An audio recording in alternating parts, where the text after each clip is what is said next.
Chapter 325. Although there was information about magic constructs in the system shop, it was locked. The construct golems that Su Luen could currently purchase were diamond golems, mithril golems and adamantine golems. He was planning to build a golem army in the wizard tower. The main force of the golem army would be the iron golems. Su Luen had a dozen iron golems in the secret realm, but they were all repaired. Hathaway was still researching how to make iron golems, so it would take some time before she could make one. Also, iron golems were expensive to make. The entire golem army was built with Kinnar. As for legendary golems, they could only be created by legendary adepts. In addition to the steel golems, the wizard tower was also preparing to build a gargoyle golem legion. The gargoyle golems were an improved version of the obsidian golems. The gargoyle golems had good physical defense, and at the same time higher magic resistance. With these gargoyle golems, the wizard tower's anti-air power was supplemented. Moreover, the gargoyle golem was different from the steel golem. When the gargoyle golem was not activated, it would enter a petrified state. In this state, the gargoyle golem was like an ordinary statue, but its defense was very high. It was a good place to place it and act as a guard.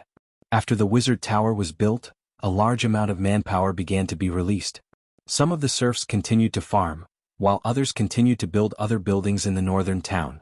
Although the third phase of the northern town had completed the city walls and some residential buildings, there were no public facilities. The next step was to build roads and public facilities such as public toilets, public bathrooms, city streets, sewers, water pipes, and many other basic facilities. At the same time, there were many empty spaces in the northern town. Some of these spaces would be used to build houses, while others would be used to build markets and business districts. Su Luen had already planned to divide the inner town market, and part of it would be moved to the outer town. As the outer town market was gradually built, the refugees and serfs who had not yet obtained citizenship would also be moved to the outer town.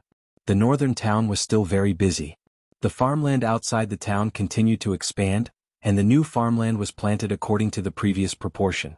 The grassroots officials in North Town City were already very experienced in this kind of work. As long as Su Luen assigned the task, the grassroots officials would complete it very well. During this period of time, the Northern Town's official training school was doing very well. With the help of the Wisdom Church's scholars, the number of officials in the Northern Town's official training school had doubled.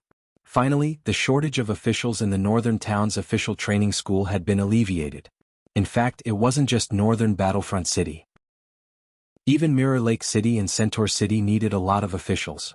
Moreover, these two cities were lacking in officials.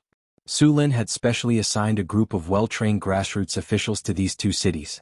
During this period of time, Su Luen had also asked his men to keep an eye on the tavern to see if there were any visitors.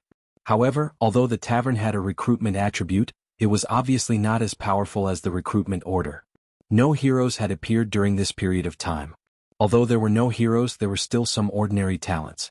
Su Luen had recruited a few ordinary talents from the tavern. These people were either bankrupt merchants, nobles whose families had declined, or master craftsmen with special skills. After checking their attributes, Su Luen assigned them to suitable positions. The development of North Town City required a lot of talents. In fact, any city that wanted to prosper needed a lot of talents. In addition to purchased slaves and migrated refugees, most of the people in North Town City were people that Su Luen had forcibly recruited from the northern provinces.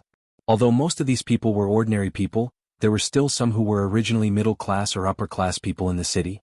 Because of the war, they were brought to North Town City. Although many of these people didn't recognize North Town City at first and wanted to escape, after living and working here for a while, they developed a sense of belonging. In fact, what they didn't know was that this sense of belonging was the effect of the various attributes in North Town City. In addition, the refugees and serfs had a heavy workload and the food was poor. It didn't take long for these people to express their willingness to work for Su Luen. They wanted better treatment. Most of these people had received education and were skilled in their own fields. Therefore, the Northern Town City welcomed them with open arms. It was a sunny day. After yesterday's rain, the temperature in Northern Town City was a bit cold. Unknowingly, it was already late autumn in the Northern Wasteland. Autumn in the Northern Wasteland was very good. The first snow of winter would come in November. It would only start to thaw in February of the next year. Therefore, there wasn't much time left for North Town City this year. A large area of farmland outside the city was sowing seeds. Sugar beets were suitable for growing in cold climates. Sugar beets produced more sugar during this season. Now, a large number of serfs were planting sugar beets. With the harvest altar, sugar beets didn't need a whole year to grow. However, this period of time was the best for both yield and sugar. In addition to planting sugar beets, some of the slaves were planting winter wheat. The demand for wheat in North Town City was very high. Normal serfs could eat potatoes, but the caravans that came to trade would definitely eat flour. Su Lin had also started to give some benefits to the soldiers and grassroots officials. For example, they would be given 10 pounds of flour or some meat every month. Of course, these couldn't be eaten. These benefits were more of a symbol of status. It made the serfs and refugees envious of those people from the bottom of their hearts. Then they would work hard, join the army, or serve the Lord. There was also good news. The chief gourmet of North Town City, Frodo, finally succeeded in making tofu after hundreds of experiments. Last time, Su Lin wanted to make tofu, but in the end he made soy milk. Although soy milk with some sugar tasted good, it was far worse than the variety of soy products. Although Su Lin didn't know how to make tofu, he still gave Frodo some directions. He didn't expect the halfling to be so obsessed with food. It took him a few months to finally make tofu. Frodo used a brown salty water, and the tofu he made tasted good. Therefore, tofu was added to the list of delicacies in North Town City. Next, Su Lin told him various ways to cook tofu, and Frodo began to study tofu again. Su Lin was very supportive of Frodo. He was counting on the chef to replicate all the delicacies he had eaten in his previous life in this world. Su Lin also had a deep grudge against the food in this world. Ordinary civilians basically ate mashed potatoes, potato cubes, and occasionally some fish. Although the nobles didn't lack meat, Su Lin didn't dare to compliment their cooking methods.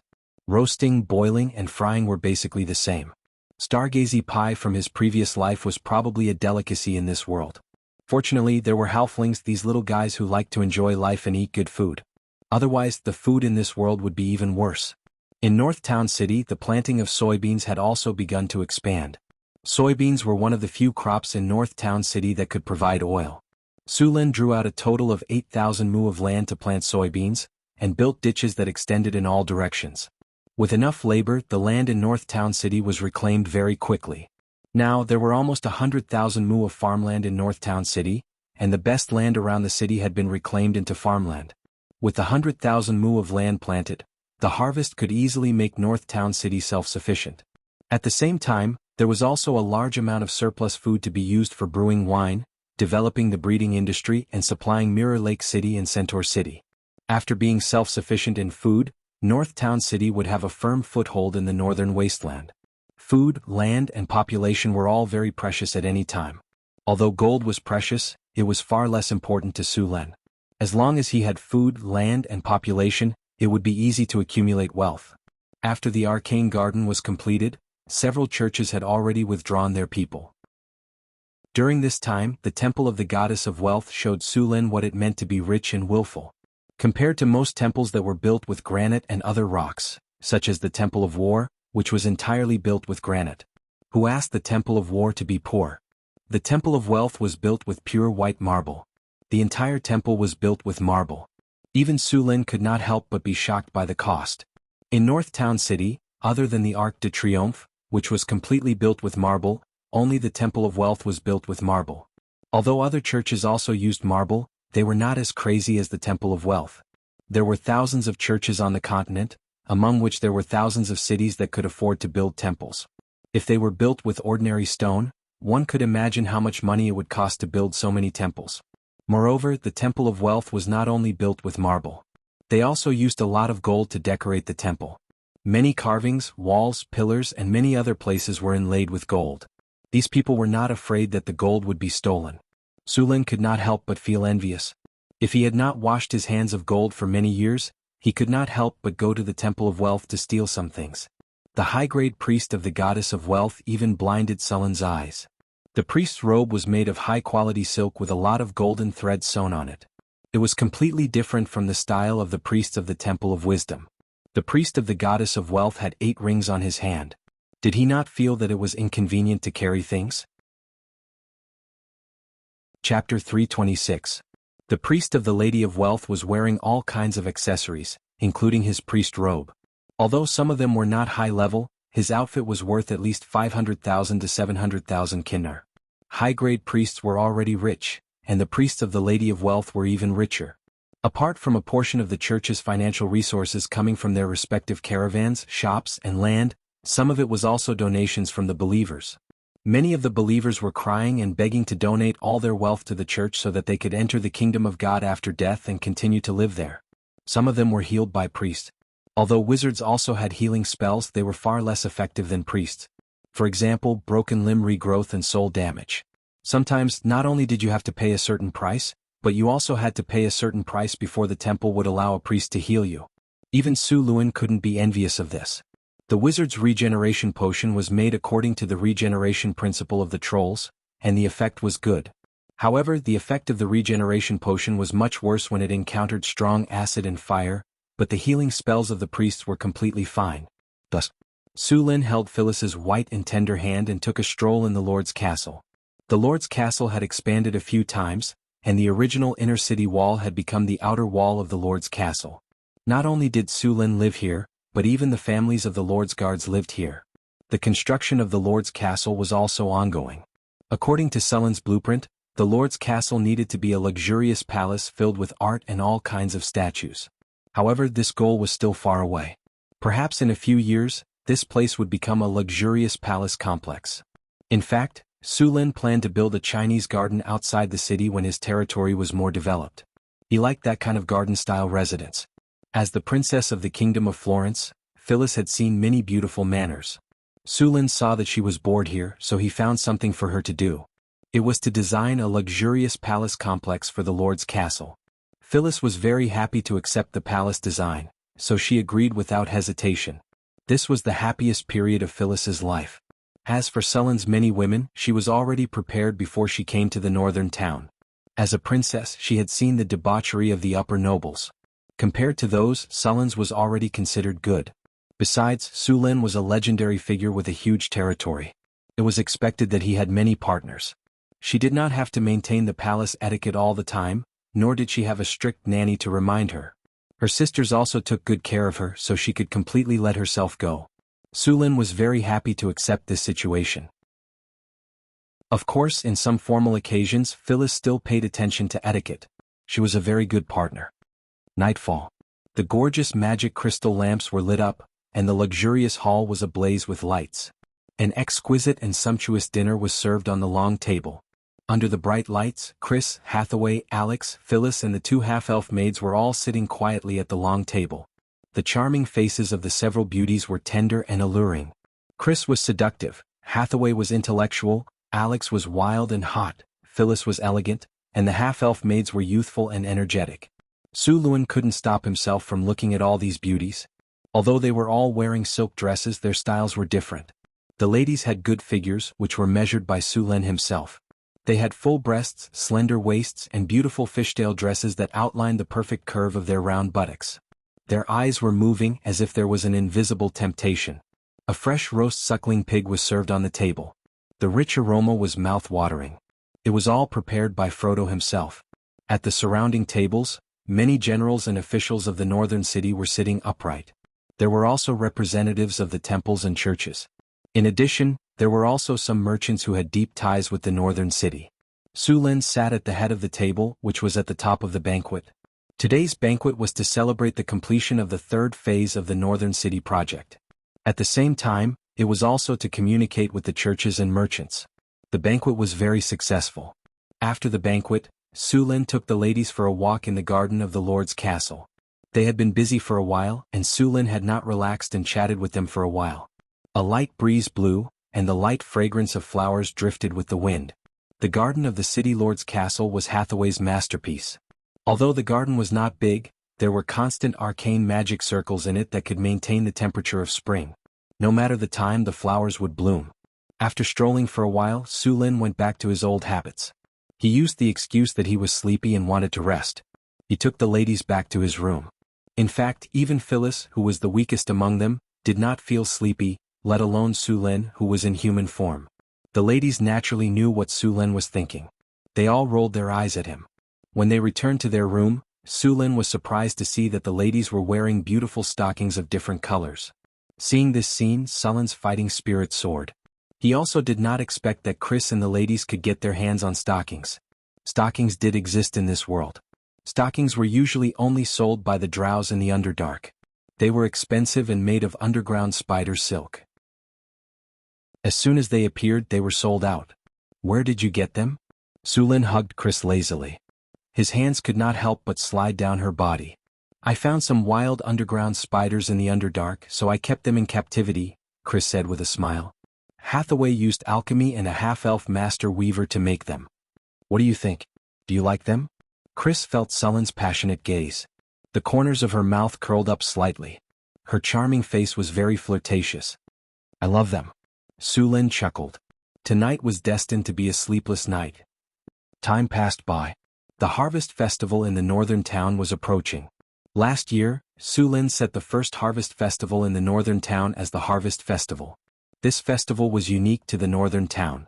This year the northern town had a great harvest again. During this time the entire northern town was preparing for the festival. Currently there were 3 festivals in the northern town. Other than the Harvest Festival there was the New Year and Victory Day. Victory Day was the day the Arc de Triomphe was completed. Everyone in the northern town was looking forward to the festival. Because during the festival, even the serfs and refugees were allowed to rest. Furthermore, the northern town would provide all kinds of delicious food, colorful fireworks, and even circus performances. With the arrival of the Harvest Festival, the entire northern town became a sea of joy. Because of the festival, all the streets in the city were cleaned. Many streets were hung with colorful lights. Charming flowers bloomed on both sides of the road. The fountains in the square were colorful under the illumination of the magic lights. All kinds of food stalls were neatly arranged. Countless people and children were enjoying the food with smiles on their faces. Many people who came to the northern town for the first time were surprised by this scene. In this era, very few lords would hold such a grand festival. Among the nobles, festivals had nothing to do with the peasants. They would hold all kinds of banquets and indulge in wine and women in the castle. They would never give a piece of bread to the commoners outside the castle. For this festival, the wizard apprentices who had studied for half a year were responsible for the fireworks. The magic fireworks were made by alchemy. They looked more beautiful than the fireworks Sulin had seen in his previous life. In addition to the magic fireworks, these wizard apprentices had also learned some Circle Zero spells and magic tricks. They could also release some magic fireworks. These apprentices also performed at the request of Sulin. The churches also participated in the Harvest Festival. For the churches, such a grand festival was a good opportunity for them to gather faith. Naturally, these churches would not let go of this opportunity. The churches prepared a lot of food and specially hired a circus to perform. When night fell, a large number of people gathered in the squares of the city. Everyone looked up at the sky curiously. Accompanied by a sharp noise, a purple ball of light flew up high. Then, with a loud bang, a bright firework appeared in the sky. As this firework bloomed, more and more fireworks also bloomed in the sky. The commoners had never seen such a beautiful scene. They were all shocked and could not close their mouths. When the fireworks ended, Sulin appeared on the high platform and waved to everyone. Warm cheers sounded. The cheers were like a tsunami. At this moment, if Sulin opened the system panel, the value of the people's sentiment at the bottom of the city would be increased to the maximum. People's sentiment changed very quickly. However, the sentiment of the people in the northern town was always around 85. After Sulin appeared on the high platform, he began to distribute a large amount of free food. At the same time, various acrobats in the square began to perform. Some young girls began to dance in the music. Young men and women also went to perform. At this time, the major temples were also doing their best to attract people to believe in their respective gods. In this environment, many people had become believers. Although they were only shallow believers, as long as there were no accidents, many people would become devout believers. The celebration this time was also the day that many churches had gained the most believers. Sulin also took a few women to parade in the city. Today's festival was to celebrate with the people. The group kept waving to the crowd on both sides. Wherever Sulin went there would be cheers. After the parade was over, Sulin took everyone to play. Because Hathaway cast a spell, they were not recognized. At this time he did not want to be disturbed. A group of city guards in plain clothes were also around to protect them. On this day the whole city was in a sea of joy. Chapter 327. The grand festival had come to an end, and northern town was once again bustling with activity. Sulin followed Chris to the underground world. He was going to try to breed underground spiders. It was not easy to weave stockings with the silk of underground spiders, and alchemy was also involved. The price of each pair of stockings sold in the Underdark was more than 50 kinner. Even so, the demand still exceeded the supply. The main reason was that the quality was not good, and it was basically disposable. Sulin planned to divide an area in the underground world to breed underground spiders, and the silk produced could be used to weave stockings. The drows were very experienced in breeding spiders. Although the drows in Northern Town had left the underground world for a long time and had even mixed with humans, the method of breeding spiders had been passed down. Underground spiders were large spiders with a ferocious appearance. They had 8 limbs and their legs were about 1 meter long. The body in the middle was about the size of a dog. Its abdomen was large and its body was covered with short, dark gray hair. It looked ferocious and terrifying. This spider had 8 eyes and a pair of ferocious fangs in its mouth. It was the kind of monster that could leave a psychological scar. Although the underground spiders looked ferocious, they were herbivores. They liked to eat mushrooms and all kinds of fungi. Although they were poisonous, it was their weapon of self-defense. There was a silk sac in the abdomen of an underground spider, and it would produce some silk every day. However, the silk could not be used directly. It was too sticky and it had to be processed. After Sulin learned about the living habits of the spiders, he built a large farm outside Crete. At the same time, he sent some drows to take charge of the production.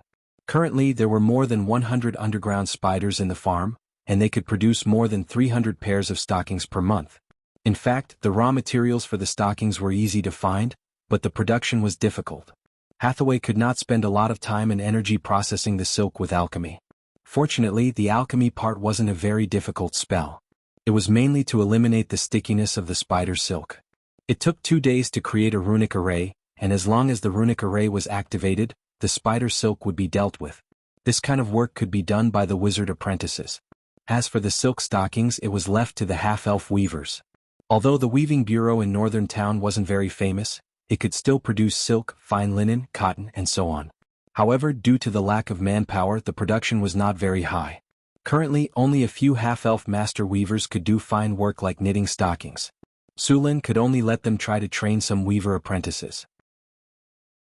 Just as Sulin was about to build the interior of the Adept Tower with Hathaway and the others, a guard hurried over. "Sir, the security team found some corpses in the city.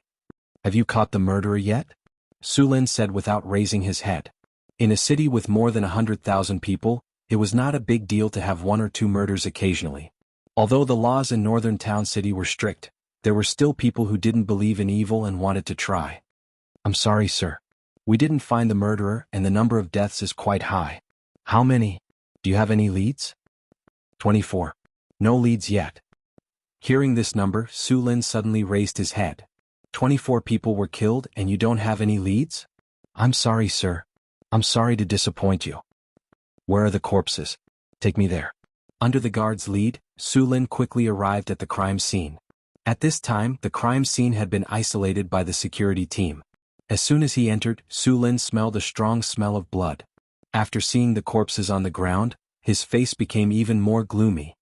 "Sir, all the corpses were killed with 1 blow, and all their hearts were dug out," Harrison said as he walked forward. Sulin came closer to observe. There were both men and women and they were about 30 years old. They were in the prime of their lives. There were signs of struggle on their bodies.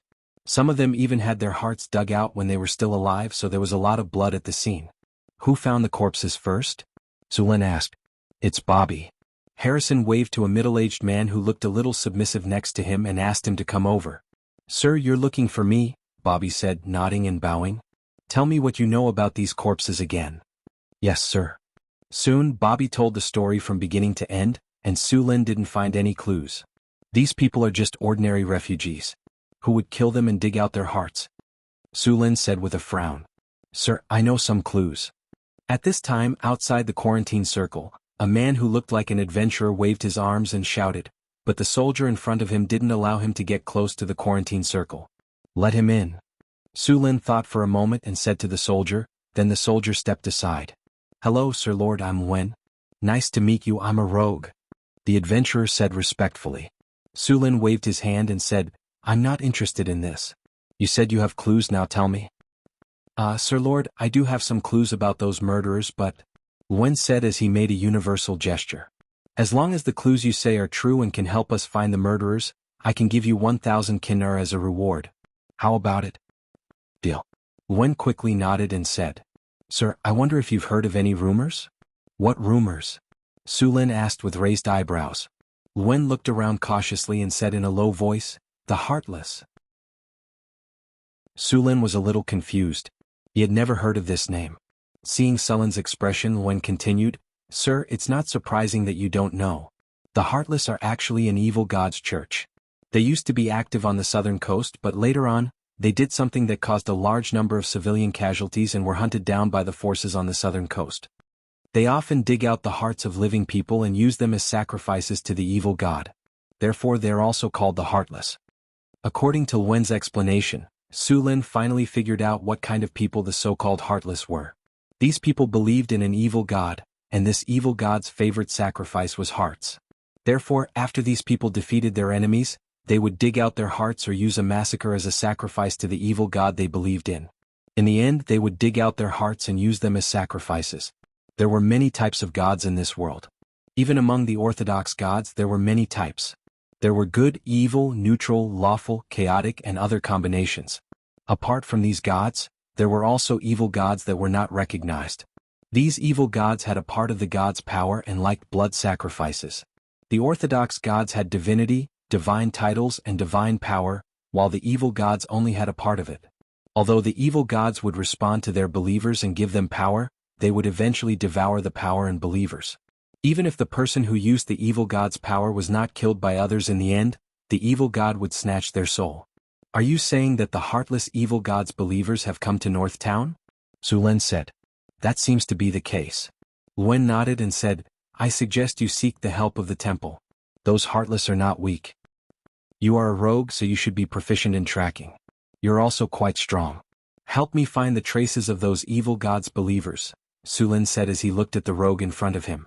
Su Lin looked at the rogue in front of him and said, This rogue was a level 3 transcendent professional and was familiar with the heartless style of doing things, so it was very suitable for him to search for the heartless. As for seeking help from the church, Su Lin did not consider it for the time being. The church was indeed very willing to help Su Lin deal with these evil gods' churches, but this way the church would have the opportunity to intervene in the matters of North Town, which Su Lin could not accept. Okay, but tracking also requires payment. Moreover, this mission is very dangerous. I want 2,000 kinar. Wen hesitated for a moment before nodding and agreeing. Okay. Su Lin nodded in agreement. After Su Lin paid 1,000 kinar as a commission, Wen began his official work. As a rogue proficient in tracking, Wen was still very reliable. It did not take long for him to find some clues and start following the clues left behind. Su Lin followed behind with a barbarian guard. Following the traces left behind, everyone quickly arrived outside the city. After arriving outside the city, the traces became more obvious. It was obvious that these people no longer hid their tracks after leaving the city. After a while, Su Lin suddenly discovered that they had come to a cemetery. This was the place where North Town City buried the dead. There were also cemeteries in North Town City, but only soldiers who died in battle or citizens who paid a large sum of money could be buried in those cemeteries. Ordinary refugees, serfs, and monster slaves were buried outside the city. Although North Town City had been established for less than 2 years, many people were buried in this cemetery. Because it was a cemetery, it was indeed hidden and deserted. The rogue walking at the front suddenly stopped and quickly walked to a cemetery. He said in a deep voice, Look at these graves. The tombstones have been here for a long time, but the soil underground has been turned over recently. Hearing his voice, everyone stepped forward. Indeed, there was something wrong with the soil here. It should have happened in the past 2 days. Wen squatted down, picked up some soil with his hand and asked. Then he pushed away the weeds in front of the tombstone. There were obvious traces of movement under the tombstone. Someone opened this grave 3 days ago at most. Chapter 328. Someone had moved the grave. In this world, people respected the dead. Normally, they should not be disturbed after they were buried. This kind of behavior was prohibited by the laws of every country. This was also one of the reasons why people on the continent were against necromancers. There are necromancers around. It seems that necromancers are here. Su Lin sensed a very weak necromancy aura. Sir, should we open it? Wen asked hesitantly. Su Lin nodded. Open it. Necromancers had appeared in this cemetery. This was not good news. The few of them were very fast. It did not take long for them to dig up one of the graves that had been turned over. When they opened the coffin, it was empty. Necromancers. This disgusting aura is definitely necromancers. I still remember their aura. Wen said with a gloomy face. Sullen's face was also a little ugly. He decided to give these people the harshest punishment for daring to cause trouble in his territory. He did not want a large number of necromancers to appear in his territory. Necromancy detection. A light flashed. There were no necromancers around, but the necromancy aura pointed him in the right direction. That direction. The group set off in that direction. They passed through the cemetery and soon arrived at a forest. Wen continued to follow. Soon they found a very hidden cave. There were lush vines on both sides of the cave. If one did not look carefully, they would not be able to find the hidden cave at all. Don't come close. A barbarian warrior wanted to approach the cave, but he was stopped by Su Lin. There are hidden sentries outside. With the help of the strategic map, Su Lin easily found 2 hidden sentries hidden in a tree and under the vines. The 2 red dots on the map were glowing purple. Su Lin pulled Wen and pointed at the vines, then at Wen. He left the one on the tree to Wen. The 2 of them each took care of one of the hidden sentries. This was Wen's old profession. He couldn't compare to the barbarians in frontal combat, but he was better than all the barbarians combined. Unless the barbarians understood the ultimate meaning of the Assassin's Creed and killed all the witnesses, he wouldn't be discovered. After casting an invisibility spell on himself, Sullen's figure disappeared in an instant. Soon there was a slight sound and then there was no more movement. At the same time, Wen arrived at the target location. Throat cut. Backstab. Kidney shot. 3 consecutive strikes were unleashed in an instant, and the sentry was killed before he could even make a sound. After clearing out the hidden sentries, Su Lin led everyone into the cave. To his surprise, the cave was unexpectedly large. Su Lin touched the rock wall and found traces of magic on it. The cave was not naturally formed. It should have been expanded by magic on the basis of the original cave. The air in the cave was not turbid. After Su Lin cast a group invisibility spell on everyone, they began to go deeper into the cave. There were not many forks in the cave. After taking a few wrong turns, they finally came to a place similar to a hall. The hall was not small, about 500 square meters. The most eye-catching thing was a building similar to an altar in the middle. There was a blood pool in the center of the altar, and there were several smaller blood pools around it. There were more than a dozen bright red hearts on the altar. At this time, the blood pools were full of blood, and the whole hall was filled with a strong smell of blood. Blood sacrifice. Seeing this scene, Su Lin immediately thought of blood sacrifice. Blood sacrifice became popular after the Witch King era. At that time, many gods accepted blood sacrifice. Through blood sacrifice they could quickly increase their divine power.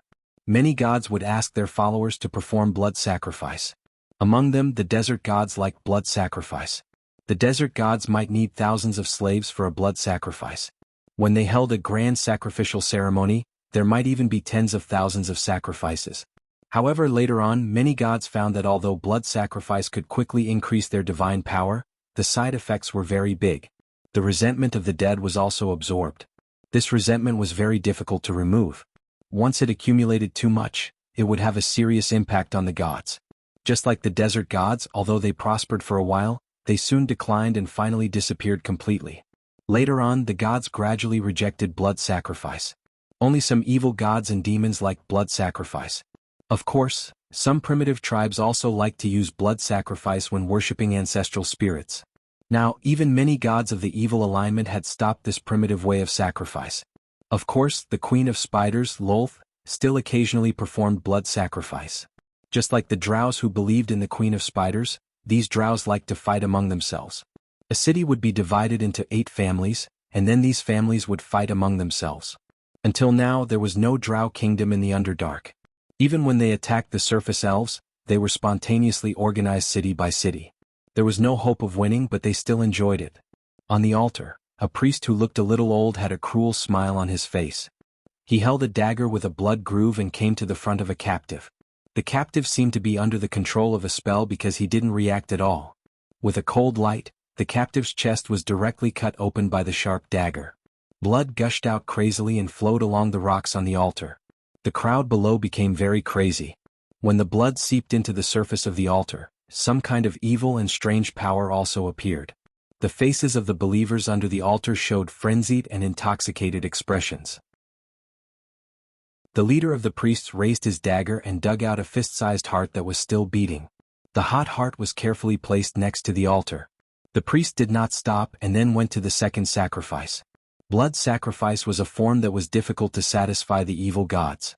If they could not provide a strong sacrifice, then they had to rely on numbers to please the evil gods. Often, a bloody sacrifice would last for a long time. Only when the evil gods were satisfied would they give power to the believers. If they were not satisfied, they would anger the evil gods. At that time, they would take the lives of the believers to make up for the sacrifice. Su Lin looked in front of him. In his eyes, he could clearly see the rich blood-red light above the altar. Evil god. The evil god of chaos. Although Su Lin could not be sure of the strength of this evil god, he was sure that it was the most chaotic and evil thing.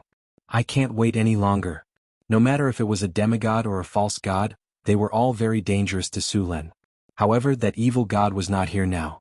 The prime material plane was not that easy to enter, and he could not let these people finish the sacrifice before making a move.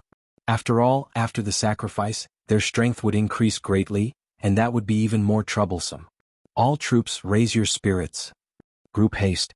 Group enchantment weapon. Boost morale, advanced. Curse, reduces enemy's defense. Rays of light shone from Sullen's body, and then the barbarian guards were all covered. The barbarian guard's strength increased by a level. Their fighting spirit soared, and they rushed forward like a whirlwind. Charge. Whirlwind slash. Dozens of barbarian guards charged at the same time, erupting with an aura like a landslide. The exaggeratedly shaped axes in their hands instantly swept up a storm of attacks. The outermost followers did not even have time to react, and were directly beheaded on the spot. The moment Su Lin used his spell, the leader of the priests had already sensed it. However, he never thought that Su Lin would move so quickly, and that the barbarians would be so reckless, not giving them any time to react. Damn it, activate the warriors of darkness. A few spellcasters in long robes immediately used their spells. In a breath's time, a dozen figures covered in the aura of death rushed out from the corner of the hall. These figures were not slow, and they directly met the barbarians who were charging forward. However, in the face of the barbarians who had activated their berserk mode, these warriors of darkness were still forced to retreat despite their strength. Su Lin followed the barbarians, and with a sweep of his purple dragon halberd, he directly beheaded an evil god follower that rushed forward, and then began his slaughter. Although Bladestorm was a sword saint's specialty, other melee classes could imitate it as well. For example, rangers could dual-wield their weapons and cast advanced haste. They could also perform a similar attack with perfect dual wield. However, the damage was far less than a sword saint's. Another example was the Berserk Barbarian. They had about 50% of the power of Bladestorm, but it was not too difficult for Su Lin. With his Blitz talent, greater haste, and his proficiency in spears, as well as his powerful stamina, Su Lin could easily achieve this state. Sullen's body was wrapped in lightning, and in the next second, he appeared in front of a priest.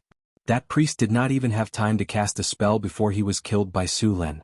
The purple dragon halberd swept back and forth, quickly clearing out the surrounding warriors, and then directly pouncing on another priest wearing a mask.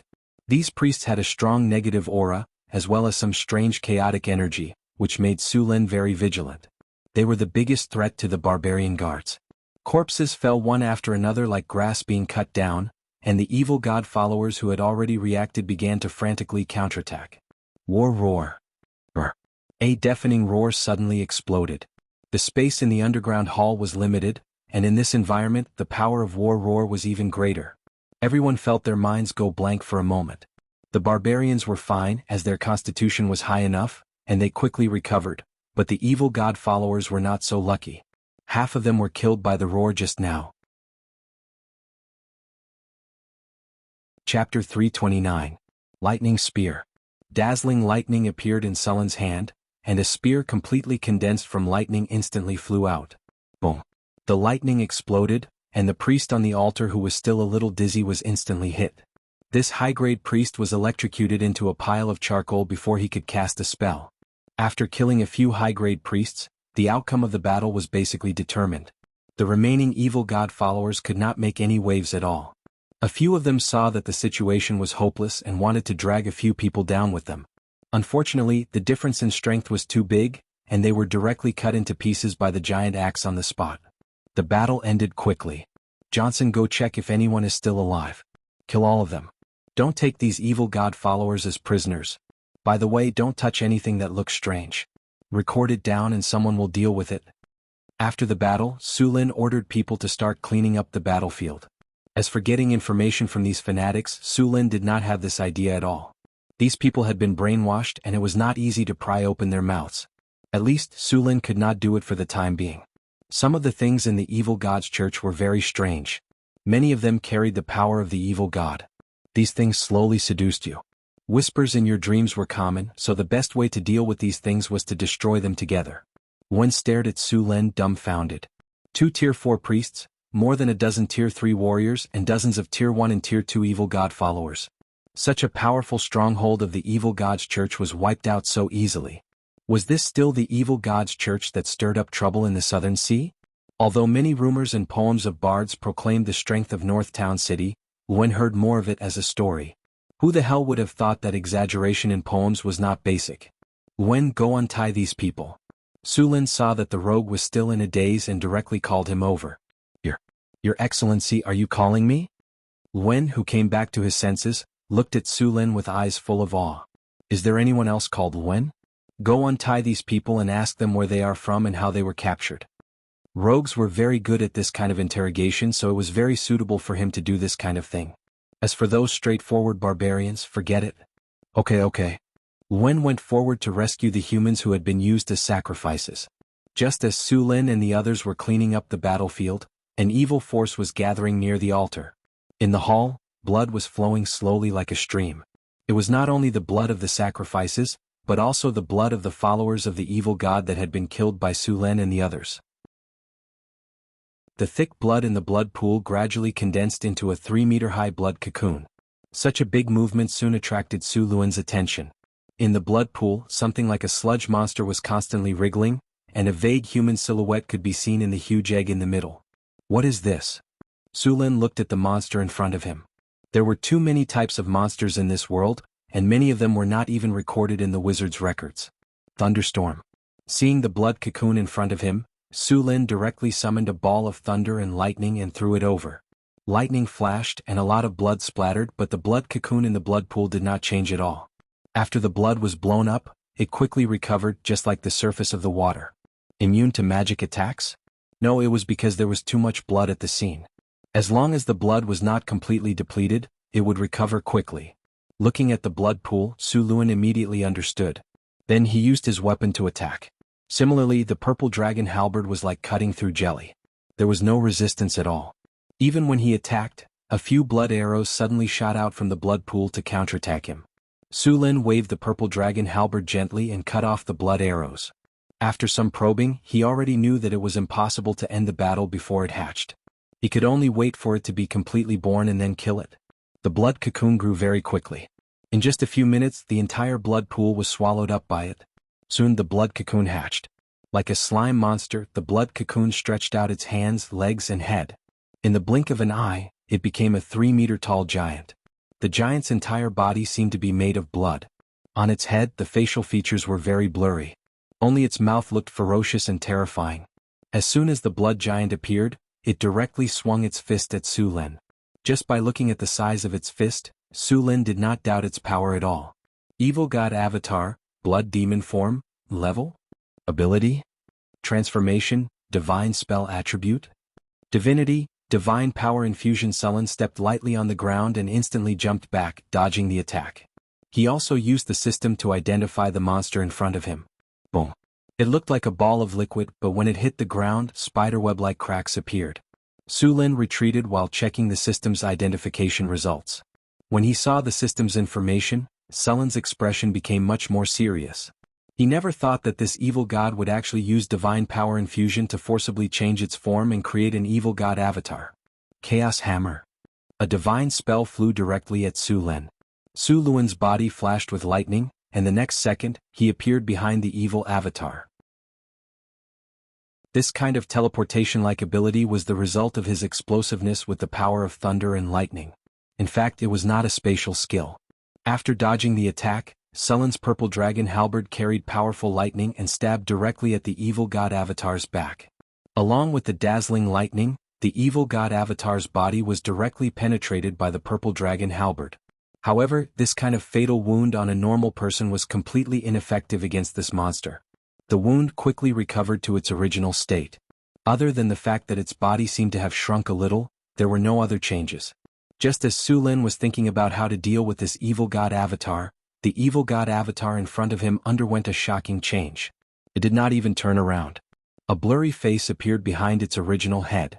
Its two arms directly attacked Su Lin. F***CK. The sudden attack instantly hit Su Lin. Su Lin only had time to block it with his purple dragon halberd before he was sent flying a few meters. This evil god avatar could actually change its form at will. It did not need to turn around at all. The front and back were completely the same. Su Lin only felt a burning pain on his skin. A layer of the skin in front of his chest had been corroded. This evil god avatar's blood was highly corrosive. Without much time to think, Su Lin twisted his body in midair. The tip of his foot kicked hard against the wall. His body abruptly changed direction and dodged the enemy's next attack. Thunder territory. Dazzling lightning appeared in the hall. Su Lin directly activated his thunder territory. Powerful lightning gathered on his body. The surrounding air flashed with lightning from time to time. Lightning spear. Countless power of thunder and lightning quickly gathered in Su Lin's hands. This time he did not use all the thunder and lightning to form a thunder spear. Instead, he combined the power of thunder and lightning with the purple dragon halberd. With the power of thunder and lightning, the purple dragon halberd was filled with a powerful pressure. The evil god avatar roared. Its explosive power instantly increased. It charged at Su Lin at an astonishing speed. Facing the evil god avatar's charge, Su Lin was not afraid. He waved the purple dragon halberd and met it head-on. Blood and lightning collided fiercely. The flickering lightning illuminated the entire underground cavern as if it was daytime. The splashing blood and lightning were like a beautiful blooming flower. Accompanied by an astonishing aura, they constantly clashed in the air. Rumble. A violent explosion sounded. When Su Lin smashed the purple dragon halberd in his hand with infinite power, the evil god avatar's body immediately exploded violently. Blood splattered everywhere. The lightning and blood kept canceling out. A large amount of blood evaporated. The air was filled with a thick smell of blood. Blasphemous language. A very evil language rose from the bottom of Sullen's heart. The voice contained an extremely chaotic and evil power. A sharp pain came. Sullen's eyes were still cold. With strong resistance and talents like iron will, Sullen's resistance to this kind of ability was very high. He was not afraid of the enemy's attack at all. Although the evil god avatar was not the evil god's main body, it still had many of the evil god's abilities. For example, the evil god's force field. Under the protection of this force field, only high-level magic weapons could cause damage. A few barbarian warriors seemed to have found an opportunity. Their sharp axes flew out instantly. However, although these axes were well made, they were obviously ordinary items. They could not cause any damage to the evil god avatar at all. The axes were directly bounced off the evil god avatar's body and did not cause any damage. Su Lin, who was in his best state, displayed strong combat power. The evil god avatar did not gain any advantage in the fierce battle. Instead, it was defeated by Su Lin, who was skilled in martial arts. For a moment, the avatar became a size smaller. After all, the evil god was not the main body's general. The divine power it transmitted was limited. If this continued, Su Lin was confident that he could completely exhaust it to death. After realizing that it could not kill Su Lin, the evil god avatar instantly pounced on the barbarian warrior with a huge axe who attacked it just now. The evil god avatar with the ability to change was very fast. It arrived in front of the barbarian in an instant. Its huge fist turned into a sharp sword the moment it attacked and instantly pierced through the barbarian's chest. The barbarian's body was like a deflated balloon. The blood in his body was sucked out in an instant.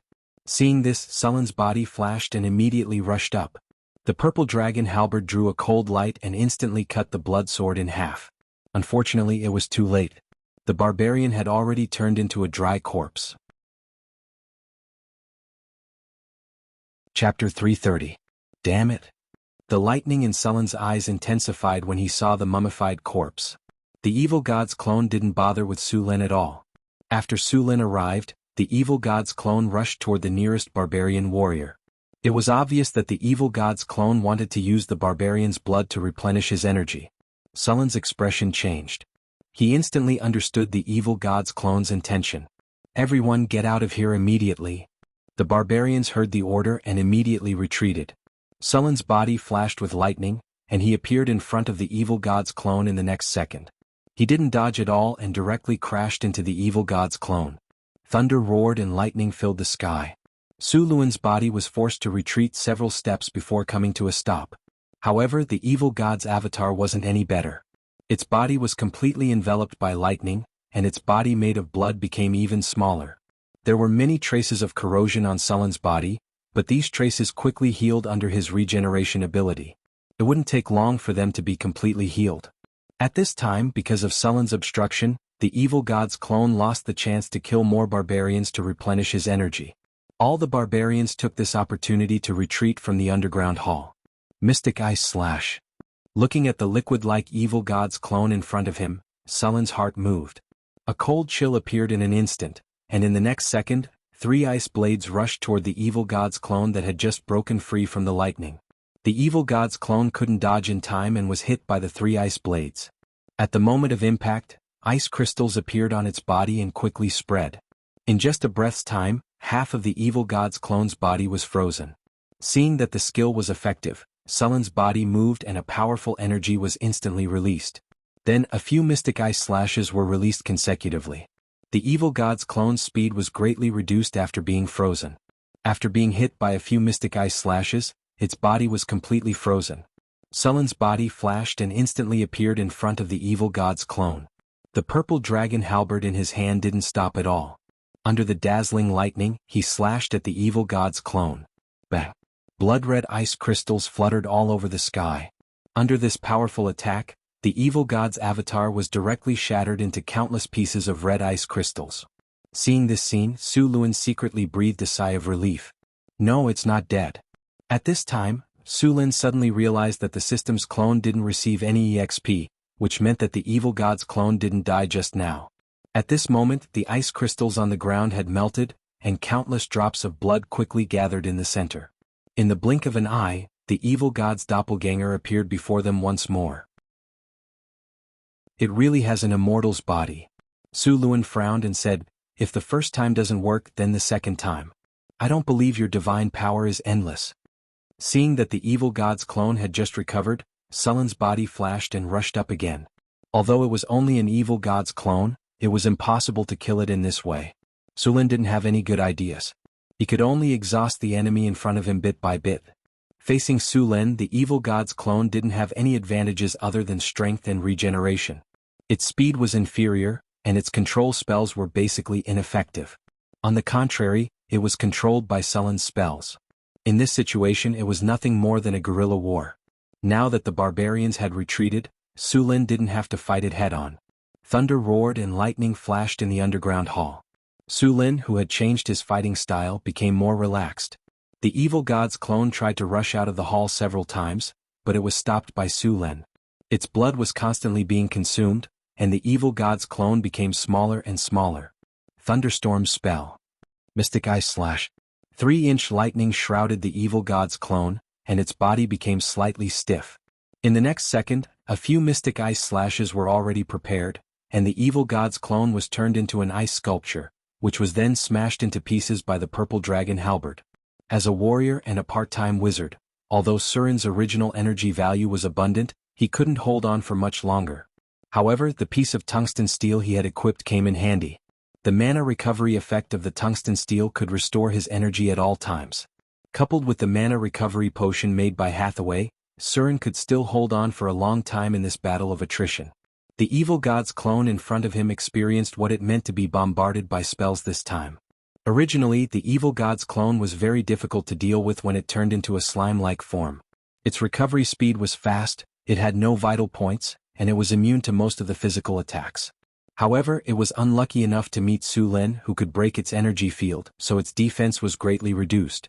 In this battle of attrition, it was slowly being worn down by Su Lin. As time went on, the evil god's clone's body was not much stronger than Sullen's. At this point, its power was no longer as strong as Sullen's. It was completely suppressed. The evil god's clone kept roaring, but it couldn't change the situation at all. It's time to end this. Su Lin looked at the evil god's clone that was being destroyed and restored again. He gently waved the purple dragon halberd in his hand, and the lightning in the air suddenly surged. Thunder prison. Countless lightning bolts suddenly exploded, and the blue lightning power quickly gathered and completely wrapped around the evil god's clone. Countless lightning bolts kept exploding in that small space, and the evil god's clone was attacked by thousands of lightning bolts every second. The blood clone was shrinking at a speed visible to the naked eye. Boom! The dazzling lightning exploded, and the entire underground hall shook slightly. Thunder prison exploded with powerful power, and the evil god's clone was completely destroyed in this attack. Ding! You have killed the evil god's clone. You have received 42,500 experience points. Target has divinity detected. Extracting target's divinity. Extraction successful. You have received 3 divinity points. Congratulations, host, you have successfully killed the evil god's clone. You have received 2 platinum treasure chests. You have received the item Luban Remnant Scroll, X1. Congratulations, host, you have successfully killed the evil god's clone. You have received 1 legendary skill point. The system's prompt sounded in his ears, and Su Lin slowly breathed a sigh of relief. Then he removed the Thunder Domain state. Next, Su Lin didn't look at the other rewards. Instead, he prepared to absorb the 3 divinity points that he had just received. Divinity was a very special power. It was like the power of blood, but it was very difficult to integrate into the blood. The descendants of the gods were born with divinity points. This divinity was inherited from their parents, and divinity and divine power had to be condensed by themselves. Of course, they could also kill other creatures with divinity and divine power to take it. Su Lin didn't plan to walk the path of the gods. This path wasn't easy.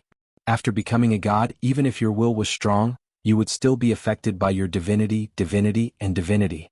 As a god, if your will wasn't strong enough, even your divinity might interfere with your thoughts. Among the gods in this situation, one of the more famous ones was Ceres, the cat and dance goddess. This goddess divinity was feline, sensual pleasure and wandering. She also had wanderlust. She often liked to descend to the material plane to wander around and enjoy all kinds of pleasure. During the time of troubles, she was targeted by the dark goddess. Then, under the temptation and calculation of the dark goddess, she gradually began to experience all kinds of dark pleasure. If the goddess of love and beauty, Shuni, hadn't intervened in time at the critical moment, the dance goddess would have undoubtedly been controlled by the dark goddess and become her training puppet. Because of these factors, some powerful ancient gods resolutely gave up their divinity and chose to live in seclusion. The first god of death, Jurgal, and Gaia Mother did this. Jurgal, the god of death, was more thorough. He divided his divinity among 3 gods and created 3 powerful gods. At first, Jurgal was called the Lord of the End of all things. This was the final form of death. He divided his divinity into 3, so there was the god of strife, Ban, the god of the dead, Mirko, the god of murder, Baal. This action even directly led to the time of troubles. Gods had their own responsibilities. With the corresponding divinity, they would bear the corresponding responsibilities. For example, the god of death had to maintain the operation of the river Styx and receive and distribute souls. The god of light had to protect justice. The goddess of nature had to maintain the normal development of the natural world. Su Lin didn't want to be bound by these, so he didn't intend to become a god. Divinity was also contaminated with various wills and spirits. Su Lin had already experienced it when he first integrated divinity. In order to completely integrate divinity, the original spirit imprint in the divinity must be removed. Relaxing, Su Lin adjusted his mind to the best state and then began to integrate divinity. At this moment, Su Lin suddenly appeared in a world of blood. Countless distorted figures were constantly entangling him. Su Lin frowned slightly. He was already mentally prepared for this situation. Lightning bloomed from Sullen's body and then killed all the distorted figures around him. Then, countless hideous monsters appeared in this space. Hellfire burned, and Su Lin began to kill all kinds of monsters. At the same time, a figure hidden in the depths of the monsters suddenly launched a sneak attack. However, Su Lin had already detected its movements. As soon as it made a move, it was nailed to the ground by a lightning spear. "I've been waiting for you." Su Lin sneered as he looked at the shadow in front of him. "You want to steal my power? You'll pay the price." The shadow kept struggling, but it didn't have any effect. "If I can kill you once, I can kill you again." Su Lin said with disdain. Then another lightning strike completely scattered the shadow. I'll remember you. I curse you. With a flash of lightning, the shadow completely disappeared. However, just as the shadow disappeared, a mark appeared on Su Lin's body. The curse of the evil god. It's really against me? Su Lin looked at the mark and curled his lips. Chapter 331. Su Lin's consciousness was completely erasing the spiritual imprint that the evil god had left on the divinity before absorbing it into his body. If one could see Su Lin's blood at this time, they would find that there was a hint of gold in his originally red blood. Most of the time, divinity was expressed in the image of the bloodline.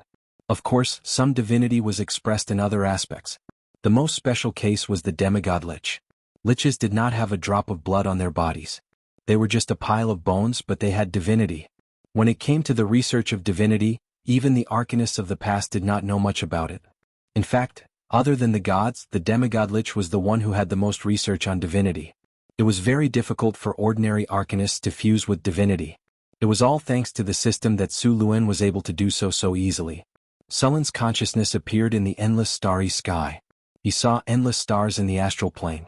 Those stars could be independent planes, the divine kingdoms of the gods, or some barren half-planes. Although these stars looked very close, most of them were actually projections. Su Lin stood in the void, the endless source sea above his head. The vast and boundless energy made Su Lin's heart palpitate. The huge power of the rules was also displayed in front of him.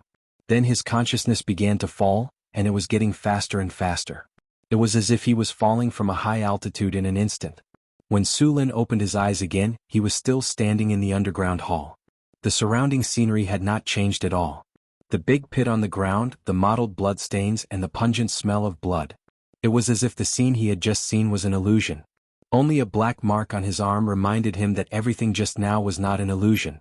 Curse of the evil god. You have been marked by the evil god. Just as Su Lin stared at the mark, the remaining power of the evil god around him quickly gathered together and formed a very abstract ghost face. No. One can escape. I will catch you. An inexplicable language sounded. Su Lin glanced at the ghost face and curled his lips.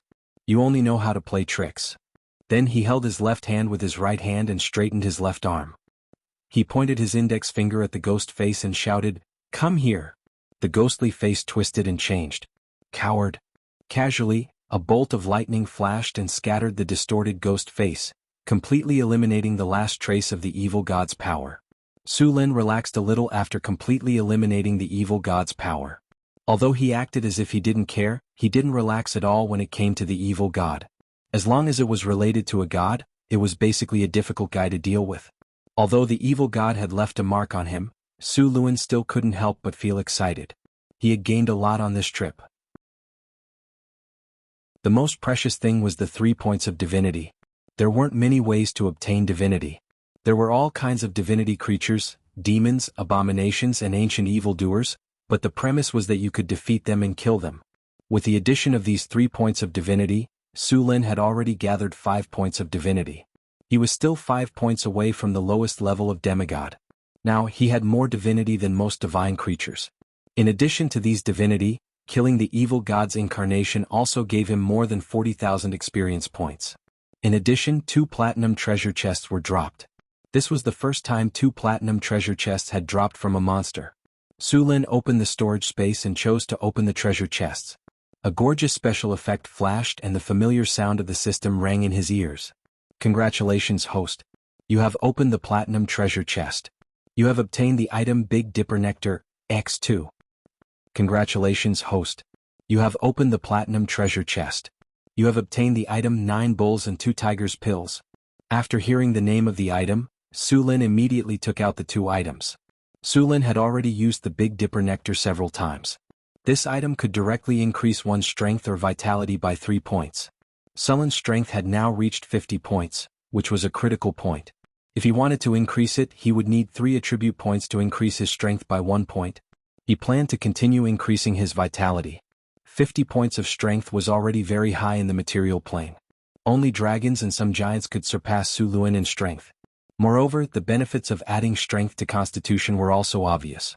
The most obvious one was having more HP and being able to resist attacks. The other bottle of 9 bulls and 2 tigers pills was opened for the first time. This item was also only sold in the treasure pavilion in the game. The price was not cheap. Moreover, the treasure pavilion was completely random.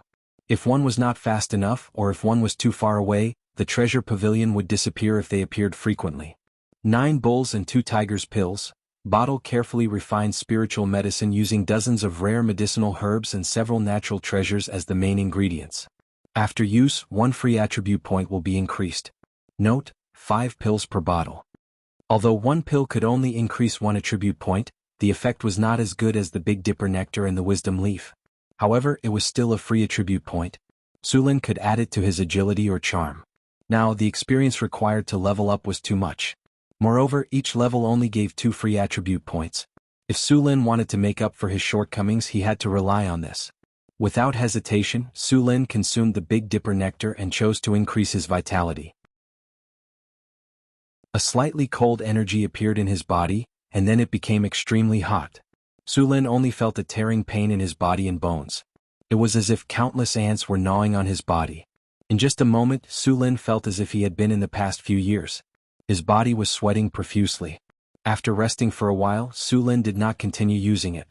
He planned to go back and use it again after a period of time. If his attributes increased too much at once, it would affect his control of his body. After putting away the remaining 2 bottles, Sulin looked at the other item, the Luban Remnant Scroll. This was a severely damaged scroll. There were some symbols on it and it looked like a tattered scroll. However, this was only on the surface. Sulin directly flipped through its attributes. Luban Remnant Scroll. This scroll contains a lot of information and knowledge about various machinery and woodworking.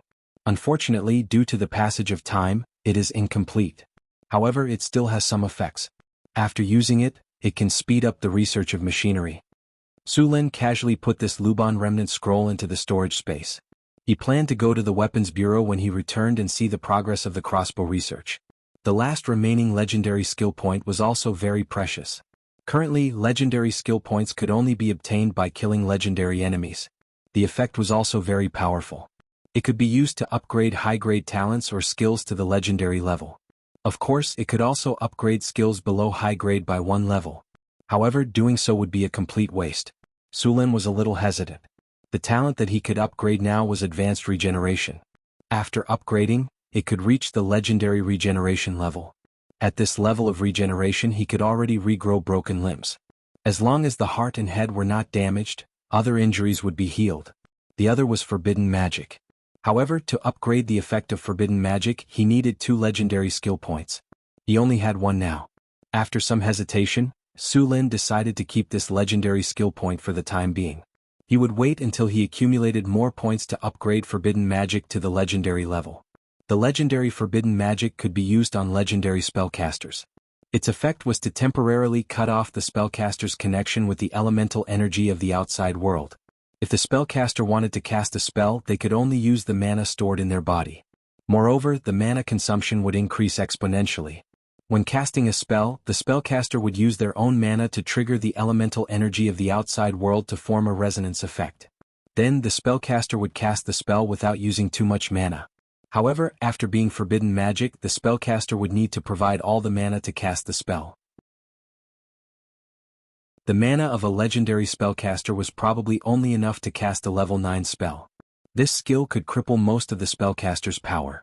In the underground hall, the barbarian warriors were collecting the spoils of war. After dealing with the evil god believers and evil god avatars, the barbarian warriors who had just retreated returned. There were several other passages in the underground hall. These passages led to the storage room and the residences of some high-ranking members of the church.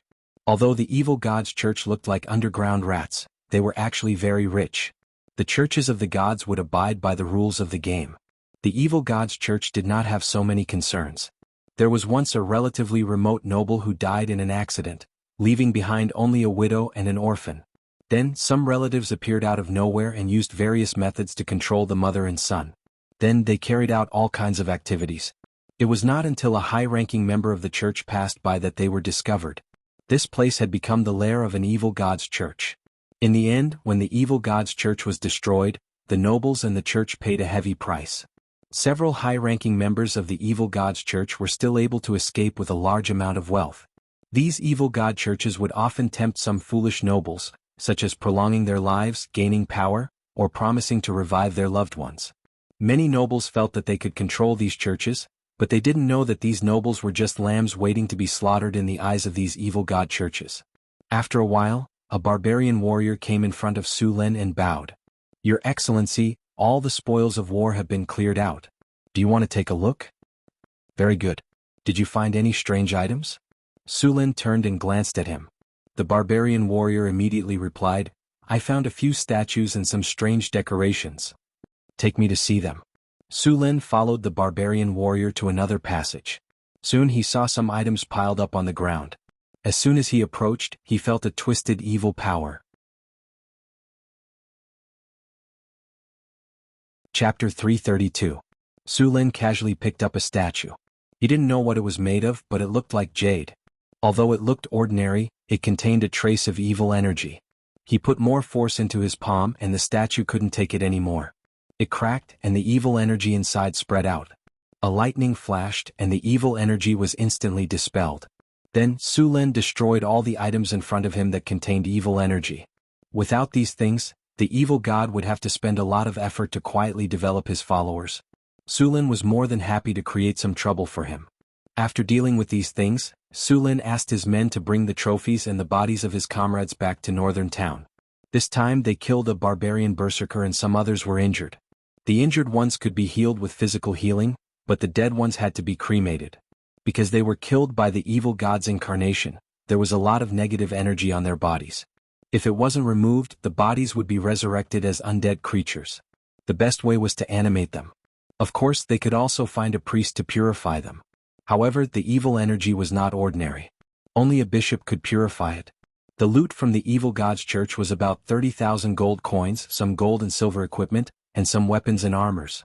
At the same time, they also rescued a dozen or so refugees. According to Luen, these refugees came to Northern Citadel with a caravan, but they were intercepted by the evil cultists halfway. It turned out that the caravan was actually the evil cultists in disguise. They killed people in Northern Town because they didn't have enough sacrifices. Northern Town was recruiting refugees and many caravans did the same. The competition was fierce, but the number of evil god's followers was too small. The evil god's sacrifice couldn't be delayed, so they had to start with Northern Town. However, they didn't expect Northern Town to act so quickly. Before the blood sacrifice was completed, Su Lin and his men came knocking on their door. They pushed all the way and even broke the crystal. Su Lin took the team back to the Northern Town. In the following time he took the Big Dipper elixir and 9 bulls and 2 tigers pills. His constitution increased from 38 to 44, and his agility increased from 32 to 37. The 5 points of divinity also brought some changes to him. The first was the addition of the divine bloodline talent in his attribute pain. Divine bloodline. With the divine bloodline, you have gradually broken away from the boundaries of mortals and approached the direction of gods. Your lifespan has begun to become longer, your aging speed has slowed down, your potential has increased, you have obtained some divine abilities, your natural armor +1, your resistance to various abnormal statuses +1, and when performing various tests, you have a higher chance of passing the tests. Acquired ability, language proficiency.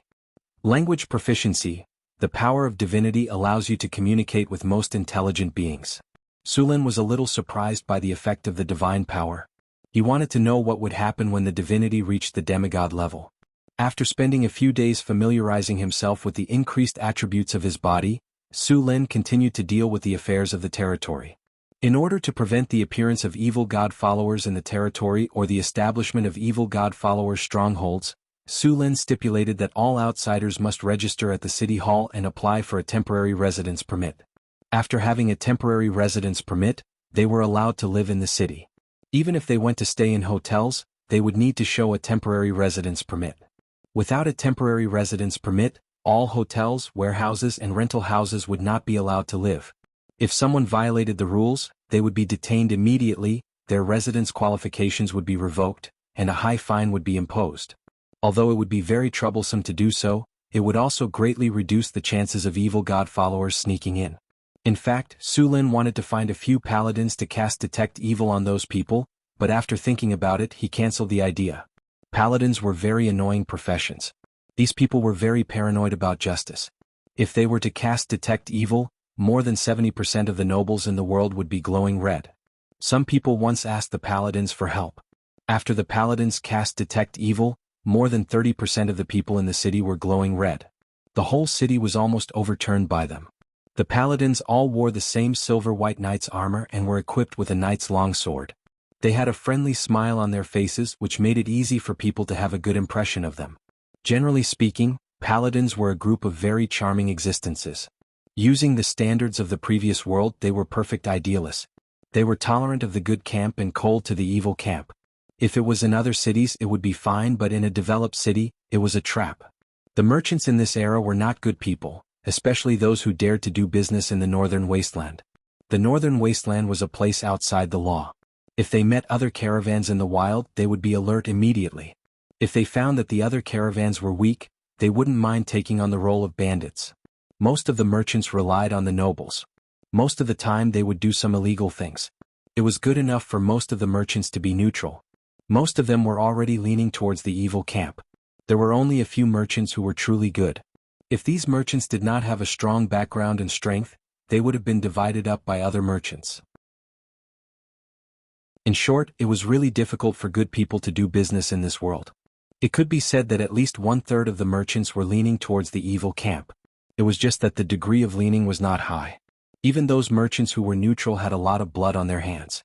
If he used Detect Evil at this time, he would most likely be glowing red. If he was seen by the paladins, there was a high chance that he would be killed. The paladins were indeed very kind. They were not hypocritical like the nobles. They could not tolerate evil in their eyes. They were also the guardians of justice. They were pious, strong, brave, fearless, compassionate, humble, loyal, protecting women and children, upholding justice. Almost all the knight's virtues could be applied to them. If the paladins used Detect Evil on Su Lin, the red light on Sullin's body would probably be no less than that of those murderous executioners. He had enslaved at least tens of thousands of people, which was also considered evil in the eyes of the paladins. Although it was because of him that those refugees could survive and had hope for the future, it still did not change the fact that Su Lin was enslaving and oppressing the weak. The paladins were a group of very special people. They firmly believed in order and kindness. They had a strong will and belief. It was not an exaggeration to say that the difficulty of becoming a paladin was 1 in 10,000. It was not a matter of talent, but whether your heart believed in justice and kindness. If the paladins doubted faith, belief, and justice, then the power of the paladins would decline rapidly. They might become an ordinary warrior, or they might fall and become a dark warrior. Although paladins were not popular among the nobles, they were the most popular among the lower-class people. It was precisely because of the existence of this group of people like paladins that the civilians of this world had a much better life. The paladins' first belief was justice, and their second belief was God. In their hearts, justice was above everything.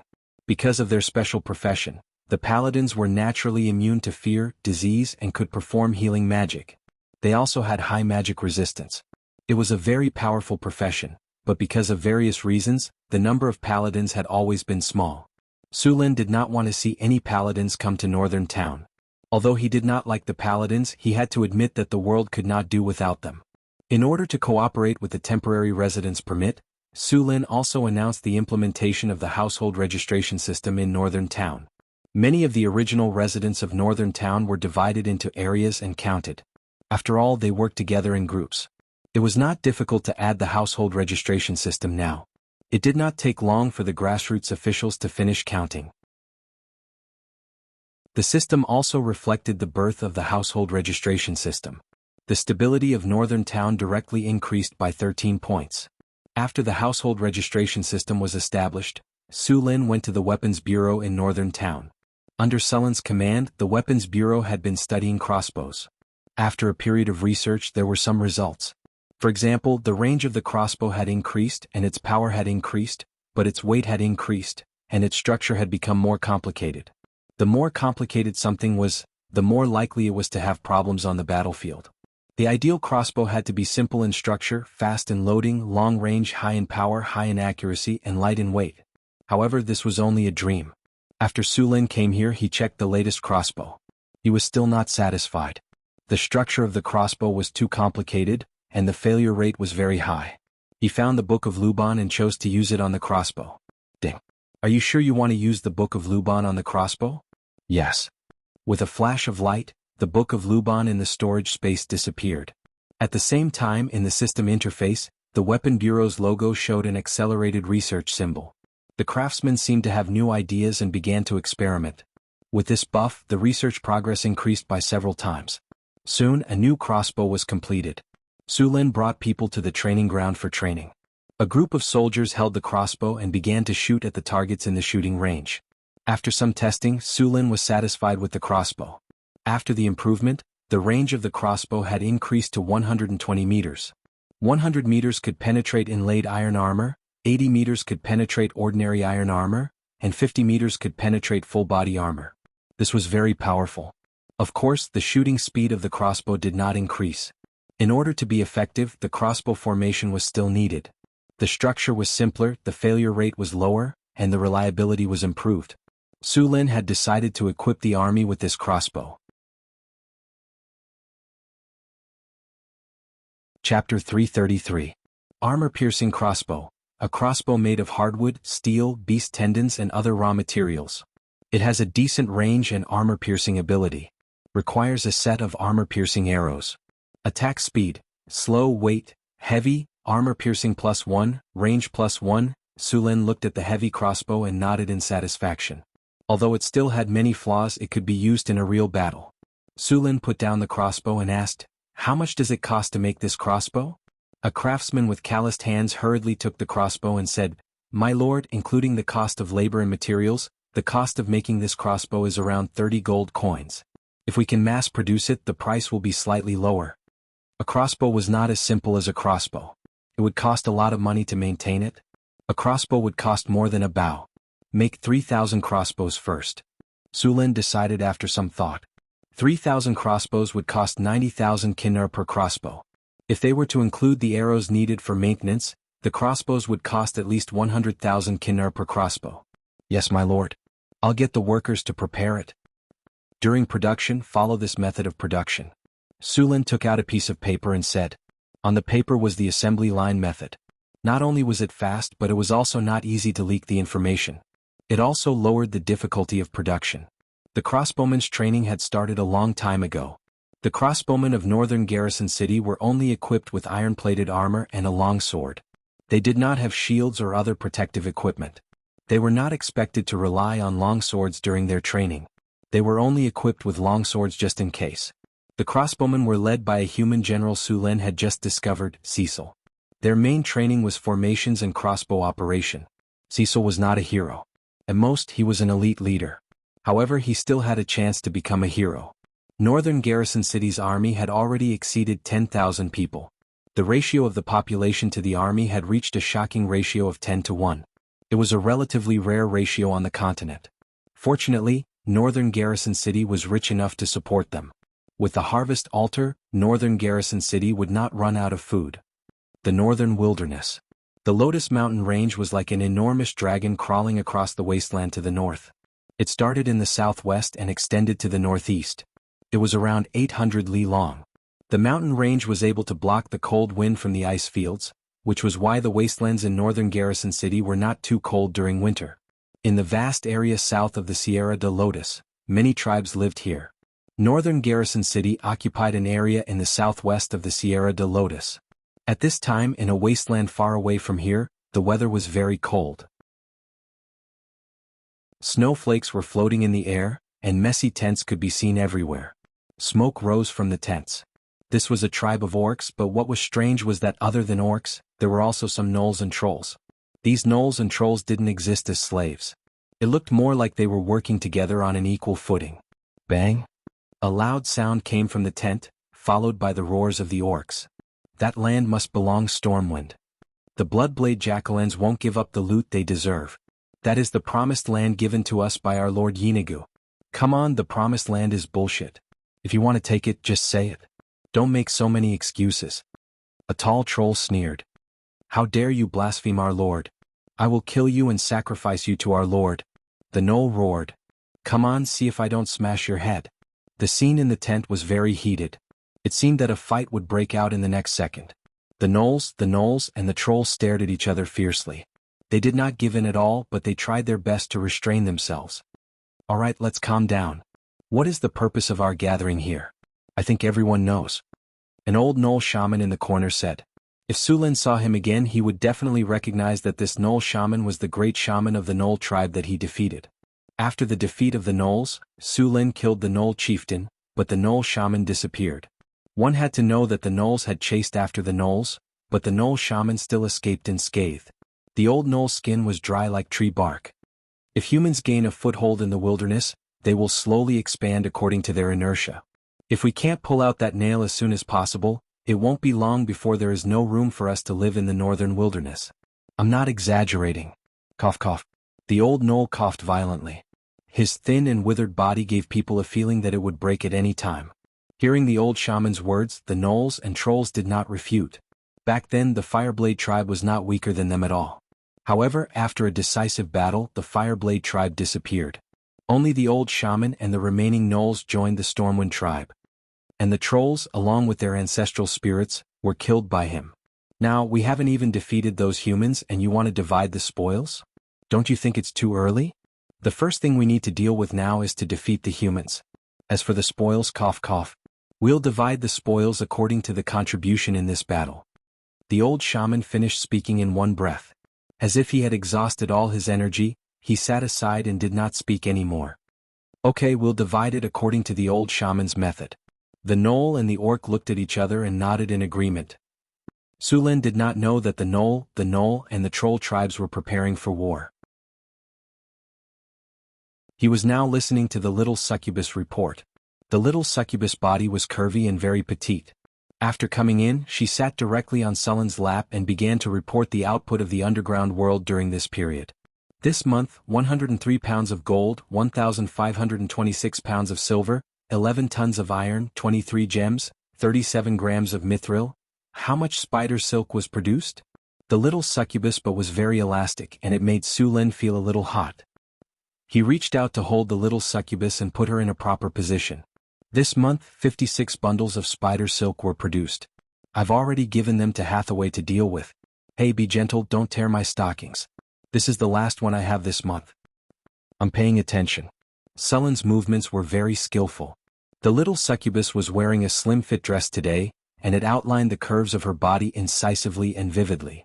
Su Lin, who had already trained his spear skills to the Grandmaster level, had long been able to move at will. The two of them were like inlays and it was seamless. Move a little. Move a little.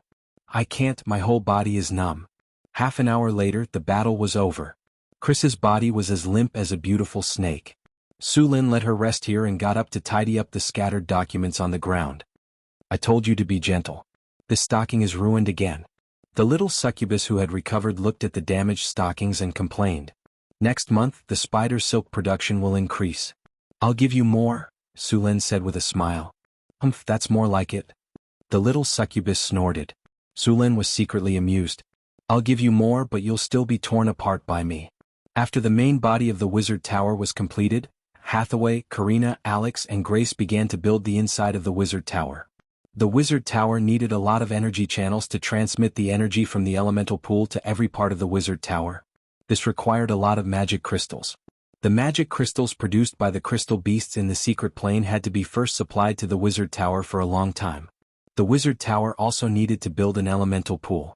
This was the source of energy for the wizard tower. For a large wizard tower like the one built in Northern Town, a normal elemental pool could not supply it. The size of an elemental pool was divided by the amount of energy stored in it.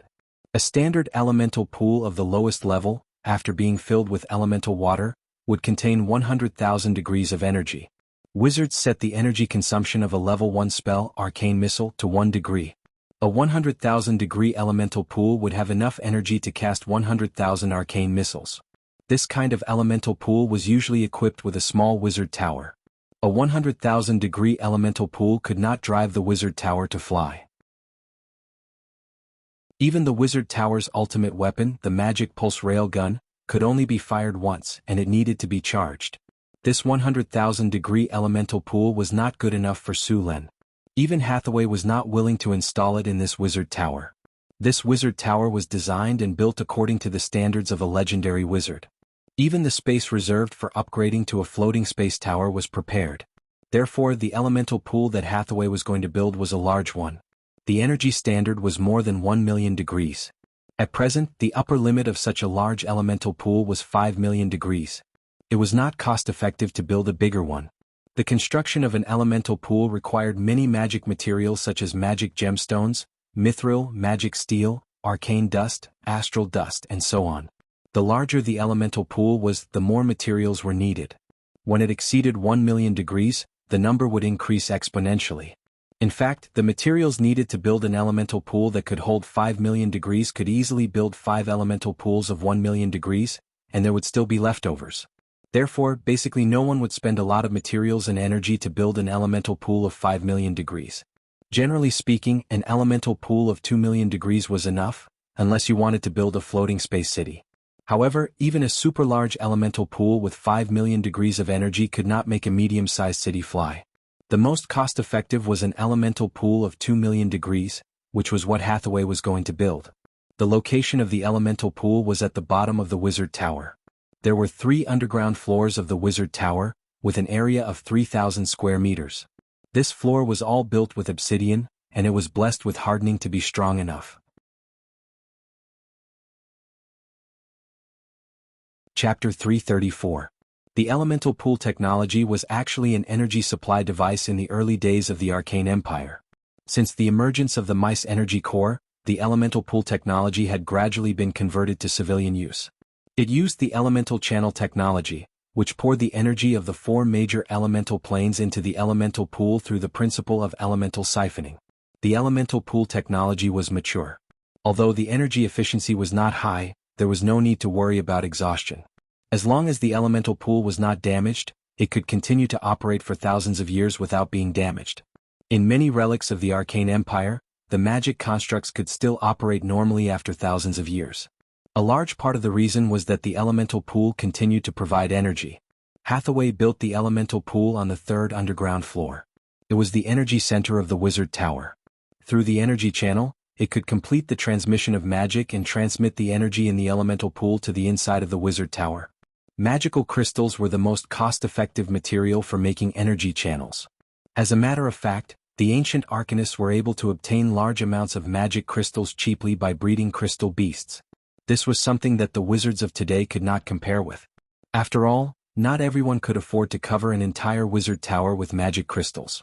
The 3rd underground floor of the Wizard Tower. Hathaway had made a circular pool with a diameter of 20 meters in the Wizard Tower. The pool was located in the center of the Wizard Tower.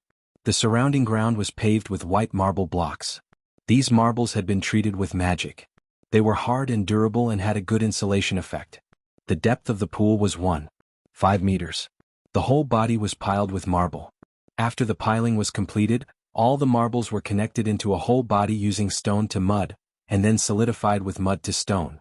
There was also a layer of thorium coating on the surface of the marble. Thorium was a substitute for mithril. Its nature was similar to mithril, but the effect was much worse. The whole pool was coated with a layer of thorium. Next, Hathaway needed to use mithril to engrave a super-large energy-gathering array in the pool. This process alone consumed a lot of magic materials. Although the value of thorium was not as high as mithril, it was still very expensive. A full layer of thorium consumed 200 pounds of thorium, which was worth 200 kinnar. In addition to the mithril used to engrave the runic array, only the rich could afford it. Next, various magic materials needed to be added to the elemental pool. Arcane dust and astral dust needed to be integrated into it to reduce the consumption of energy conversion. After these materials were perfectly integrated into the elemental pool, the basic structure of the elemental pool was completed. Of course, this project was not made by Hathaway alone. Everyone in the Wizard Tower, including Su Lin, was involved. It took them 3 days to complete the construction of the elemental pool. After completing the elemental pool, the work was only half done. Next, he still had to engrave 4 runic magic circles that connected the 4 major elemental planes. Hathaway took out a silver-white carving knife and carefully engraved the runes in the 4 directions of the elemental pool. The elemental extraction and transmission circle was very complicated. A slight mistake would result in failure and a new one would be needed. After Hathaway was done, she summoned a ball of elemental fire and controlled it to melt a piece of mithril. She then used the wizard's hand to merge the melted mithril into the rune circle. Hathaway was the only one who could do this. After all, she was the only master alchemist in Northern Town City. After the construction was completed, Hathaway built a platform about 1 meter wide in the center of the elemental pool. She then engraved a complex runic magic circle on the platform. In the center of the runic magic circle, a diamond the size of an egg was integrated into it. Next, 4 magic gems were needed to replace the earth, fire, wind, water and fire gems. 4 magic gems of the same quality and size were integrated into the 4 corners of the elemental pool. As the gems were integrated, the entire elemental pool shook slightly. Then, traces of strange energy appeared in the elemental pool. At the same time, Hathaway, Karina, Alex and Grace stepped forward and stood on the earth, fire, water and wind elemental runic magic circles. A powerful elemental energy appeared in the surroundings. This elemental energy wrapped around the 4 of them in an orderly manner and lifted their bodies into the air.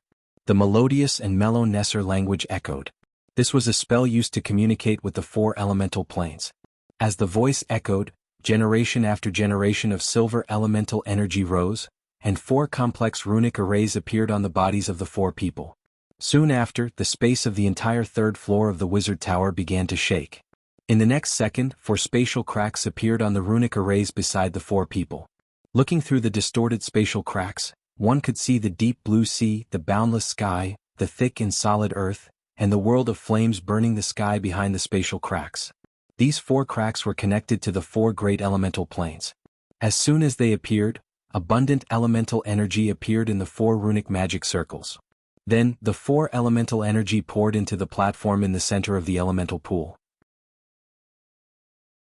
After the earth, fire, water and wind elemental energy underwent a strange fusion, azure spring water flowed down from the platform. It was the elemental energy that had condensed into liquid form.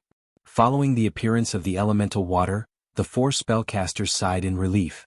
As the elemental energy stabilized, the 4 elemental channels slowly disappeared. However, the elemental energy continued to appear and fuse with the elemental water, appearing in the elemental pool. The elemental pool was successfully built. At the same time, the elemental water started to appear in the elemental pool. The concentration of elemental energy in the entire 3rd floor of the underground floor started to rapidly increase. In less than 10 minutes, the concentration of elemental energy had increased by several times. The elemental pool made by Hathaway could hold 2 million degrees of energy. It could support the consumption of the entire elemental pool and also support the daily consumption of a large golem legion. Naturally, the cost of such an elemental pool wasn't low. Just the cost of the materials was more than 1 million kinnar. The existence of the elemental pool transformed the entire wizard tower into a place of active elemental energy. Within the range of the wizard tower, all spellcasters' mana recovery speed would be accelerated, their meditation efficiency would increase, the difficulty of casting spells would be reduced, and their mana consumption would be reduced. Elemental pool, large current status, charging.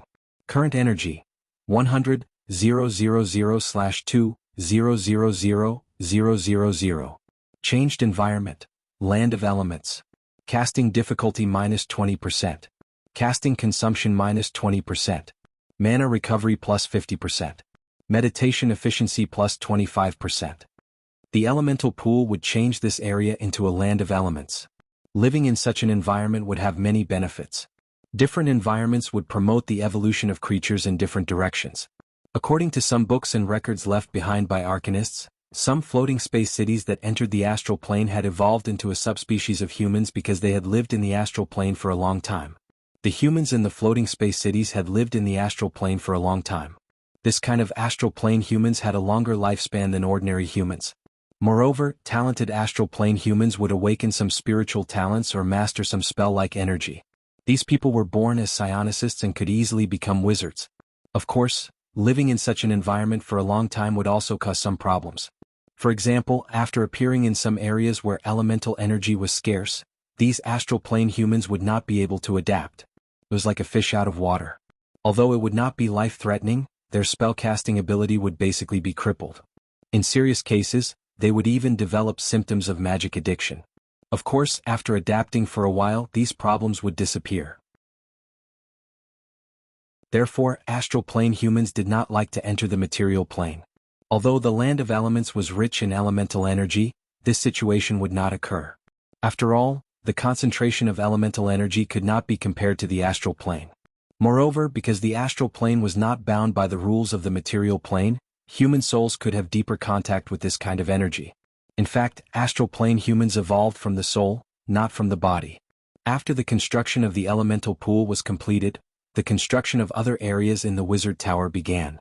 There was a treasure room, a prison, a living room, a guest room, a library, a bedroom, a laboratory, a meditation room, a console, a control center, a runic barrier, a training ground, a warehouse, a war room, a golem army, and an ecological garden. Many facilities needed to be built. Among them, areas such as the living room, guest room, bedroom, library, and these were built very quickly. However, the construction of some areas was much more difficult. For example, the ecological park. Su Lin intended to learn the construction method of the secret realm and build one of the floors of the wizard tower into an ecological park. This ecological park would use space folding and space expansion technology. This technology could expand a one-story wizard tower that was originally only about 2,000 square meters by 10 times or even 100 times. Then, space folding technology would be used to place this ecological park in the wizard tower. Hathaway was not very familiar with space folding and space expansion technology, so she did not directly use it in the wizard tower. If there was a problem with this kind of spell, the consequences would be very serious. Su Lin did not want his newly built wizard tower to be broken or tilted. Only after he was familiar with it would Su Lin use this technology in the wizard tower. After the wizard tower had an ecological park, many special experiments could be carried out. Other than the ecological park, the laboratory and meditation room in the wizard tower were also very important. These two places needed to be isolated with rune circles. No matter if it was an experiment or meditation, it was taboo to disturb. If there was a problem, the consequences would be very serious. The rest of the places, such as the treasure room and the prison, also needed to be strictly protected. The construction of the entire wizard tower was progressing very slowly. Such a huge wizard tower, with 10 floors and 120 meters, had an area of 30,000 square meters. It would take a lot of time to only rely on 4 wizards. Laying the energy channel in the entire wizard tower was not a small project.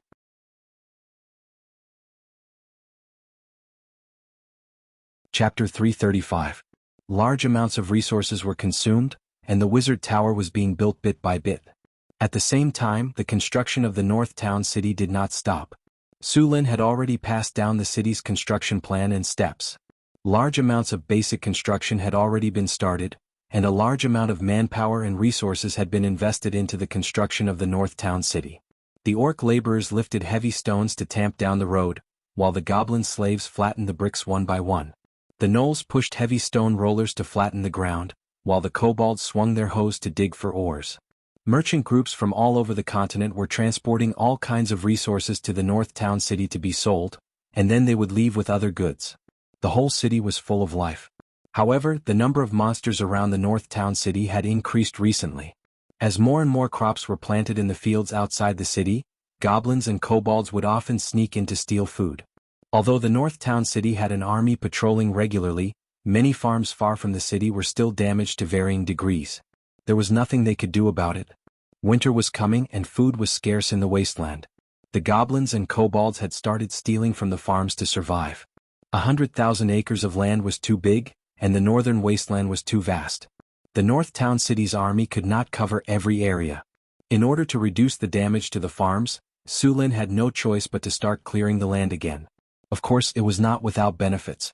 The North Town City was developing, and it needed a large amount of strong labor. The goblins, kobolds, and gnolls were here to work for the North Town City. Whether it was the goblins, kobolds, or gnolls, they didn't know how to farm. Instead, they liked to plunder, so they often died in winter due to lack of food. Although Su Lin treated these monsters as slaves, he also let them eat their fill. As long as they worked in Northern Town City, goblins, kobolds, and gnolls wouldn't starve to death. Compared to other lords of this era, Su Lin was very kind and benevolent. Of course, those who died from exhaustion or accidents were not included. Ever since the farms outside the North Town City were destroyed, Su Lin had sent out scouts to track down the monsters. Even the Cryopterus had joined the search. With the Cryopterus in the air and the scouts, Su Lin believed they would soon find the monsters. As expected, it did not take long for the monsters to be found. The monsters were hiding in a forest. Su Lin would not let these slaves who had delivered themselves to his door. 30 miles outside the North Town City in a forest. "My lord." A scout came out of the dense bushes and quickly walked by Su Lin. The monsters are hiding in the forest. They don't seem to have noticed us. Get ready for battle.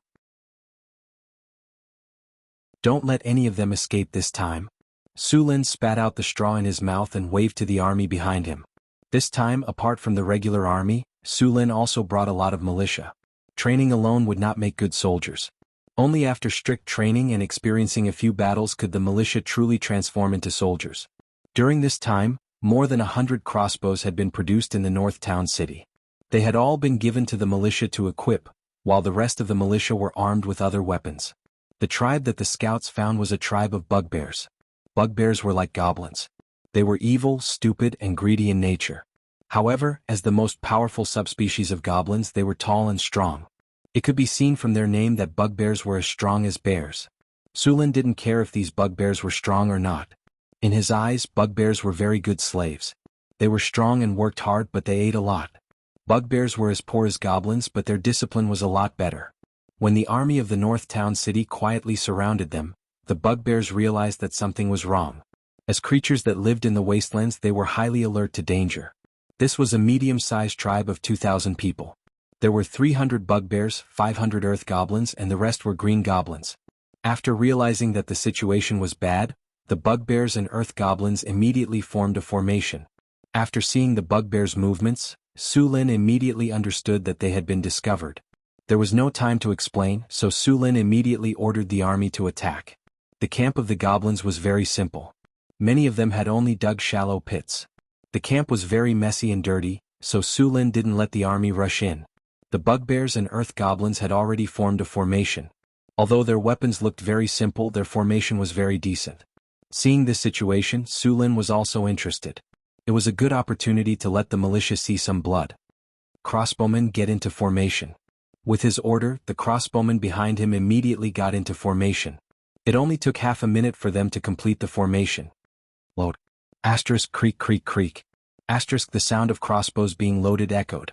More than 100 crossbows were loaded, and the cold arrows flickered with a chilling light. The first row of crossbowmen took a step forward and squatted down. At the same time, they leveled their heavy crossbows and pointed at the goblins not far away. The goblins saw that there weren't many enemies, so they immediately waved their weapons and rushed over. Even the bugbears maintained their formation and raised their simple wooden shields and spears as they moved forward. 5 shots ready. Su Lin raised his arm and swung it down. Release.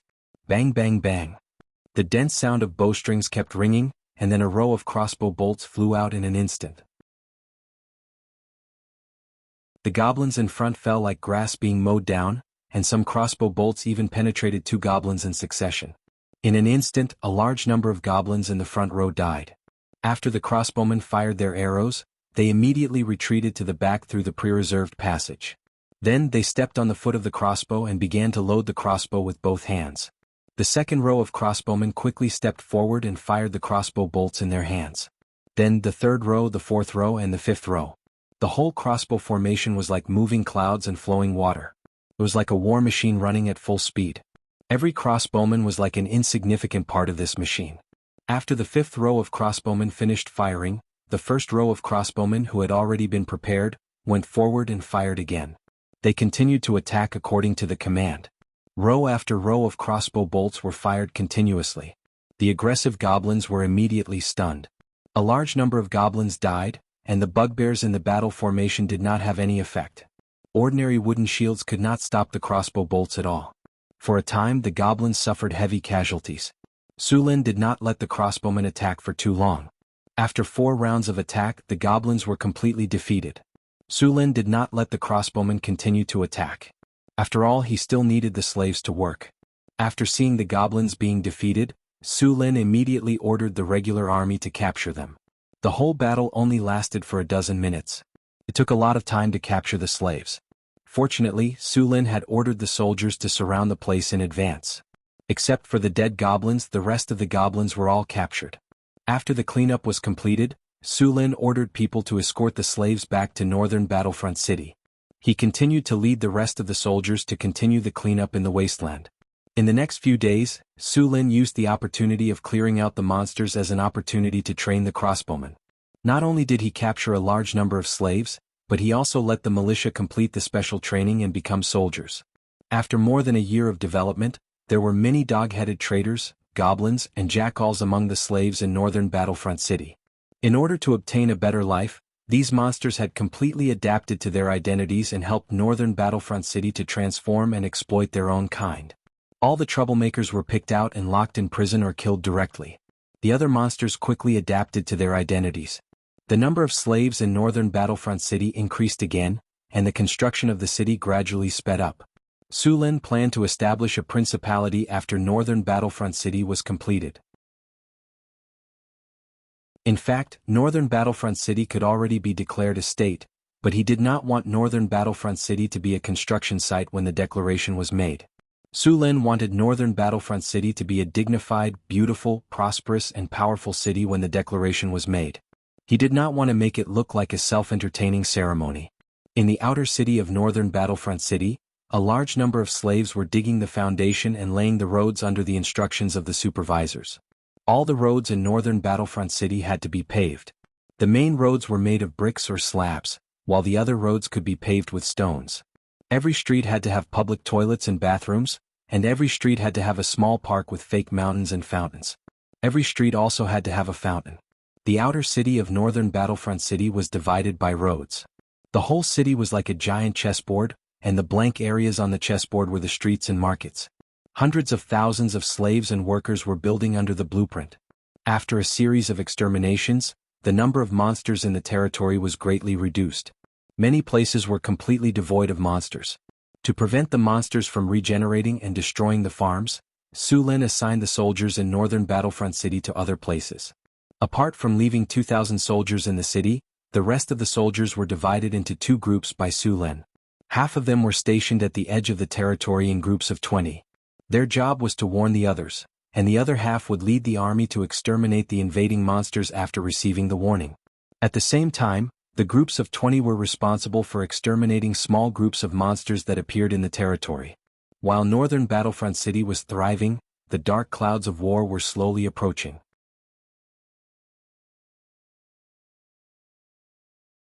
Chapter 336. Northern Wilderness. In a desolate and barren gravel area, an adventurer team was slowly moving forward. This team was a standard 5-man team. There was an armored warrior, a rogue, a ranger archer, a dwarf defender, and an experienced captain. In fact, the best adventurer team also needed spellcasters, wizards, or warlocks, but spellcasters rarely joined this kind of team unless they were looking for something. Of course, this kind of situation usually meant that things would be very troublesome. Boss. We've already walked so far. Should we take a break first? The armored warrior in the team said as he stretched his shoulders. As a warrior, he was wearing a mail armor and an inlaid iron scale armor, plus some other things and weapons. Could be said that he carried the most weight. Even if the warrior's physical fitness was good, he still felt tired.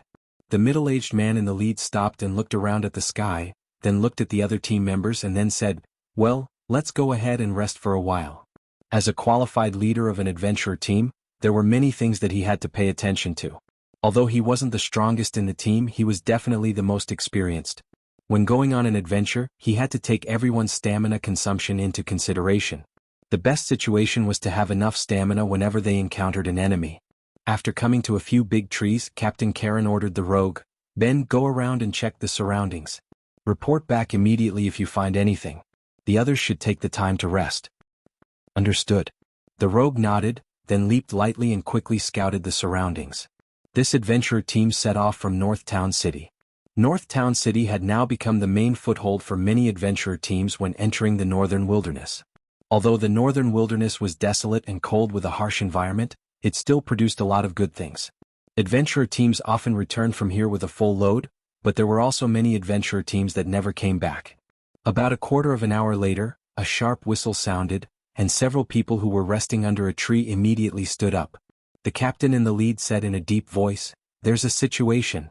Everyone follow me." A small team quickly rushed in the direction of the sound. These people were very experienced. Even if they were moving quickly, they still squatted and used the surrounding grass as cover. As an adventurer team, they lived a life of danger. Once they discovered a situation, they would immediately send out a signal. "Stay hidden," a ranger suddenly said as if he had noticed something. The team that was moving forward immediately crouched on the ground and hid their bodies completely. Then they carefully looked around. "What did you find?" the captain asked in a low voice. "Look at the sky." The ranger pointed to the sky, which was clear and boundless. Karen looked for a while but didn't see anything. Just as she was about to ask, her eyes suddenly swept over a black spot. The black dot quickly grew bigger and a wyvern appeared in the sky. On the wyvern's back was a green-skinned figure. It was a beastman. "It's the orc air cavalry." Karen's eyes narrowed. "Be careful and hide, don't let them discover you." After clearly seeing the appearance of the black dot, Captain Karen was shocked and hurriedly had the others hide. After everyone hid in the bushes, the two-legged flying dragon quickly flew over them, but it didn't discover the people hiding here.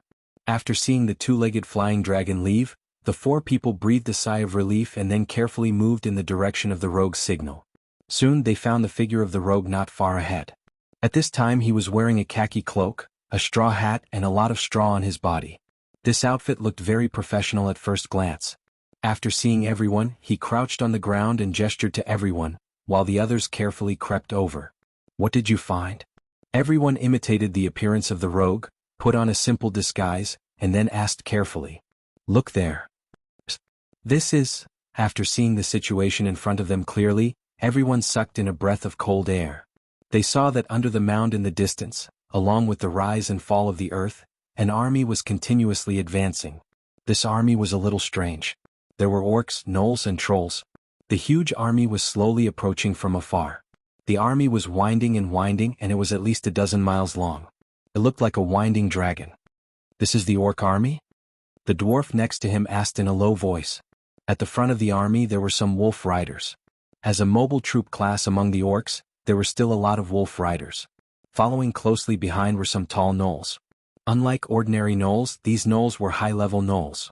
They were powerful, bloody, and brutal.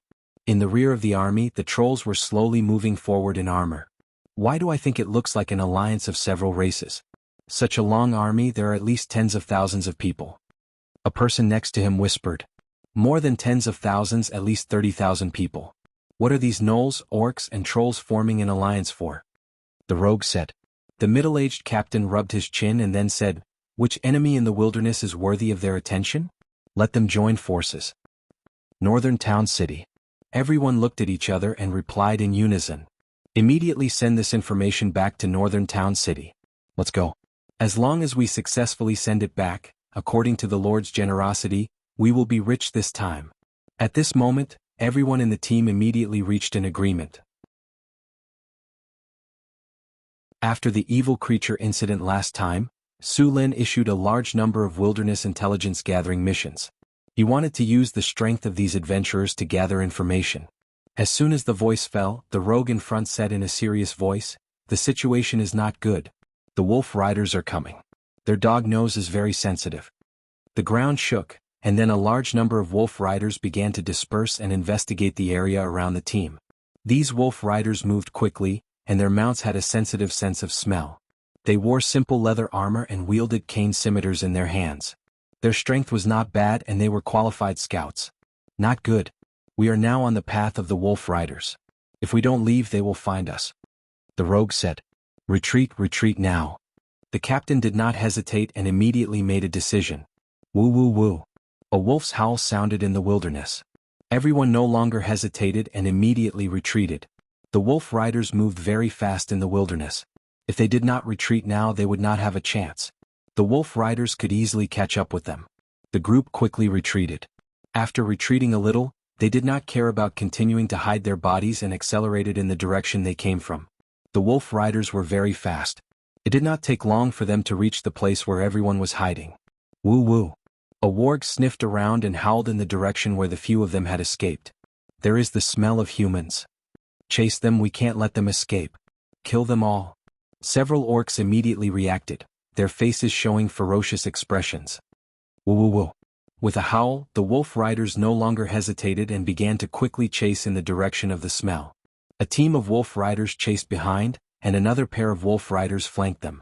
The adventurer team was running at full speed. The rogue took out a magic scroll and directly tore it open without hesitation. A wave of elemental energy was released from the scroll. Group haste. A pale green light enveloped everyone, and wind elemental energy surrounded everyone. Everyone who was running felt their bodies become lighter, and their speed instantly doubled. The group quickly ran in the direction of the northern city. These magic scrolls were sold by Hathaway's alchemy shop in the northern city. It sold rune scrolls, magic potions, enchanted weapons, and many other types of items. It also bought all kinds of enchanted items in large quantities. Many adventurer teams would spend a sum of kinnur here to buy life-saving items or potions. Very recently, the adventurer team in front of them had bought one. Group haste lasted for an hour. After using it, it could greatly increase one's speed. With the effect of this scroll, the wolf riders would not be able to catch up to them for an hour. When the wolf riders saw the humans suddenly accelerate, they immediately had their mounts chase after them. However, compared to horses, mount wolves had much less stamina and couldn't charge long distances.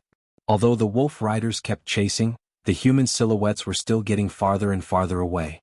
But at this time, two wyvern riders suddenly rose from the rear of the orc army.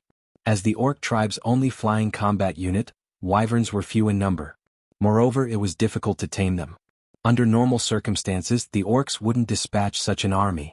It was clear that after seeing the humans about to escape, the orcs finally couldn't hold back. The two aerial knights quickly flew past, their huge wings constantly flapping. Although the humans were very fast after using haste, the distance between them was quickly shrinking under the pursuit of the aerial knights. We're in trouble, it's the aerial knights. With our current speed, we can't escape, the captain said anxiously as he looked back at the approaching silhouettes in the sky. Split up and escape. There are only two of them. The five of us will split up and run. If one escapes, one escapes. After escaping, immediately return to the city and warn the Lord. If the others die, quickly distribute the rewards to the deceased relatives and friends. Please. Understood. Agreed. That's good. Everyone, I wish you good luck. Run for your lives. After saying that, everyone immediately scattered and fled.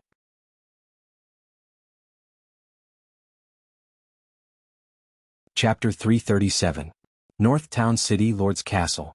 Su Lin, who had just finished his special training, was soaking in the hot spring. Anna and Angela, who were wearing translucent gauze, were helping him wash his body. The hot spring was surrounded by steam, and the two maids' fair jade-like skin was faintly discernible under the gauze. If there was water on it, it would be no different from being transparent. After soaking in the hot spring, Su Lin wore a thin linen robe and went back to his study to deal with government affairs. At this time, there was a rush of footsteps outside the door, followed by a series of knocks. It was already afternoon, and the meeting hall was about to get off work. Under normal circumstances, everyone would report the situation at this time, let alone report to Su Lin. If someone came at this time, there was a high chance that something big had happened. Come in, Su Lin said as he put down the document. A servant pushed the door open and hurriedly said, My lord, the beacon tower reported that there is an army coming from the northeast. Su Lin's face changed and he asked in a deep voice, How many people? How far are they from the territory? The specific information was reported to us by an adventurer. Our patrol team found him being chased by the wolf riders. After they rescued him, they told us the news. When they sent someone back to report, they also sent people to investigate. I believe there will be more complete information soon. Where is the adventurer? Su Lin asked. He is waiting in the servant's room. Bring him here. Yes, my lord. About a few minutes later, Su Lin saw the adventurer in the study. The adventurer looked very bad. There were bloody marks on his face and arms, and his armor was damaged. There were also a few bandaged wounds on his body, and there were traces of blood seeping out. Judging by his appearance, he should be a rogue. Su Lin looked at him and said to the servant next to him, Give him a chair. My lord, please save my companions. They are probably still being chased by the orcs, the adventurer said anxiously. Don't worry, the patrol team has already gone to rescue them. If they are still alive, they will definitely save them. Now tell me what you saw. How many people are there in the orc army and how far are they from here? Next, the adventurer carefully described the information he knew in detail. After hearing that the enemy was not only orcs, but also gnolls and trolls, Su Lin's face became a little dignified. The army was more than 30,000 people, which made Su Lin frown. Activate war mobilization immediately. After listening to the adventurer's information, Su Lin immediately said, The army will be on alert immediately. All leave will be cancelled. Except for the injured, all soldiers will return to the army. Notify Centaur City and tell them to immediately move to North Town City and Mirror Lake City. Centaur City will be temporarily abandoned. Inform all citizens, caravans and adventurers that Northern Town City is now in a state of emergency. All city gates are closed and all serfs and refugees working outside the city are to return to the city. Harvest the food that is about to be harvested. If you can't harvest it, destroy it all. Don't leave a single grain for the enemy. Send out war mobilization orders. The council hall will return to work immediately. Ask them to assist the security forces in maintaining order in the city. Ask them to organize logistics teams to distribute food and supplies. Send out orders to the security forces. No one is allowed to go out on the streets without a token from the city hall or the army. Violators will be arrested and interrogated immediately. Anyone who dares to take advantage of the situation and cause trouble is allowed to be executed immediately.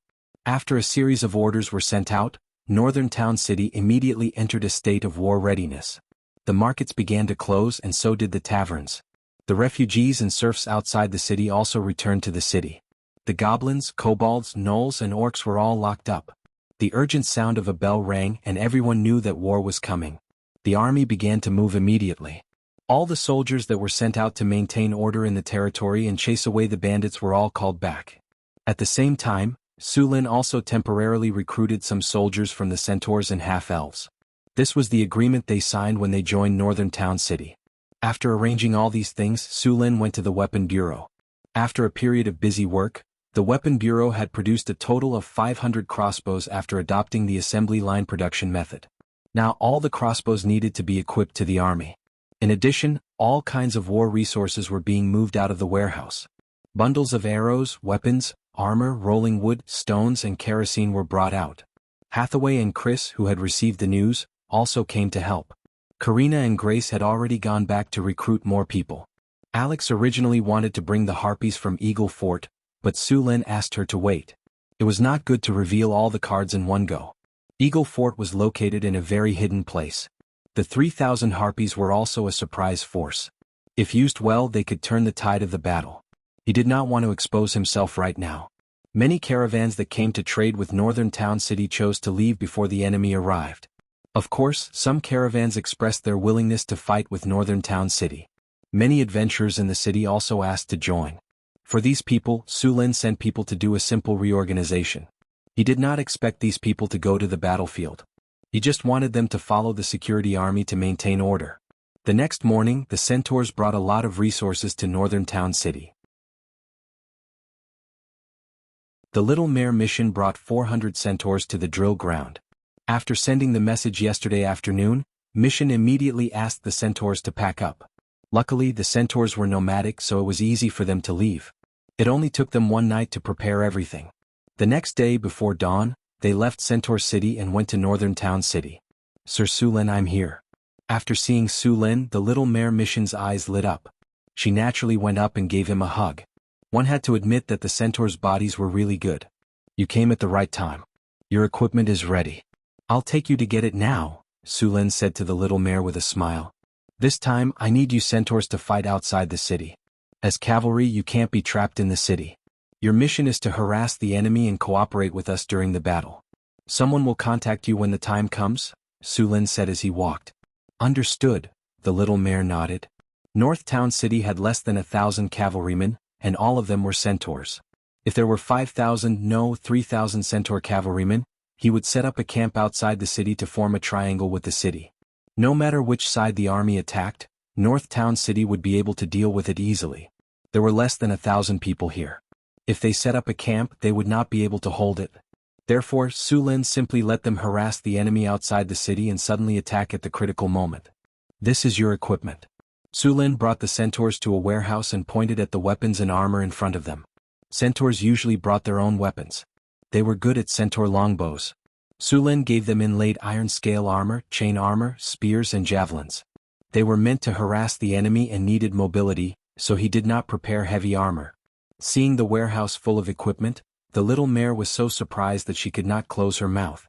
She immediately ordered people to distribute the equipment. After arranging the centaurs, Sulin left. Soon, a messenger came in and gave the latest information to Sulin. After taking the leather tube, Su Lin took out the information and quickly browsed through it. The information was about the enemy sent back by the scouts. After some investigation, he finally had a clear understanding of the enemy's strength. Different from the 30,000 people before, this time the orcs, gnolls and trolls had gathered a total of 40,000 soldiers. There were trolls, wolf riders, sky riders, elite gnolls and orcs. They were all very powerful. The scouts even found some simple siege weapons. This army was still 60 miles away from northern town city.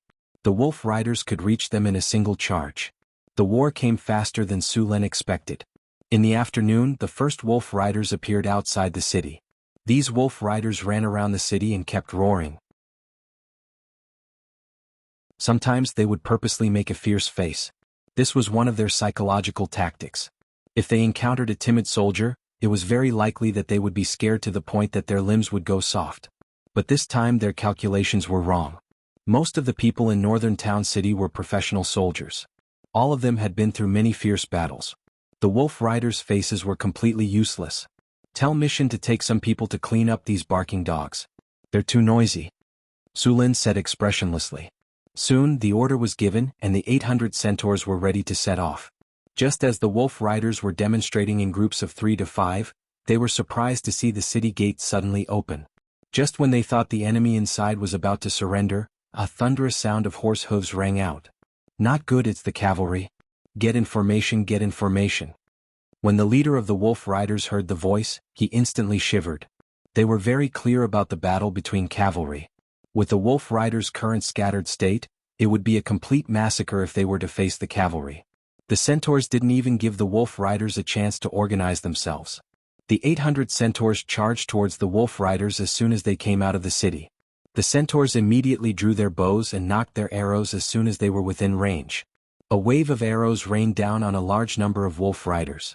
The distance between the two sides was very short. After only 3 rounds of arrows, both sides began to engage in close combat. However, at this moment the leading centaur whistled and a shocking scene appeared. In an instant, all the centaurs turned their horses around and completed a turn at top speed. At the same time, another wave of arrows rained down on them.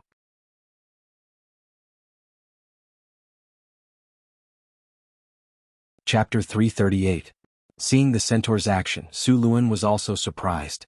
Only a centaur could do such a trick. Even if there were humans who could do it, there were only a few who could do it. Most people would be directly thrown off in the extreme speed, not to mention shooting arrows at this time. Their racial talent was something no other race could compare to. After a few waves of arrow rain, the wolf riders were completely scattered. They were not scattered in the first place, so after being caught off guard they began to run. However, the centaurs would not let these orcs go.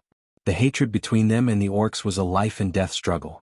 Su Lin watched as the centaurs used all kinds of methods to slowly wipe out the wolf riders in front of them. Other than the ones that ran away in advance, the rest all died on the land outside the city. He believed that with the help of the orcs' flesh and blood, the plants on that land would flourish even more next year. After clearing out the wolf riders, Mihian did not return to the city. Instead, he waved at Su Lin from afar, and the centaurs left in another direction. The centaurs were heading towards Mirror Lake City, which would be their supply area. After the centaurs took care of the wolf riders, no other orcs came to fight. In the evening the orc army finally arrived. The army of more than 40,000 people was a huge black mass. It was a perfect example of the saying, 10,000 people is endless. The army did not rush to attack just because the wolf riders had failed. After arriving, the army began to set up camp. After seeing the army on guard, Su Lin gave up on the idea of attacking before they settled down. This army was very vigilant against the northern city. They did not let their guard down just because they outnumbered the northern city by a few times. Su Lin watched for a while. After seeing that there was no opportunity to attack, he arranged for people to be on guard and left the city wall. The night was dark and the empty wilderness was very quiet. The stars were shining in the sky. The northern city and the orc army did not do anything this night, but both sides knew that this was only the last bit of peace before the war. Su Lin slept very well at night. Hathaway, Chris, Alex and Phyllis were all there. Early the next morning the orcs' attack began. The orc army did not charge forward immediately.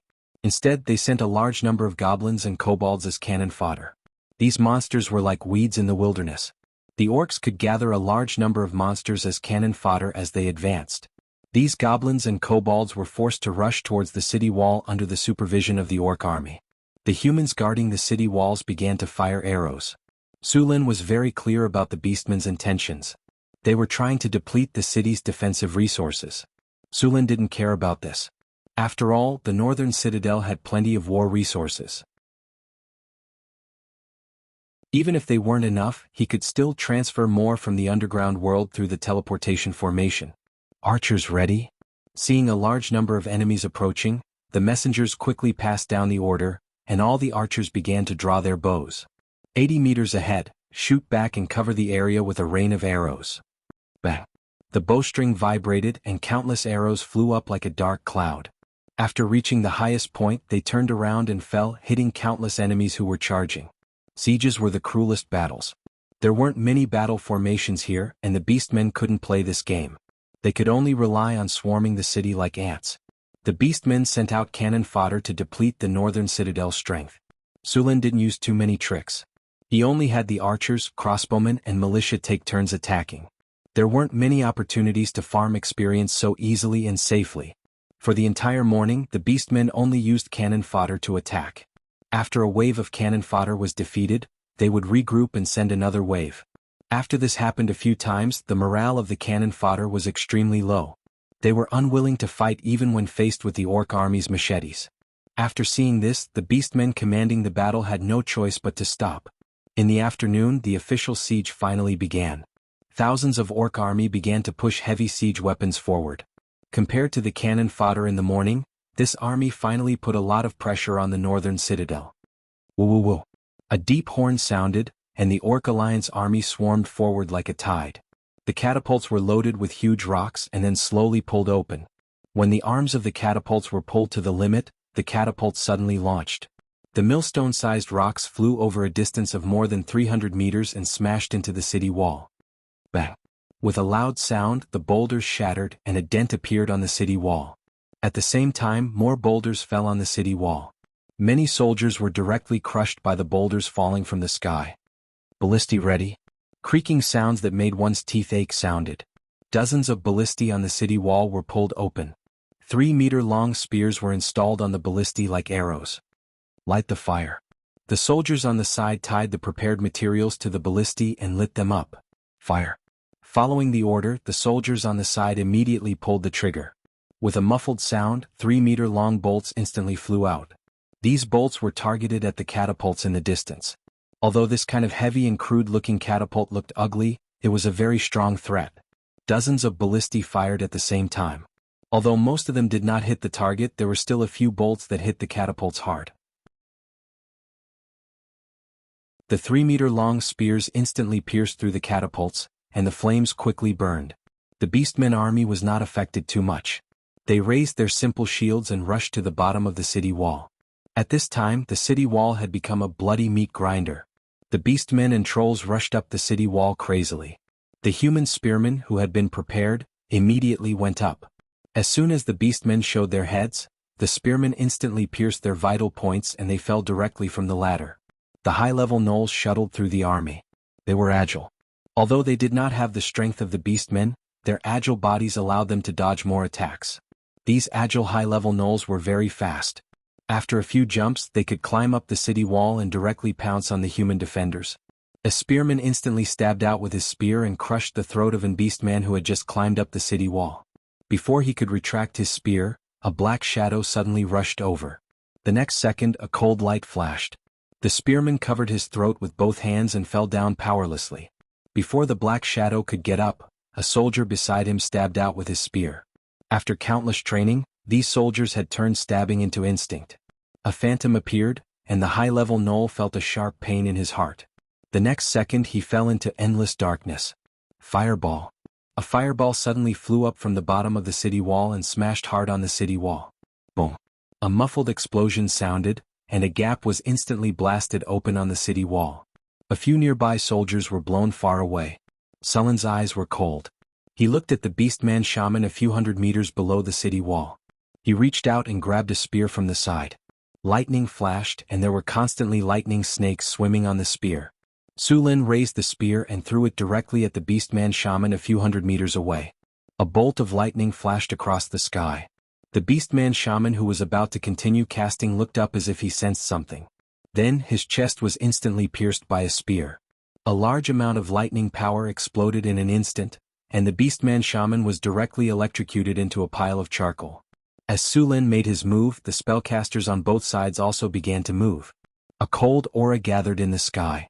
Hathaway's loose wizard robe fluttered. She raised her magic staff and pointed it directly in front of her. I storm. Spell maximization plus spell level up. In front of the city wall, a huge ice vortex with a diameter of 50 meters appeared. Countless ice blades appeared and spun rapidly. The moment they appeared, the blue ice blades were dyed red by blood. The entire ice storm turned red in an instant. The enemy soldiers who were within the range of the ice storm were instantly cut into pieces by countless ice blades.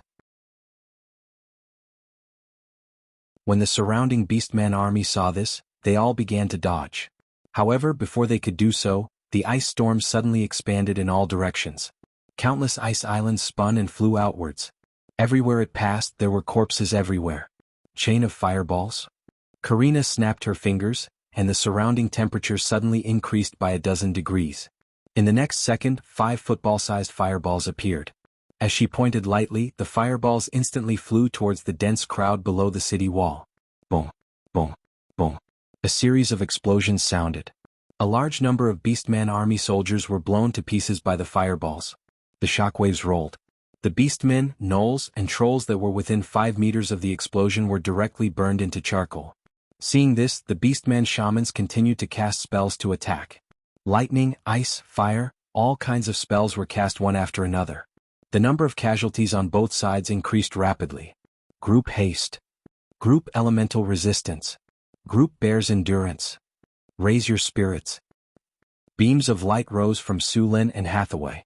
The light quickly spread and soon covered the entire city wall. After the buffs, the combat power of the northern battlefront city soldiers was greatly increased. Their morale was boosted and they all became braver and better at fighting. Su Lin even saw a barbarian berserker jump up with a giant axe and split a football-sized fireball in half. The collapsed fireball scattered and the flames engulfed him. However, when it reached him, it was quickly extinguished. A beam of light flashed and it didn't cause any damage. The northern battlefront city soldiers' strength was greatly increased. The Beastman army that was attacking continuously was instantly stunned. Before this, they could still climb up the city wall. However, after this wave of attacks, they were all chased down. After seeing this, the Beastman commander could only temporarily stop the attack. The tide-like army slowly retreated, leaving behind a ground full of corpses. P.S. Sacrificing a book, The Amazing Life of a Tycoon, a story about how he made billions through the efforts of the system.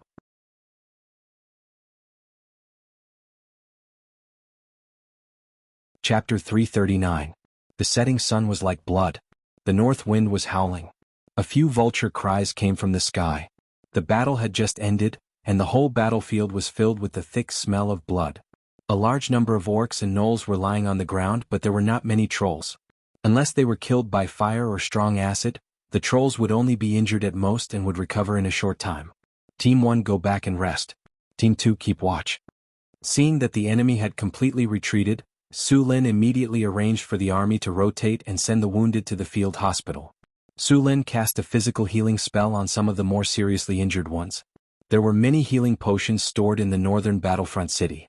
These potions were considered inferior potions, so even apprentices could make them. They were also very cheap. The main ingredient was the 7-leaf flower.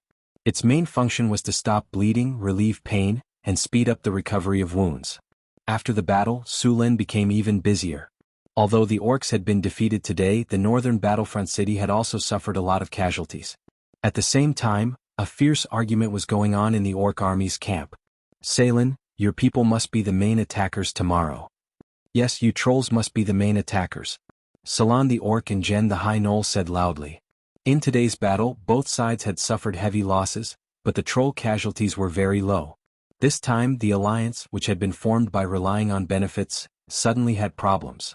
The orcs and gnolls, who had suffered heavy casualties, worked together to pressure the trolls. No, we have an agreement. All 3 sides will send out the same troops. Rant the troll refused without thinking. Yes, we have an agreement, but my people have suffered heavy casualties and you trolls have suffered few casualties. This is not fair.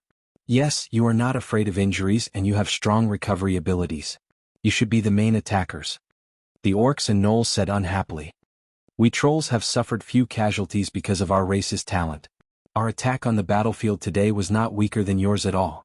Rance said loudly, and a deep crack appeared on the ground with a casual punch. After that, the three sides had another fierce argument. In the end, the trolls agreed to be the main attackers tomorrow.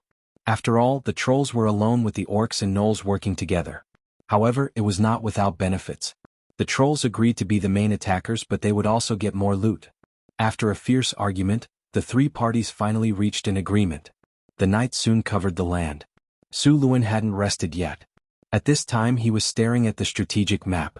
The camp of the allied orcs was 15 miles away from the city. At this time, on the map, a small green team was quietly waiting outside the camp of the allied orcs. This group was the Little Mare Centaur Cavalry. It was obvious that she was preparing for a night attack. Hathaway, Alex, get ready. We're going out of the city later, Su Lin said as he swallowed a piece of barbecued meat and drank a glass of milk. Leave the city? Hathaway was a little surprised. They came all the way here. As the host, we should show them some hospitality. Let's treat them to a fireworks show tonight. Su Lin winked at Hathaway and said. Hathaway saw the smile on Su Lin's face and instantly understood. A fireworks show is a must. Su Lin, do you need me to bring the children? Alex said with a smile. No, this is just an appetizer. The three of us and Mission's cavalry will be enough. Su Luin hurriedly stopped him. If he let Alex take the harpies out now, although they would achieve good results, they would only be able to defeat the coalition army at most. Su Luin intended to completely devour this army. Even if he couldn't devour them, he would at least severely injure them. Okay then, Alex said with a little regret. After dinner, Su Lin rode the Pegasus and left Northern Town City. Hathaway curled up in Su Lin's arms while Alex flew beside them. The three of them quickly arrived at the bush where the centaurs were hiding. Mission, how are the preparations? Su Lin said to the little mare. It's ready. The soldiers are resting. Mission was obviously happy to see Su Lin. It's still early. Let the soldiers rest. Su Lin took out a delicate magic clock and looked at it. Su Lin planned to attack at 1 o'clock in the middle of the night. There were still 2 hours before 1 o'clock. At this time, the orcs had already started to rest. Only a few soldiers were standing guard in the lee of the wind. While there was still time, Su Lin cast an invisibility spell on himself and observed the orc camp from a close distance. He was looking for the best attack range.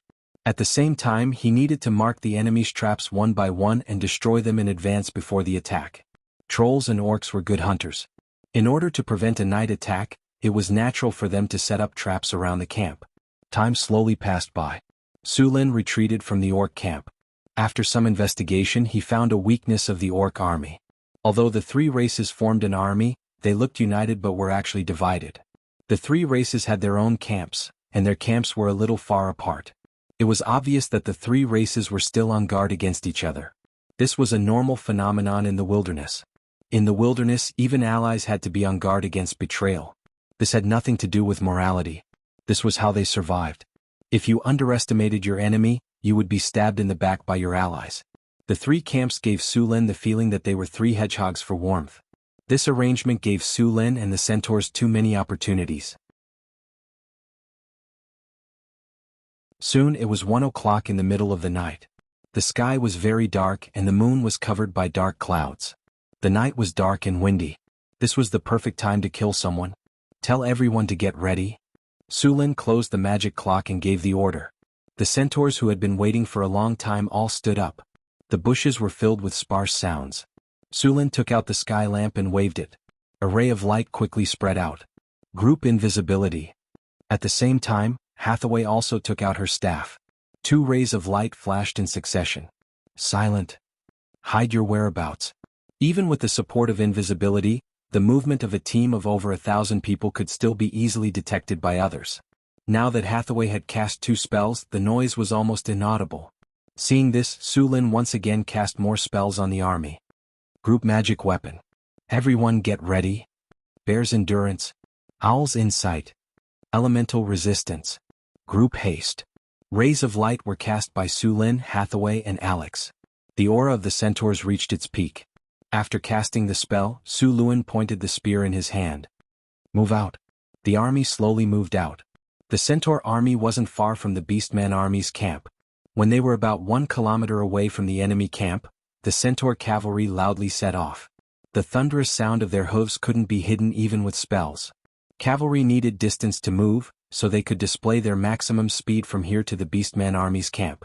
Su Lin rode his Pegasus and rushed out. The 800 centaurs followed closely behind. The thunderous sound of the horses' hooves quickly awakened the orc army. But before they could put on their armor and pick up their weapons, the centaur army had already rushed in. Chain fireball. 5 football-sized fireballs fell from the sky and instantly blasted a huge hole in the orc army's camp. The centaur cavalry rushed in through the hole. The centaur cavalry were like tanks as they charged forward at high speed, sending the gnolls flying. The impact of more than a ton of force caused the gnolls' chests to cave in. Fresh blood spurted out like a fountain. Bursting flames. Dazzling flames rose in the camp. Hathaway pointed her staff and the camp instantly turned into a sea of fire. Sullen's sneak attack on the high-level gnolls was a decision made after careful analysis. Gnolls had lush fur all over their bodies, especially in winter. In order to resist the cold, gnolls' fur would be even more exuberant. Their fur, which used to keep them warm, was now a fatal poison. Gnolls did not care about hygiene. No, there were not many in the wilderness who cared about hygiene. The orcs were like this, the trolls were like this, and even the centaurs were like this in the past. It was only later that Su Lin made a change. The greasy and dirty fur immediately burned when it came into contact with fire. Many gnolls were directly burned into balls of fire. The centaur cavalry did not stop at all. After rushing into the camp, they immediately formed an alliance and continuously set fire. Fire arrows fell from the sky, and everywhere they went, flames rose. Rainstorm.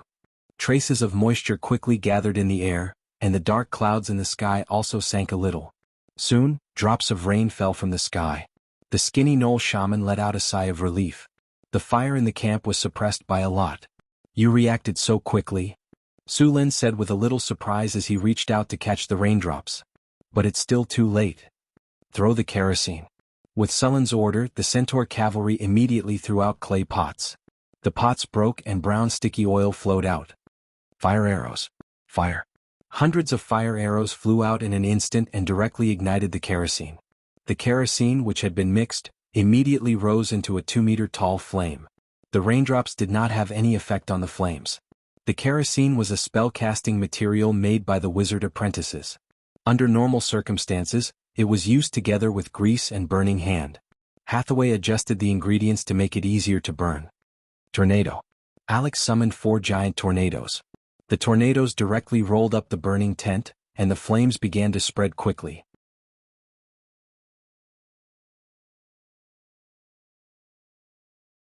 Chapter 340.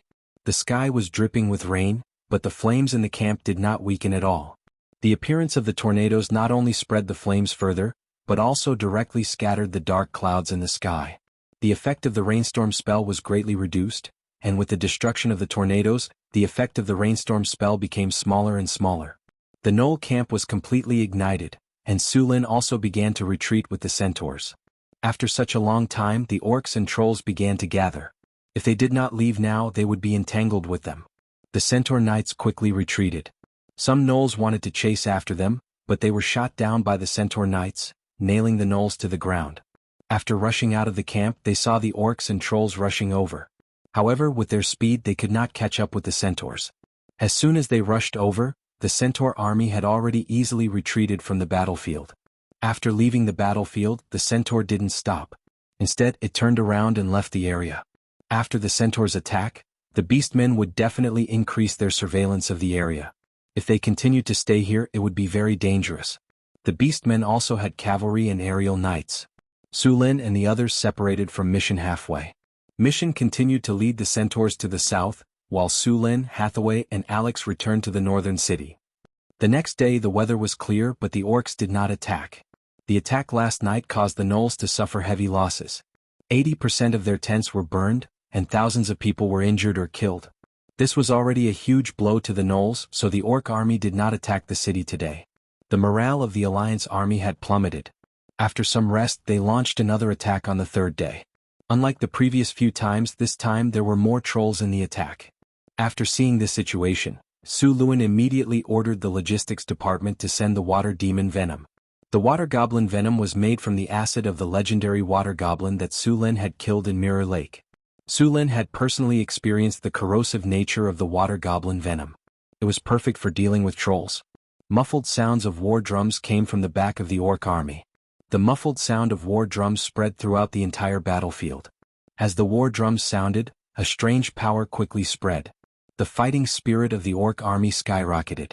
Their eyes turned blood red, their muscles bulged, and their veins began to twist and swell.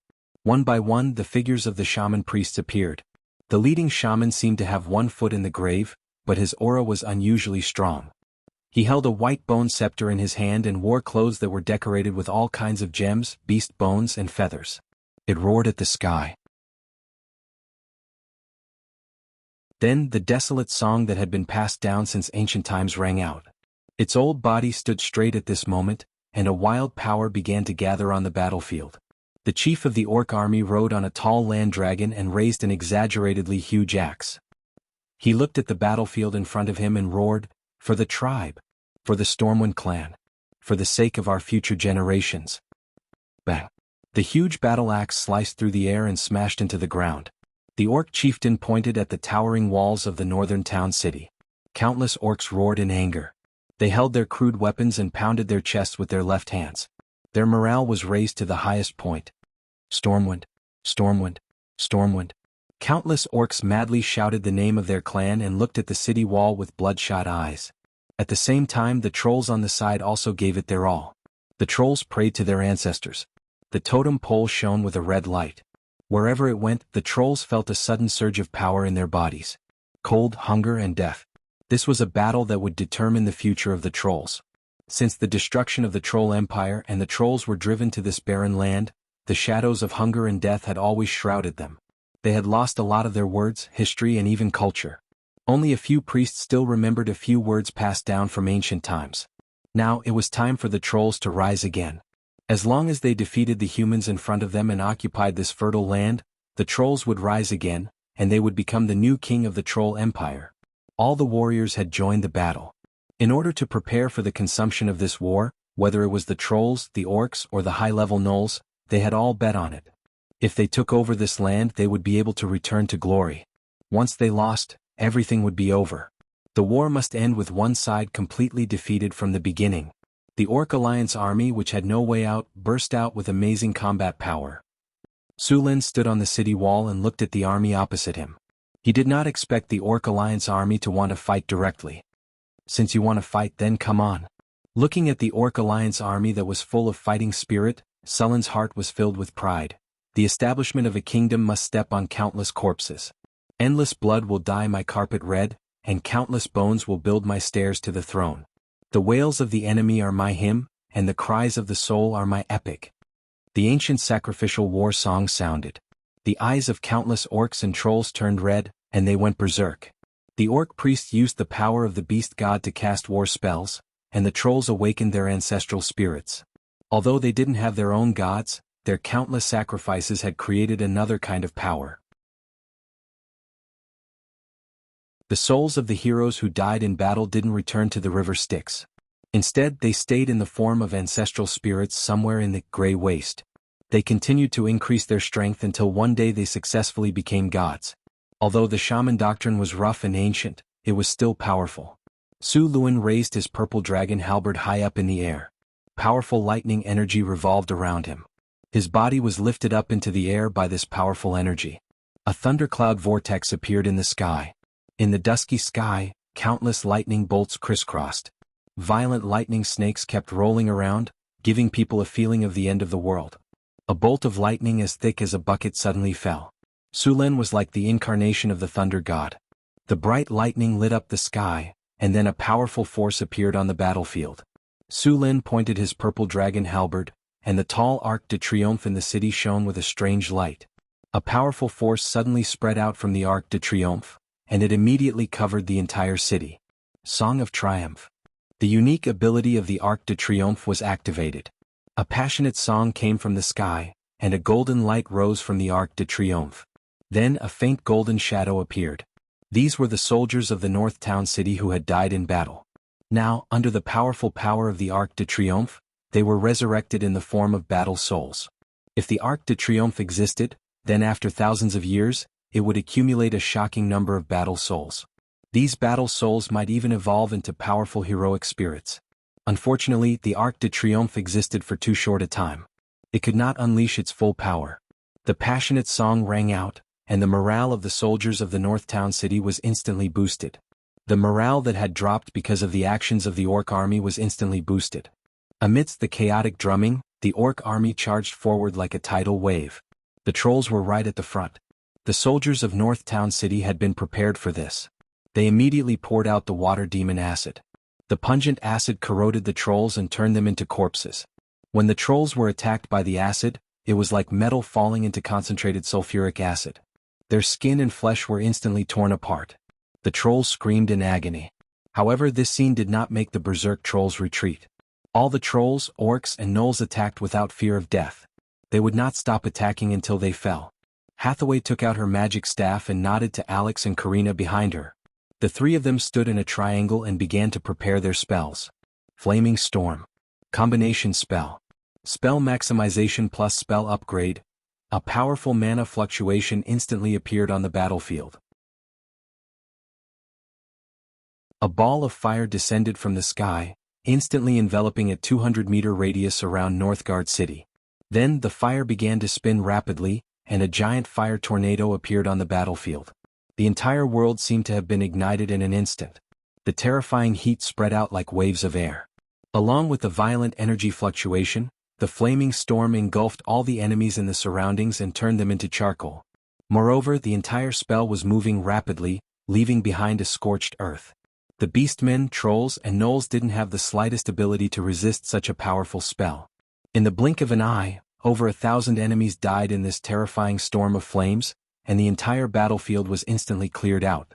Flaming Storm was a combination spell that Hathaway had researched. It required the cooperation of 3 great wizards to cast, and its power was far beyond that of an ordinary level 8 spell. It could be said that it was only a step away from a legendary spell. The tide-like orcs' attacks paused for a moment.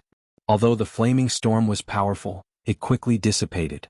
The orc army had entered a berserk state. They could not retreat even if they wanted to. Su Luan's body floated in the air, and a thundercloud shrouded the sky above the northern town.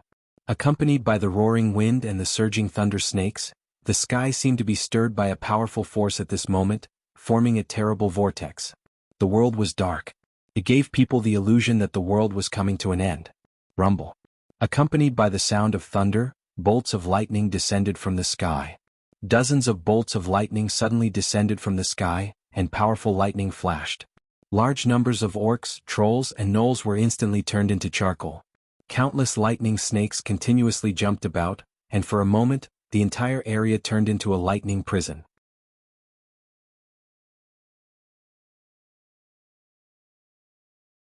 Chapter 341. Countless lightning bolts fell from the sky, and a large number of orcs and trolls were turned into charcoal. The Orc Alliance army suffered heavy casualties. After using a large area of effect skill, the lightning on Sullen's body dimmed a lot. After the Orc Alliance army suffered continuous attacks, they suffered heavy casualties. However, they had no way out and could only bite the bullet. Because there were rivers on both sides of North Town City, the Orc Alliance army could only attack from the other 2 directions.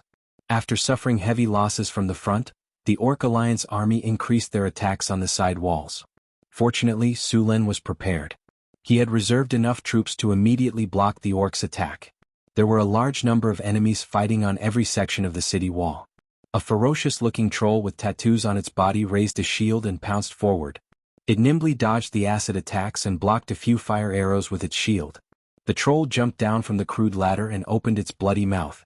A foul stench wafted out from its mouth. Its blood-red, turbid eyes were filled with madness and bloodlust. Boom.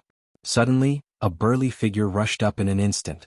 The sharp giant axe drew a beautiful arc in an instant. The troll was directly cut in half at the waist. Its blood, flesh, and intestines fell to the ground. However, although it suffered such a serious injury, the troll did not die. As long as they were given enough time, they would recover with their powerful regeneration ability. Sizzle. A burst of green smoke rose. A spearman poured a jar of acid on the troll's body. The troll's body was instantly bubbling, and its original flesh and blood were turning into charcoal at a speed visible to the naked eye. At this moment, a troll was truly killed.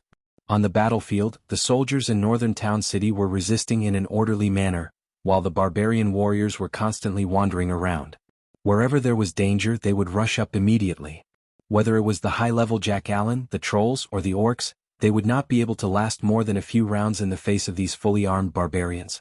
Although Su Lin and Hathaway did not make any more moves, North Town City was still as stable as Mount Tai.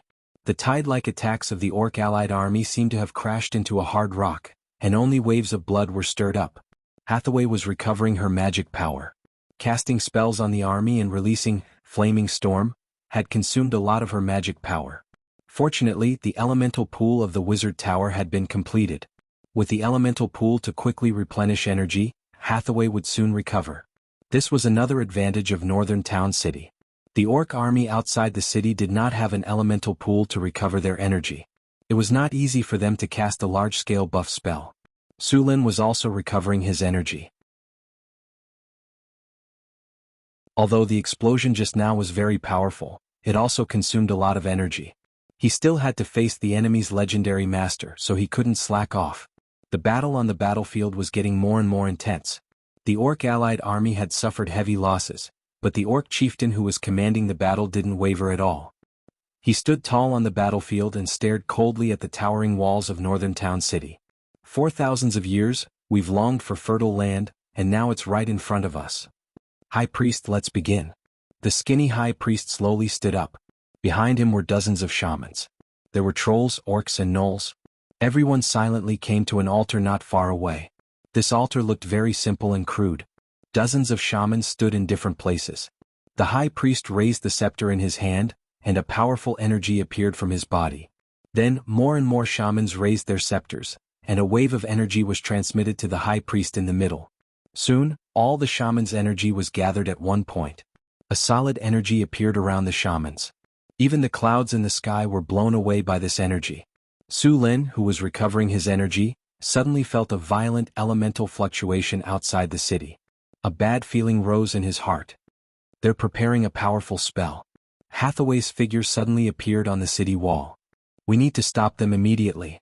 It's too late, Alex said with an ugly expression. As soon as Alex finished speaking, the tyrannical energy underwent a huge change. The High Priest standing in the middle of the altar felt his loose clothes suddenly inflate. He felt like he was incomparably powerful at this moment. It was as if the whole world was under his feet. It felt like he could destroy everything with just a little bit of force. Of course, he knew that this was just an illusion caused by the sudden increase in power. The old orc didn't lose himself in it. He knew that he only had one chance, so he immediately cast a spell that he had prepared long ago. Earthquake. Spell combination plus enhanced spell. A terrifying elemental fluctuation suddenly appeared behind the orc army. With a loud rumble, the entire ground began to shake violently. Earthquake? Get out of the way, the city wall is collapsing. Earthquake. It's an earthquake. Waves of screams came one after another. A violent earthquake erupted in an instant. Along with the violent shaking of the earth, the city wall of Northtown City collapsed. Even the houses close to the city wall collapsed. Fortunately, Su Lin didn't skimp on the construction of the city wall. Although it was severely deformed, it didn't completely collapse. Many civilians were directly trapped in the collapsed houses. The survivors panicked in this terrifying disaster. They didn't know what to do at all. A large number of gaps appeared on the city wall. The largest one was 20 meters wide. The orc army that was attacking saw the disaster in front of them. Their morale was greatly boosted. Their eyes turned red as they charged through the gaps in the city wall. The soldiers of Northtown City also suffered a lot of casualties at this moment. Fortunately, these soldiers were quite strong. As long as they weren't directly buried, most of the soldiers only suffered minor injuries. When they saw the orc army charging at them like a tide, they immediately went up to meet them. The two sides engaged in the fiercest battle at the gaps. The soldiers of Northtown City used their flesh and blood to block the gaps. Countless orcs, trolls, and high-level gnolls charged madly. Some places that weren't guarded in time were directly charged by the orc army. They were about to kill the civilians. Su Lin was furious when he saw the scene in front of him. The newly completed city wall was destroyed. Many civilians were also killed by the monsters that charged in. Damn you all. Teleport. A pillar of light rose. Sullen's figure disappeared on the spot. In the next second, Sullen's figure instantly appeared in the densest area of the battlefield outside the city. Thousands of orc army were around him. They were madly charging toward the gap in the city wall. Endless lightning energy surrounded him. Sullen's figure floated in the air. He raised the purple dragon halberd in his hand and swung it down heavily. Thunderbolt. Domain ability. Dazzling lightning appeared on the battlefield and countless thunderbolts fell from the sky. With Surin as the center, countless thunderbolts instantly fell within a radius of 100 meters. In the blink of an eye, thousands of orcs, gnolls and trolls were electrocuted and fell to the ground. Countless thunderbolts continued to spread in all directions, directly clearing a large area nearby. However, the orc army that had gone mad did not back down at all. Under the encouragement of the sacrificial drum, these orcs that had fallen into a frenzy did not know what fear was. Su Lin frowned and stared at the orc army that was charging at him. He did not cast any more spells. He stood still and took a deep breath. Roar. Divine power. Roar. A deafening sound wave appeared in an instant, and a wave of air quickly spread out in all directions with Surin as the center. The terrifying sound wave swept across everything like a wave of air. Accompanied by violent energy fluctuations, a large number of orcs, gnolls, and trolls were shaken to the point of bleeding from their 7 orifices, and their internal organs ruptured. With Surin as the center, all living creatures within a radius of 300 meters fell down like dominoes. Be it orcs or gnolls, they could not fight back at all. Even the trolls, who were known for their regenerative abilities, needed a long time to recover. In just a moment, thousands of enemies had died to the terrifying sound wave attack. Sullen's position was cleared out in an instant. Roar was one of the few sound wave attacks. Another one that was even more famous was the Banshee's Howl. This spell was the innate ability of the Banshees. Apart from the sound wave attack, it also had an instant death effect. It was very lethal. The 9th circle spell Banshee's Howl was an imitation of this spell. Sullen's continuous attacks instantly interrupted the orc army's attack and successfully bought more time for the soldiers of northern Battlefront City. At the back of the battlefield, the orc chieftain's eyes were almost spitting fire when he saw Sullen's attack. In just a few minutes, the orc army had lost thousands of soldiers. As if he felt the orc chieftain's gaze, Su Lin sneered and said slowly, "The final battle has begun." Tower Spirit number 1. Su Lin took out a communication crystal and inserted some energy into it. The communication crystal quickly lit up, and the voice of Tower Spirit number 1 appeared in his ears. "Master, Tower Spirit number 1 received. Activate battle mode. Prepare to attack." Su Lin gave the order. In the center of the secret realm, the Tower Spirit that was working suddenly stopped. Then, a powerful energy surged out of the elemental pool. Extracting energy from elemental pool. 25% 50%. Activate battlefield scan. Constructing long-range battlefield mental network. Scanning battlefield. Battlefield mental network construction completed. Lock on spatial coordinates. Golem army charging. Charging complete.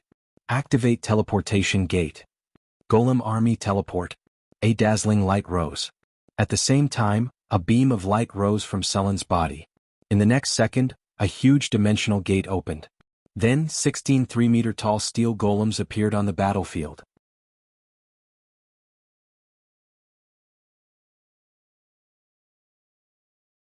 Chapter 342. The Golem Army has arrived. Battle mode activated. Enemy detected. Battle command activated. Loading cleave. Loading powerful attack. Loading sweep. As soon as the 15 steel golems appeared, they immediately transformed into battle mode. These steel golems formed a steel wall as soon as they entered the battlefield. Then they began to advance toward the orc army. They did not care about the enemies in front of them. The steel golems had strong physical resistance. Even the fierce attacks of the orc warriors in the berserk state could only leave some slight marks on them. These steel golems could cut the enemies in front of them in half with a casual attack. They did not feel pain and were not affected by many negative statuses such as heavy hits, bruises, curses, and so on. The orc army in front of them only had some simple weapons. If they wanted to use these to defeat the steel golems, it would be like using swords to tear apart a Gundam. The orcs' axes, maces, and bone spears slashed at the steel golems, but they were all bounced off and killed by the steel golems in the next second. The orc army suffered a heavy blow. They realized that no matter how they attacked, the steel golems did not seem to be hurt at all. On the other hand, the orcs, gnolls and trolls were retreating under the steel golems' attacks. With the steel golems joining in, the battlefield was instantly stabilized. Su Lin also looked at the rear of the army at this moment. Tower Spirit Number 1. Prepare for decapitation. Sullen's voice was transmitted to Tower Spirit Number 1 through the mind network. Simulating decapitation. Scanning the battlefield. Loading tactical attack plan. In the next second, Sullen's voice rang in Hathaway, Chris, Alex and Grace's minds. Everyone listen to my command. Tower Spirit Number 1, construct the teleportation circle. Activate greater energy barrier. Activate tactical support mode. Activate vision sharing. Tower Spirit Number 1's voice kept ringing. The sorcerers of Northern Citadel immediately prepared themselves. Hathaway. Spatial coordinates 153. 224. Prepare, fire burst, spell attack. Prepare to cast. Countdown 3, 2, 1. A 3D image appeared in front of Hathaway. It was the current battlefield map. A large number of lines appeared on the map, and the coordinates marked by Su Lin kept flashing red. Although this was the first time Hathaway was using this method of combat, she still quickly cast the spell the moment she received the order. Then she directly released the spell at the marked location on the strategic map. Powerful mana revolved around the battlefield, followed by boundless flames. The flames wreaked havoc, and the surrounding orc army instantly fell into chaos. A large number of soldiers were directly burned to ashes. Karina. Space coordinates 242. 327. Prepare, group imprisonment spell. Prepare to cast. 3, 2, 1 release. The shamans who had just come down from the altar were trying to recover their mana. However, before they could recover much of their mana, Karina's spell was already completed. Their bodies suddenly stopped moving. Alex. Space coordinates 242. 327. Prepare the wind blade formation. Prepare to cast. 3, 2, 1 release. The bodies of the shamans and priests were stopped for about a second. Then, countless wind blades instantly exploded among them. The wind blades swept back and forth and flesh and blood splattered everywhere. The shamans and priests who did not react in time were instantly swept by hundreds of wind blades. Many of them were instantly cut into dozens of pieces, and a large number of them were severely injured in an instant. The surrounding guards were also killed in an instant. Teleportation coordinates locked. Activate teleportation. A spiritual light descended from the sky and instantly enveloped Su Lin. In the next second, Sullen's figure appeared next to the orc chieftain. Got you. Thunder territory. As soon as Sullen's figure appeared, endless lightning exploded from his body and wrapped the orc chieftain in it. Boom. The earth trembled. The moment Su Lin appeared, the orc chieftain instinctively raised the giant battle axe in his hand and swung it down. The purple dragon halberd swept across, and the loud sound of metal colliding with metal made people's ears go numb. A huge force was transmitted from the purple dragon halberd, and the ground under Sullen's feet was instantly shattered by more than 10 meters. This orc chieftain's class should be a war overlord. It was a special class that evolved from the orc shaman. This class's spellcasting ability was not strong, but its melee ability was terrifying. The attack just now reflected its instinctive attacking ability. Very strong explosive power. Sullen's arm was slightly numb. Then, the purple dragon halberd instantly flicked the battle axe away. In the next second, the purple dragon halberd, surrounded by countless lightning, fiercely pierced towards the orc chieftain. The orc chieftain's reaction was very fast. The battle axe made a circle in the air and flicked the purple dragon halberd away. The war overlord was a violent class. Although Su Lin had not seen the fighting style of a war overlord, most of the violent battles were similar. If the war overlord encountered an enemy of similar strength, it would be very easy to end the battle in a short time. But if the war overlord encountered a powerful enemy, the war overlord would be suppressed. Sullen's purple dragon halberd danced, creating afterimages that instantly enveloped the orc chieftain. Lightning roamed, spear shadows whistled, and the sound of metal colliding echoed. Lightning snakes flickered on the orc chieftain's body. Under Sullen's attacks, the orc chieftain started to run for his life and could only keep blocking. But even so, wounds kept appearing on his body and blood splattered everywhere. If nothing unexpected happened, This orc chieftain would soon be beheaded on the spot. Salen Goen, come and help me. If I die, you won't be his match either. Saron shouted at this time. Hearing Saron's cry for help, Goen and Salen could no longer watch from the side. They roared and charged forward while brandishing their weapons. Ancestor's soul, grant me strength. Our God is eternal. Our race is immortal. The two roared, and then a spear instantly pierced towards Sullen's back. The spear was like a bolt of lightning, cutting through the air and instantly arriving behind Su Lin. Su Lin, with his sixth sense, had already dodged one step ahead. He then leaned his body to the side and dodged it by a hair's breadth. Just as he dodged the spear, a flail smashed down on his head. The strong wind pressure sent the surrounding orcs flying. Sullen's purple dragon halberd swept across and directly pulled back the flail. Three legends, a war overlord, a Gnoll bloody slayer and an Einherjar. After seeing the three of them, Su Lin quickly recognized them.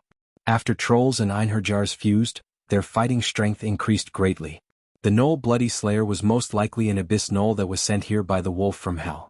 Although Su Lin was 100% sure that he could kill them one-on-one, and even if there was one more, he was confident that he could kill them after paying some price. However, if they attacked together, Sullen's situation was not good. Especially when the Gnoll and trolls attacked, the orc chieftain immediately rushed up with his battle axe. Sullen's pupils shrank. He knew very well that the three of them wanted to force him to stay. Do you think you can kill me like this? Thunder prison. Su Lin instantly summoned countless lightning bolts. The whole sky was filled with thunder and lightning. Endless lightning quickly fell and instantly enveloped the trolls next to him. Countless lightning bolts kept moving, and the troll Salem only felt his whole body go numb.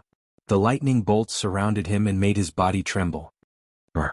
Su Lin roared, and a powerful energy instantly erupted from his body. War roar. A sound wave burst out in an instant and a powerful air wave rolled out. The three people who were fighting Su Lin felt their minds go blank at this moment, and their ears went deaf for a short time. Su Lin naturally would not miss this opportunity. The lightning on the purple dragon halberd skyrocketed, and his figure instantly broke through the sky and pounced on the enemy in front of him like a bolt of lightning. The purple dragon halberd was like a meteor streaking across the sky. At this moment, it suddenly accelerated and stabbed directly at Saron. Just as it was about to pierce Saron's head, Saron finally got rid of the dizziness and quickly dodged. However, he was still too late. The purple dragon halberd left a fist-sized wound on his waist. Su Lin did not stop. He raised the purple dragon halberd and stabbed at Saron again, making it clear that he would not stop until he killed him. Seeing this, Saron's fierceness erupted in an instant. He no longer dodged, and the axe in his hand chopped down at Sullen's head, making it clear that he wanted to die together with him. Kill in the way. At this moment, Su Lin seemed to have entered a berserk state. When he saw the axe falling, he did not dodge at all. The purple dragon halberd accelerated and stabbed at Saron's heart. Then, the moment the axe fell, Sullen's palm suddenly slapped horizontally, and in an instant the orc's axe deviated by 5 centimeters. Then the sharp and cold blade of the axe smashed down on Sullen's face. At this moment, the purple dragon halberd carried endless lightning and pierced Saron's heart. However, at this moment, a flail also fell on Sullen's back. The huge force caused severe pain in Sullen's back, and his body involuntarily rolled forward. Lightning surged, and countless bolts of lightning erupted from Sullen's body, paralyzing the gnoll that was about to chase after him. Sullen's figure rolled, and he completely dodged the gnoll's attack. Feeling the sharp pain in his back, Su Lin frowned slightly. In the next second, a beam of light filled with life energy rose from his body. It was living healing. With the influx of life energy and his own powerful regenerative ability, the wound just now healed at a speed visible to the naked eye.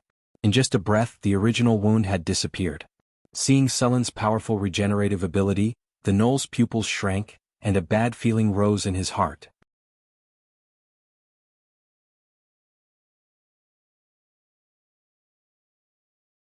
Chapter 343. Su Lin had several legendary talents, and most of them stacked HP and defense. An ordinary legendary warrior with legendary tenacity, legendary sturdiness, legendary strength, as well as various fighter dexterity and combat specialties were already considered good. Su Lin also had regeneration, body hardening, iron bones, sixth sense, legendary battle reflex, and many other talents. Otherwise, he wouldn't have dared to fight 3 legendary warriors and a possessed heroic spirit. The purple dragon halberd shook slightly, and the blood on it slid down. Sullen's figure turned into a shadow and rushed up again. The moment his feet touched the ground, the whole ground cracked into a spider web. Facing these enemies, Su Lin directly burst out with all his combat power. The purple dragon halberd in his hand flashed with dazzling lightning, and he stabbed at Saron again. Legendary warriors had legendary tenacity, especially for races like orcs, which had stronger physiques. Even if their hearts were pierced, they could still fight for a period of time. If they had the very rare talent of death tenacity, their strong muscles would automatically close the wound, and it wouldn't affect the body's combat power. Of course, the effect of death tenacity had a time limit. If the time limit was over and there was no treatment, they would really die. However, if they could find a high-grade priest to cast a divine spell to repair the body before the time limit was over, they would immediately be able to jump around again. Moreover, death tenacity had another advantage, which was immunity to instant damage. In other words, spells like Finger of Death and Death Gaze were useless against him.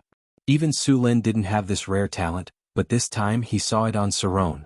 Su Lin was very sure that his halberd had pierced Saron's heart, but Saron didn't die. Instead, it pounced on him with bloodshot eyes and continued to fight. Clang, clang, clang. Sparks flew everywhere, and the sound of metal clashing was deafening. Su Lin held the purple dragon halberd and faced Saron, the Gnoll Goen, and the troll Siren, who was already possessed by a heroic spirit. Under the state of full firepower, the few of them fought together, and Su Lin didn't fall into a disadvantage at all. The main reason was that he had almost no shortcomings. Sullen's strength was an all-round development. It was not obvious at the beginning, but when he advanced to the legendary level, he would realize that any of his shortcomings could become his Achilles' heel. Sullen's strength was 50 points, his constitution was 44 points, and his dexterity was 37 points. Even his dexterity, which was the lowest among the gnolls, was slightly higher than the gnolls who had the highest dexterity. Coupled with his legendary battle reflex, dodge intuition, roll dodge, jump dodge, lightning reflex, sixth sense, and agile movement, Su Lin was like a legendary god of war at this moment. His storm-like attacks suppressed the three of them. After a long period of hard training and accumulation, Su Lin was proud of himself. When facing the attacks of several legendary enemies at the same time, he still had the power to fight. Sullen's figure dodged quickly. After having many dodge talents, Sullen's chances of dodging attacks were very high, especially after awakening his sixth sense. He began to dodge many attacks the moment they were launched. For those that he couldn't dodge, he would also reduce the damage to the minimum. However, injuries of this level were basically useless to Su Lin. Ever since he had the advanced regeneration talent, Sullen's recovery speed was very fast. In addition, he used physical healing from time to time, so he didn't receive any substantial damage at all. Silver Dragon Inverse Scale Spear. Countless lightning bolts converged on Su Luin's body, and the phantom of a massive silver dragon appeared behind him. The dragon roared towards the sky, and in the next second, it flew towards the three players. Gon, the most agile gnoll among them, dodged Su Luin's attack by a hair's breadth. However, the other two players beside him were not so lucky. Especially the orc Saron. Even with tenacity of the dead, such a long fight had almost exhausted its time. Sullen's main target was not the troll Salen. He had merged with the heroic spirit, and with his own strength he was already the strongest of the three. In addition to his powerful recovery ability, it was easy to defeat him, but not easy to kill him. Trolls had the ability to regenerate. As long as the injuries weren't caused by strong acid or burns, they wouldn't care about other injuries at all. However, the orc Saron was different. A large amount of lightning instantly wrapped around Saron. The powerful lightning power numbed his body, and the wounds that were forcibly closed by his muscles finally couldn't take it anymore and slowly burst open. Slash. Sullen's figure disappeared in an instant, and in the next moment he appeared beside Saron. Then a storm of attacks rained down on him. Crack. With a dazzling flash of lightning, the purple dragon halberd shone brightly in an instant. The sharp halberd cut through the air, and in an instant, it slashed across Saron's neck. Blood splattered everywhere, and his ugly head flew high into the air. Saron's huge body collapsed with a loud bang. After completely killing Saron, the whole battle began to shift in Sullen's direction. Originally, the three of them together could only be in a stalemate with Su Lin. Now that one of them was missing, the balance was instantly broken. After killing Saron, Su Lin turned his next target to the Gnoll Gon. "Didn't you have fun sneaking up on me with the flail just now? Now it's your turn." Su Lin roared and his speed increased again. Seeing Su Lin pounce on Gon, the troll Salen rushed up without hesitation, wanting to stop Su Lin. It wasn't that he had a good relationship with Gon. If it were in other circumstances, Salen would have wanted Gon to be killed by Su Lin so that he could take over the Knoll's territory. However, in this situation, once Gon was killed, he would be the next to die. After seeing Saron killed, Gon was already terrified. Although Gon was the most bloodthirsty among the three of them, he was actually the most cunning and cautious Knoll. To put it nicely, he was cautious, but to put it bluntly, he was afraid of death. Therefore, when he saw Su Lin pounce on him, Gon did something unexpected. He took advantage of the time when Salen was entangled with Su Lin, and directly abandoned Salen, turned around and ran. With more than 30 dexterity, he was very fast. In just a few flashes, he had run dozens of meters away. Seeing the Knoll's fleeing figure, Salen's eyes almost popped out of their sockets. He wanted to rush over and kill the Knoll, but under Sulin's attack, he could only watch as the Knoll fled. Su Lin didn't expect the Knoll to run away so quickly, but he reacted in an instant. One had already escaped, and he couldn't let the one in front of him escape. Back in time, when Su Lin was fighting with the Orc Chief, the Knolls, and the Trolls, the northern battlefront city relied on the help of Hathaway and the others, as well as the 15 steel golems to repel the Orc coalition army. While Su Lin was fighting with a few legendary enemies, he had already issued a battle plan through the telepathic communication established by Tower Spirit No. 1. The Centaur cavalry and the Harpies, who had been hiding near the northern battlefront city, also began to move. Of the 800 Centaur cavalry, 200 of them were heavy cavalry equipped with iron armor, while the others were inlaid with iron scale armor. After receiving Sulin's order, the Centaur cavalry began to charge from the flanks of the battlefield. At this time, the Orc coalition army was attacking the city with all their strength, and all their reserves had been sent to the battlefield. Because of Sulin's entanglement, the Orc chief couldn't command, and problems began to appear on the battlefield. The deafening sound of hooves suddenly rang out. By the time the Orc army realized what was happening, they were already less than 500 meters away. Such a short distance would only take a few breaths of time for the cavalry. Under the lead of 200 heavy cavalry, the Centaur cavalry took advantage of the chaos that appeared in the Orc army and tore open a hole like a sharp scalpel. On the plains, the only way for infantrymen to fight against cavalry was to form a formation. Even for a race with strong physique like the Beastmen, it was the same. A sturdy centaur weighed more than a ton and was equipped with 300 pounds of metal armor. When it ran, it was like a charging tank. The 200 heavy cavalry's charge was like a hot knife cutting through butter. They directly broke through the Orc coalition army's formation from the flank. They didn't care about anything else as they charged forward. All the enemies in front of the Centaur cavalry were either killed or sent flying. Some Orcs and Trolls that couldn't dodge in time were directly trampled into meat paste. If it wasn't for the Shaman's spell to boost the Orc coalition army's morale and making them go berserk, the Centaur cavalry's charge would have scattered them. Just as the Centaur cavalry completely pierced through the Orc coalition army, a dark cloud suddenly floated in the sky. Then there was the sound of wings flapping.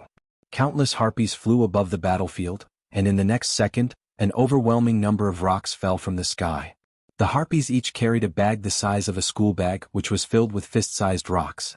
There were about 10 rocks in each bag, and each harpy carried 2 bags. In total, the harpies carried more than 60,000 rocks. The fist-sized rocks fell like rain. The Orcs, Gnolls, and Trolls that lacked protective equipment couldn't resist at all. They were directly smashed to pieces and their bones were broken. The Orc coalition army's attack was completely interrupted. The falling rocks kept falling, and the Orc coalition army was exhausted. Seeing this opportunity, the northern city army also began to push back. The 15 steel golems pushed forward together, and all the enemies in front of them were completely eliminated.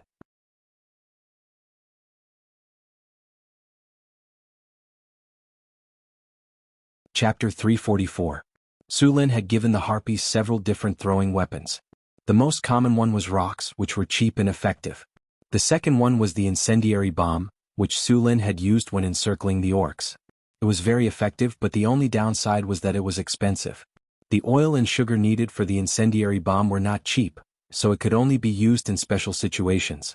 There were also some gas bombs and tear gas bombs that Su Lin had Hathaway make, but they had not been tested yet. With the harpies joining the battle, the situation began to change. Northgard City also began to counterattack. The Orc army was defeated by Northgard City's air and ground.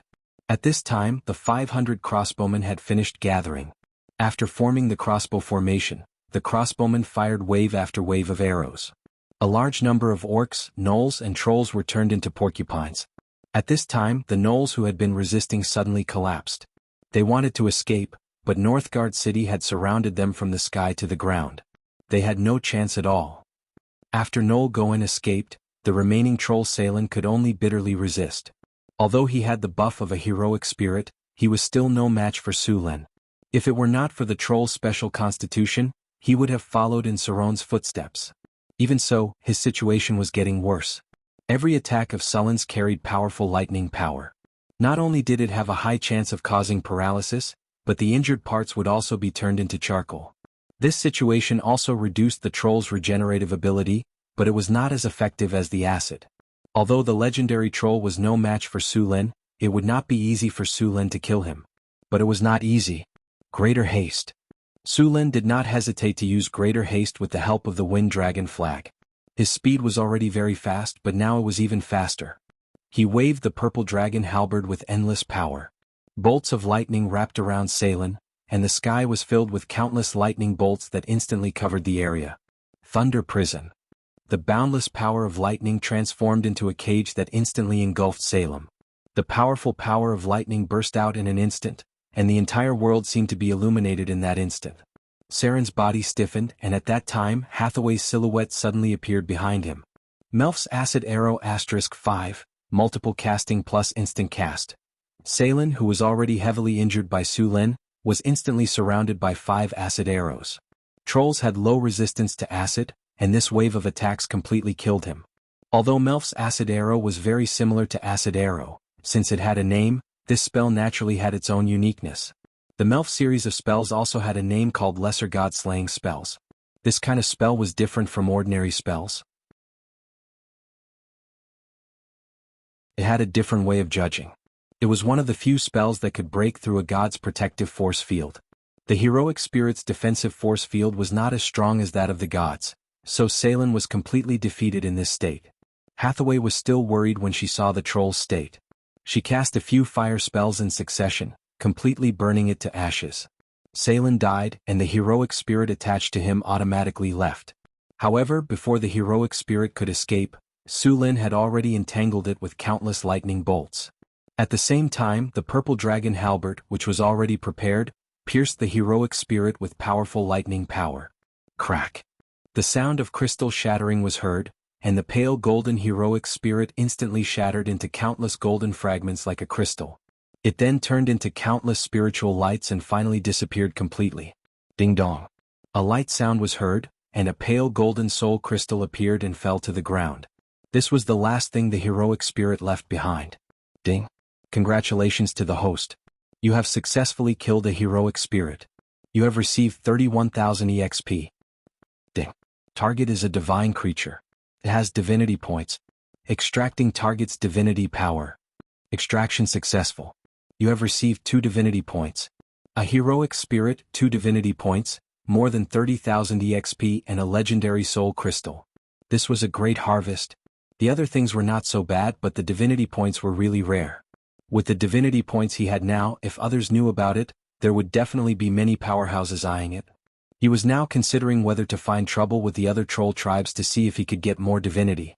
After Sulen killed Salen, the situation on the battlefield had completely reversed. The huge orc allied army had completely collapsed after losing their leaders. The centaurs' continuous attacks and the harpies' falling rocks completely defeated the entire orc army. The Northgard city's initiative to attack was the last straw that broke the camel's back. The battlefield was filled with orcs, gnolls and trolls fleeing pathetically. Seeing this situation, Sulen secretly heaved a sigh of relief. In the end he still won this war. The Northgard city soldiers only returned after chasing the defeated army until late at night. After winning, Sulen heard the system prompt in his ears. Congratulations, host. You have led the Northgard city to a brilliant victory. Your fame has spread widely in the North and human countries. Your prestige has increased by 30. Northgard City Defense Battle. November 1687 of the Huiwe calendar, the northern orcs joined forces with the high-level gnolls and the Bloodblade trolls to launch a life-and-death battle against the Northgard city. This was a life-and-death battle.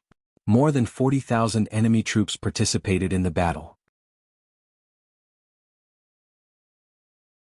Under your command, the Northgard city blocked the enemy's attack and completely defeated the Orc allied army in the subsequent counterattack. You have won this battle. You have become the overlord of the northern wasteland. Your relationship with the Orcs has been reduced to mortal enemy. Your relationship with the Gnolls has been reduced to mortal enemy. Your relationship with the Trolls has been reduced to mortal enemy. The Orc god is hostile to you, and the Gnoll god Yeenagu is hostile to you. Congratulations, host. You have successfully defeated the Orc chief Sarone. You have received 35,600 EXP, a platinum treasure chest and a legendary skill point. Congratulations, host. You have participated in killing giant demon Saren.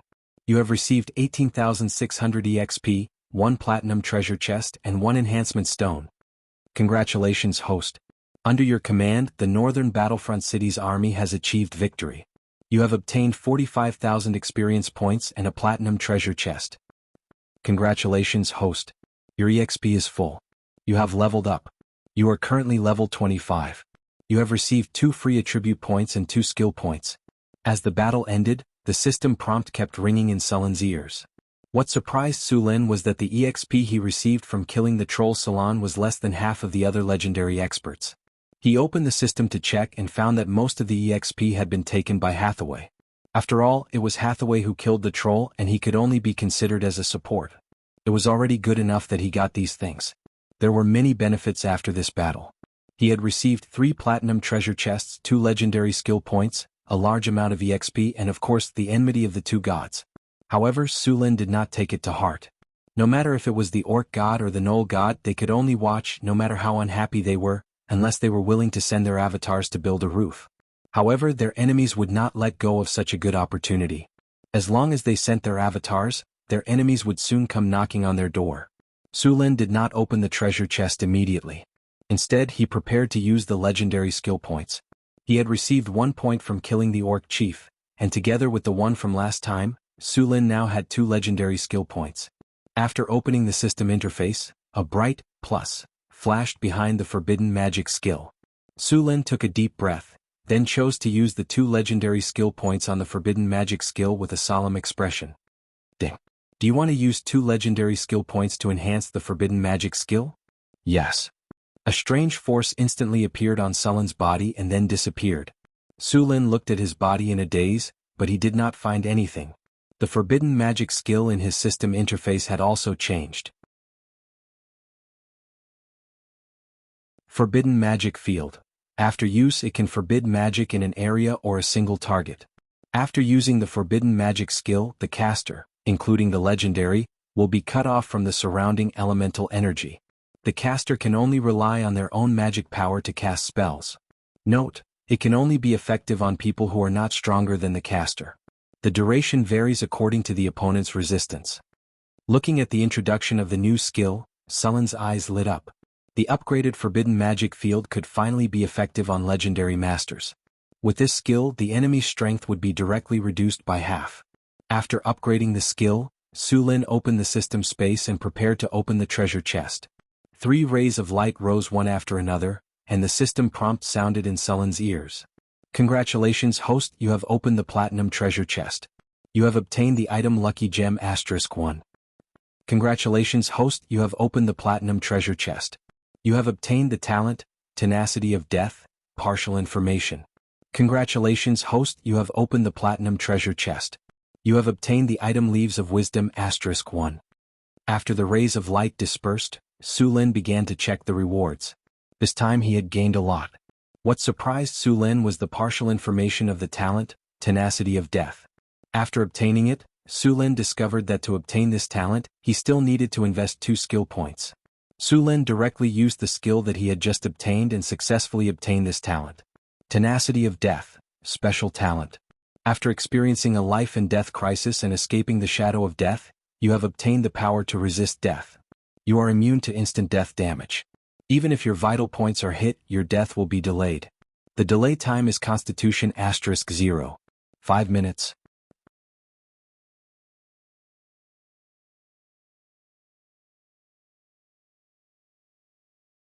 Chapter 345.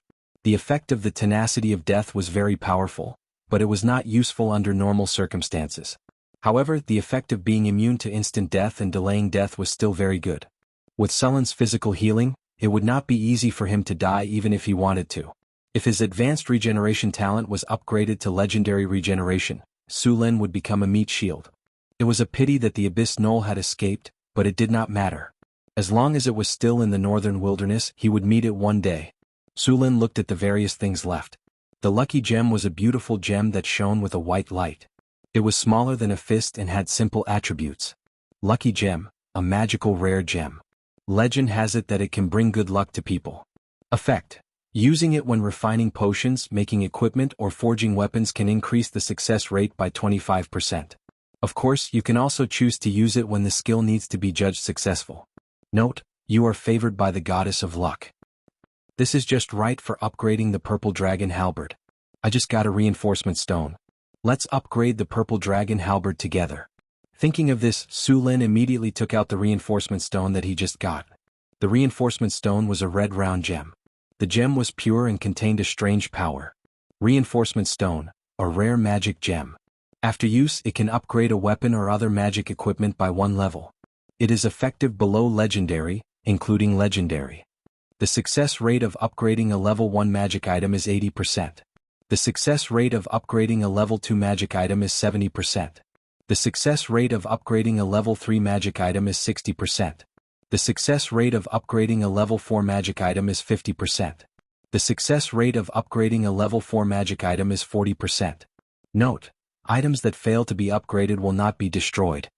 The success rate of upgrading the 2 gems together was 65%. With the bonus from the blacksmith workshop in the northern town, it was enough for Sulin to gamble. Sulin carefully put away the 2 gems. He was going to find a blacksmith master to upgrade the purple dragon halberd after he was done with the things in front of him. Sulin had already obtained a leaf of wisdom, which could increase his spiritual power. He also had a legendary soul crystal which could not be used for the time being, but he could store it for now. The Beastmen army had suffered a crushing defeat. Defeated soldiers were everywhere outside the North Town city. Even if half of the 40,000 Beastmen army had died in the battle, there were still 20,000 of them left. Of course, only around 10,000 of them had died in the battle. The rest of the defeated soldiers had scattered and tried to break out of the encirclement. There were only 15,000 soldiers in the North Town city, including the Harpies. It was not easy to capture so many of them. Even with the help of the Harpies and Centaurs, there were still many who managed to escape. On the second day after the battle, the number of captives was finally calculated. They had captured 8,000 orcs, trolls and gnolls. There were still 10,000 orcs scattered around Northgard City. The territory around the North Town city was a mess because of these people. After keeping the captives, Sulin did not have time to let the army rest. He immediately ordered the army to split into small groups and clear out the territories around the North Town city. After dealing with the defeated soldiers, Sulin looked at the 8,000 monsters in front of him and felt a headache coming on. If they were races like kobolds and goblins, Sulin would have taken them all as slaves. However, these monsters were all powerful races. Sulin could not keep them all as slaves unless he prepared a few thousand soldiers to guard them. Sulin did not want to kill them all. There were 8,000 of them. In the end, he decided to sell these slaves to other slave traders. Orcs, gnolls, and trolls were very popular in the gladiator arena. The most prosperous cities for gladiators were in the southern countries. These countries were rich because of the ocean trade. Because of their wealth, the nobles and merchants loved to watch gladiator fights.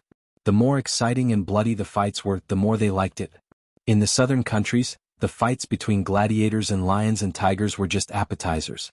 Only trolls, ogres, and high-level gnolls could satisfy them.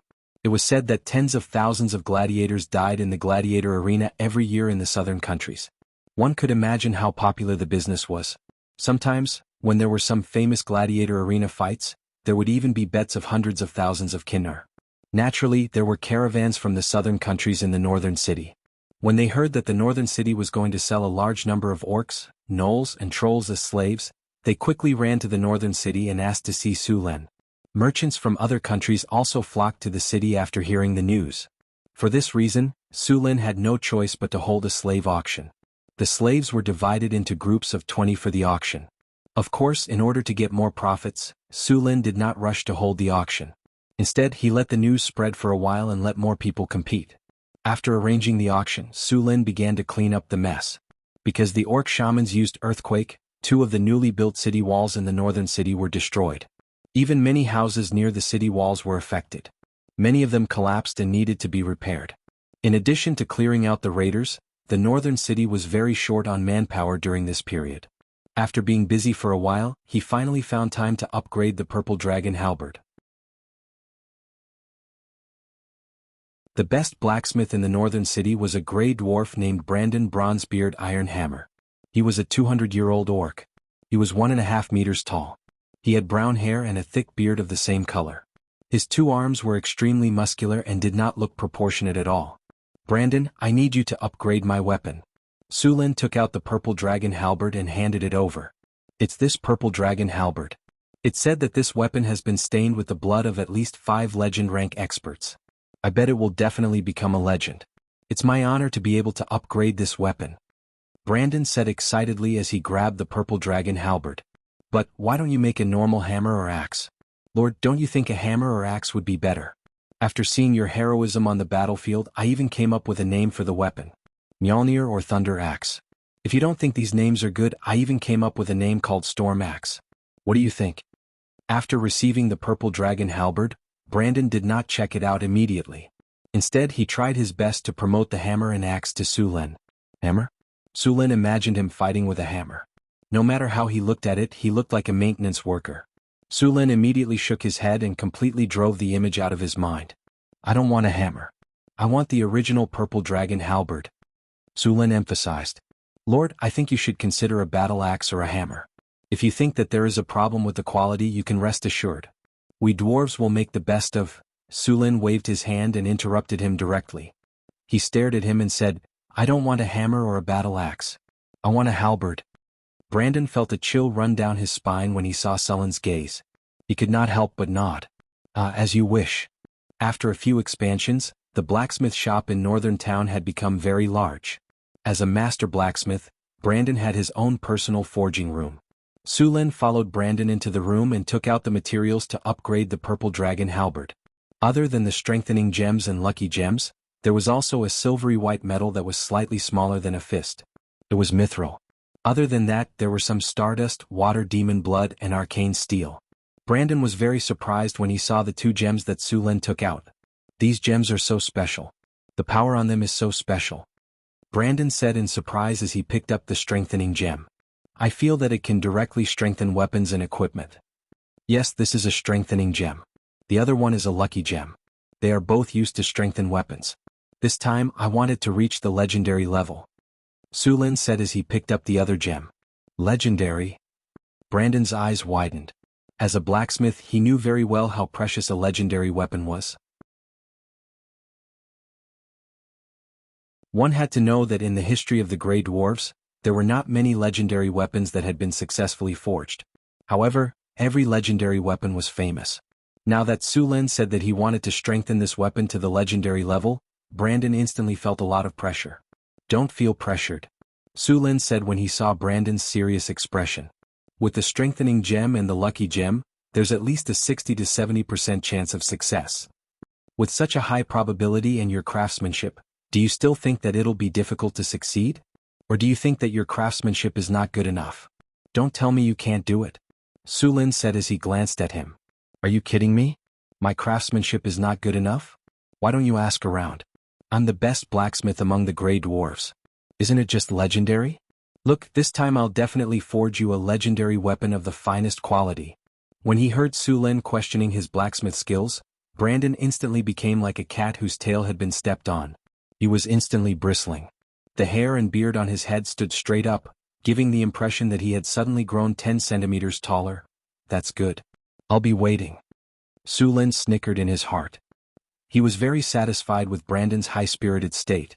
After getting into working mode, Brandon was no longer as chatty as before. He directly raised the fire in the furnace. The red flames soared, and Brandon continued to add dye into the furnace. Soon, waves of heat rolled over, and the temperature in the forging room instantly rose by a few degrees. The temperature of the furnace was so high that the surrounding air was distorted. The temperature of the furnace rose rapidly, and the flames gradually turned from red to orange. Finally, all the flames turned orange. At this time, Brandon put on a special insulating suit, picked up the purple dragon halberd and placed it in the furnace to calcine it.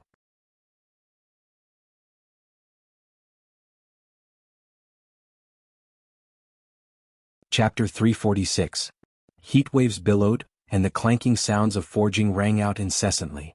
After the purple dragon halberd was heated red, Brandon began to forge it. When he had forged the purple dragon halberd in the past, although blacksmith Bruce's skill was exquisite, there was still a large gap between him and Brandon. Therefore this time, Brandon still needed to modify the purple dragon halberd. In addition, there were some impurities in the materials used to forge the purple dragon halberd. These impurities also needed to be removed. This step took Brandon an entire day. Without rest, after drinking the energy potion and stamina potion, Brandon began to continuously add materials to the purple dragon halberd. Every time the hammer fell, the purple dragon halberd would flash with a few sparks of fire. The forging process lasted for 2 days. In the end, Brandon put the red-hot purple dragon halberd into the water spirit beast's blood, and quenched it. A large amount of steam rose, and the purple dragon halberd was finally forged. "I didn't disappoint you, it's done?" Bran's eyes flashed with a hint of surprise, and then he handed the weapon to Sulen. Reaching out to take the weapon that was still warm, Sulen's eyes flashed. The purple dragon halberd in front of him had changed greatly. The spearhead was more than a foot long, and it flashed with a cold light. The half-moon halberd beside it had also increased in size. There were many beautiful cloud patterns on the edge, and the weapon's weight had also increased. Overall, Sulen was very satisfied with this weapon. Halberd, unnamed legendary weapon. This is a legendary weapon. It was separately forged by 2 blacksmith masters using a large amount of top-quality materials. It has drunk the blood of several legendary experts, and there is still a remnant killing aura on it. This is a powerful weapon. Requirements: Strength 14 or above. Additional effects: Sharpness +7, Toughness +7, Armor break +8, Magic break +8. Weapon special effect: Indestructible. This is a powerful legendary weapon. It is not only unable to be destroyed by conventional means, but it is also immune to disintegration. Only legendary disintegration has a 100% chance of destroying this weapon, but the destroyer will also receive a backlash from the weapon. Weapon special effect: Legendary blood. This weapon has been stained with the blood of at least 5 legendary experts. Weapon special effect: Power of thunder. Each attack will deal an additional 35 points of thunder damage. The damage can be stacked. When the damage is dealt, the target will be paralyzed. Any target with a constitution that cannot escape the paralysis will be paralyzed for 1 to 3 seconds. When using lightning energy, it can increase the damage of lightning energy by 50% and reduce the energy consumption by 50%. Weapon special effect: Slow. After being quenched by the blood of the Cryopterus, the Ice Quetzalcoatlus, and the blood of the legendary aquatic demon, every attack of this weapon will deal an additional 15 ice damage and reduce the target's speed by 20%. Constitution authentication is required. Weapon special effect: Life absorption. Every time an enemy is killed, the weapon will absorb a trace of energy to nourish the body. Weapon special effect: Magic break. This weapon has a terrifying ability to break magic. It can easily break through part of magic defense. When attacking, it can pierce through magic barriers below the 4th circle. Weapon special effect: Protection. When the host's physical strength reaches the maximum value, the energy absorbed by the weapon will be automatically stored. When the host is injured, the weapon will directly help the host to resist the damage. Seeing the attributes of the weapon, Sulen was so surprised that he couldn't close his mouth. The weapon in front of him was more than twice as strong as before. Needless to say, the original weapon's special effect had been strengthened. In addition to the original weapon's special effect, this weapon also had a new weapon's special effect. Indestructible made Sulen not have to worry about the weapon being damaged. Legendary blood, this effect was not obvious for the time being. Magic break was very simple. It could break magic effects and was very useful against spellcasters. Life absorption, as characteristic, made Sulen's weapon become a perpetual motion machine, and protection, a special effect, could help him resist one attack. This legendary weapon could be said to be the most powerful legendary weapon Sulen had ever seen. Of course, this was also because he had seen too few legendary weapons. The weapon's power had been greatly increased. It was not appropriate to call it the Purple Dragon Halberd anymore. Su Lin thought for a moment and named it the Storm Halberd. On the continent there were quite a few legendary weapons. Su Lin had also heard of some of them. The most famous one was a magic sword. It was said that this magic sword wasn't a legendary weapon, but an ordinary high-grade magic weapon. However, the owner of this weapon was not ordinary. This magic sword only had 4 special effects: armor break, magic break, life absorption, and flesh regeneration. After its owner used this weapon to kill a large number of enemies, the magic sword gave birth to a sword spirit, and the weapon was successfully promoted to a legendary weapon. In the end, it even became a high-grade legendary weapon that was second only to a divine weapon. This weapon would choose its own master. Only the master it chose could use this weapon in battle. If it didn't recognize its master, this weapon would just be a sharp long sword. Because of this characteristic, this weapon was the main character's weapon in many bard stories. Su Lin used to hear about this kind of ordinary boy who accidentally got this weapon and was recognized by the sword spirit. Finally, with the help of the sword spirit, he became a legendary master who shocked the continent. It was also because of this that this sword was very famous on the continent. Su Lin did not know if his weapon would give birth to a sword spirit in the future, but the probability was very low. Since ancient times in the known history, only the magic sword had given birth to its own sword spirit. Other weapons, including the legendary divine weapons, had never had such a situation. He did not know how the original owner of the sword did it. Su Lin was very satisfied with the Storm Halberd. When he waved it in his hand, the Storm Halberd jumped out of it. The additional damage of this weapon might be nothing to the strong, but it was a disaster for the weak. The physical quality of a legendary master was very strong. He could be immune to this kind of damage. In the end, the real damage would only be a few points or even less. However, for people below the legendary level, this additional damage was enough to make them suffer. Some divine weapons also had this effect, such as the Flail of Time, which was said to be the weapon most stained with the blood of gods. It was said that several gods had died under this divine weapon. The Flail of Time had a total of 5 heads. It was said that this was one of the most notorious divine weapons in the multiverse. The complete form was a shackle with 5 shackle heads connected to the handle. They were fire, acid, ice, poison, and electricity. In battle, as long as any of the shackle heads touched the weapon, the attributes of all species would explode together. And unlike the Storm Halberd, the damage of the Flail of Time was absolute damage. This weapon also had a very strong disabling ability.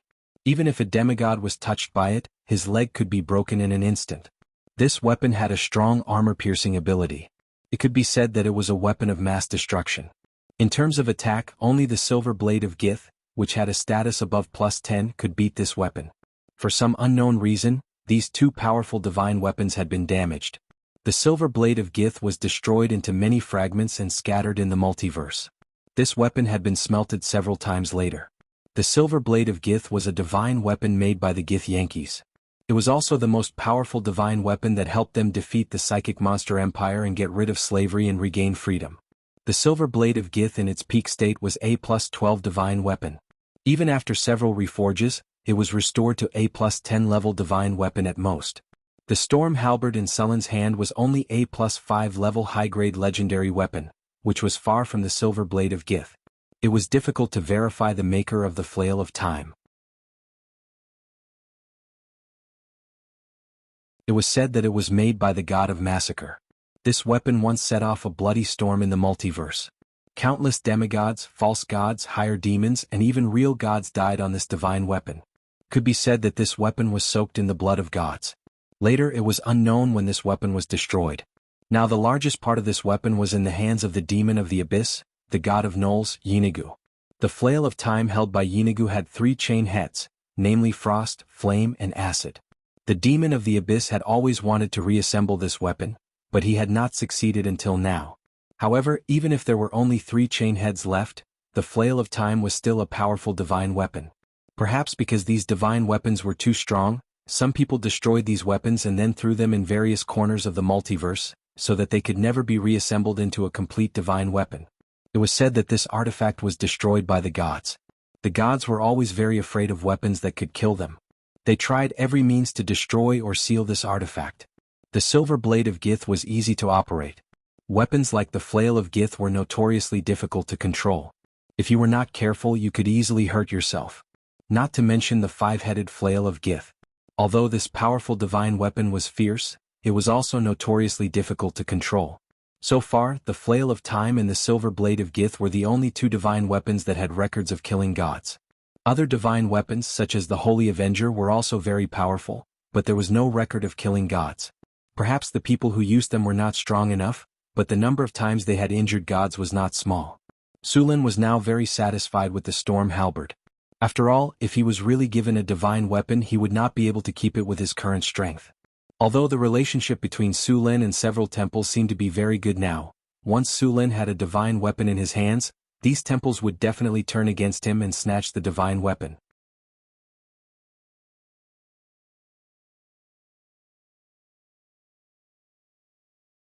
Chapter 347. After the storm battle halberd was completed, Su Lin directly put it into his storage dimension. In a sense, this weapon was almost like a divine weapon to him. After the weapon upgrade, Su Lin began his busy life again. After the defense of the North City, the city walls were heavily damaged and many people became refugees. These people's houses were destroyed by the earthquake spell in the previous war, and now they needed to be rebuilt. Also, there were some refugees who died because of the collapse of their houses. For these refugees, the city hall came up with a series of relief and disaster relief plans. At the same time, they also gave out a pension. Of course, the pension was not a lot. After all, in this era, human lives were not worth much. Before the houses were rebuilt, these refugees were settled in a few camps. Other than the destroyed houses, the damage was also very serious. Many of the city walls directly collapsed, and some were forcefully twisted by the force of the earth. Even if some of the buildings were still intact, their foundations were damaged and they needed to be rebuilt. Although it was a lot of work, at least they didn't have to move bricks this time. The reconstruction speed was a lot faster. Su Lin handed over the reconstruction work to Wizard Lorraine. This wizard finally didn't have to be an apprentice teacher anymore. The apprentices in the North City had already completed their basic studies. As the saying went, the teacher leads the way, but the training depends on the individual. The North City couldn't take care of these apprentices like a nanny. Although Su Lin didn't agree with the way the dark wizards trained their apprentices, he still wouldn't let them live too comfortably. After completing their basic studies, these apprentices began to take on missions and train at the same time. They needed to complete all kinds of missions to accumulate points, and then use the points to exchange for materials and knowledge needed to explore the path of becoming a wizard. The cost of becoming a wizard was very high. Many wizards would share the debt when they taught apprentices or other duties. The cost of learning spells was very expensive, and this was a very profitable business for the big wizard organizations. They sold knowledge and power to earn money and all kinds of resources. The cost of a high-grade wizard was very high. Su Lin couldn't always subsidize the Wizard Academy, so he had to teach them how to make money as soon as possible. Most of the magical plants and maintenance work in the Arcane Garden had already been assigned to the apprentices in the form of missions. As for the Secret Realm, these apprentices would only be told to them after they became official wizards and signed an even tighter contract with Su Lin. From now on, the adept organizations in Northern Fortress City were on the right track. Su Lin also began to consider dividing a piece of land to build a wizard academy. North Town City had suffered a lot of casualties in this battle.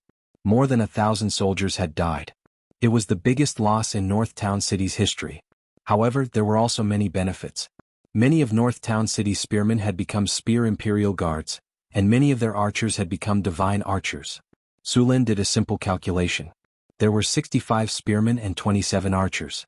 As for the half-elves, many of them had become magic archers. This time, Su Lin witnessed the power of magic archers. Half-elf magic archers could add elemental power to their arrows. Most of them were ice, fire, and thunder, but only a few were added with acid damage. Moreover, these magic archers usually mastered two kinds of elemental power. Only those who were particularly outstanding would be able to master 3 or more elemental powers. North Town City's training ground. Boom! An explosion sounded and dust flew everywhere. Su Lin raised his eyebrows. He was very surprised by the power of the half-elven magic archer's flame arrow. How many times can you shoot such a powerful flame arrow?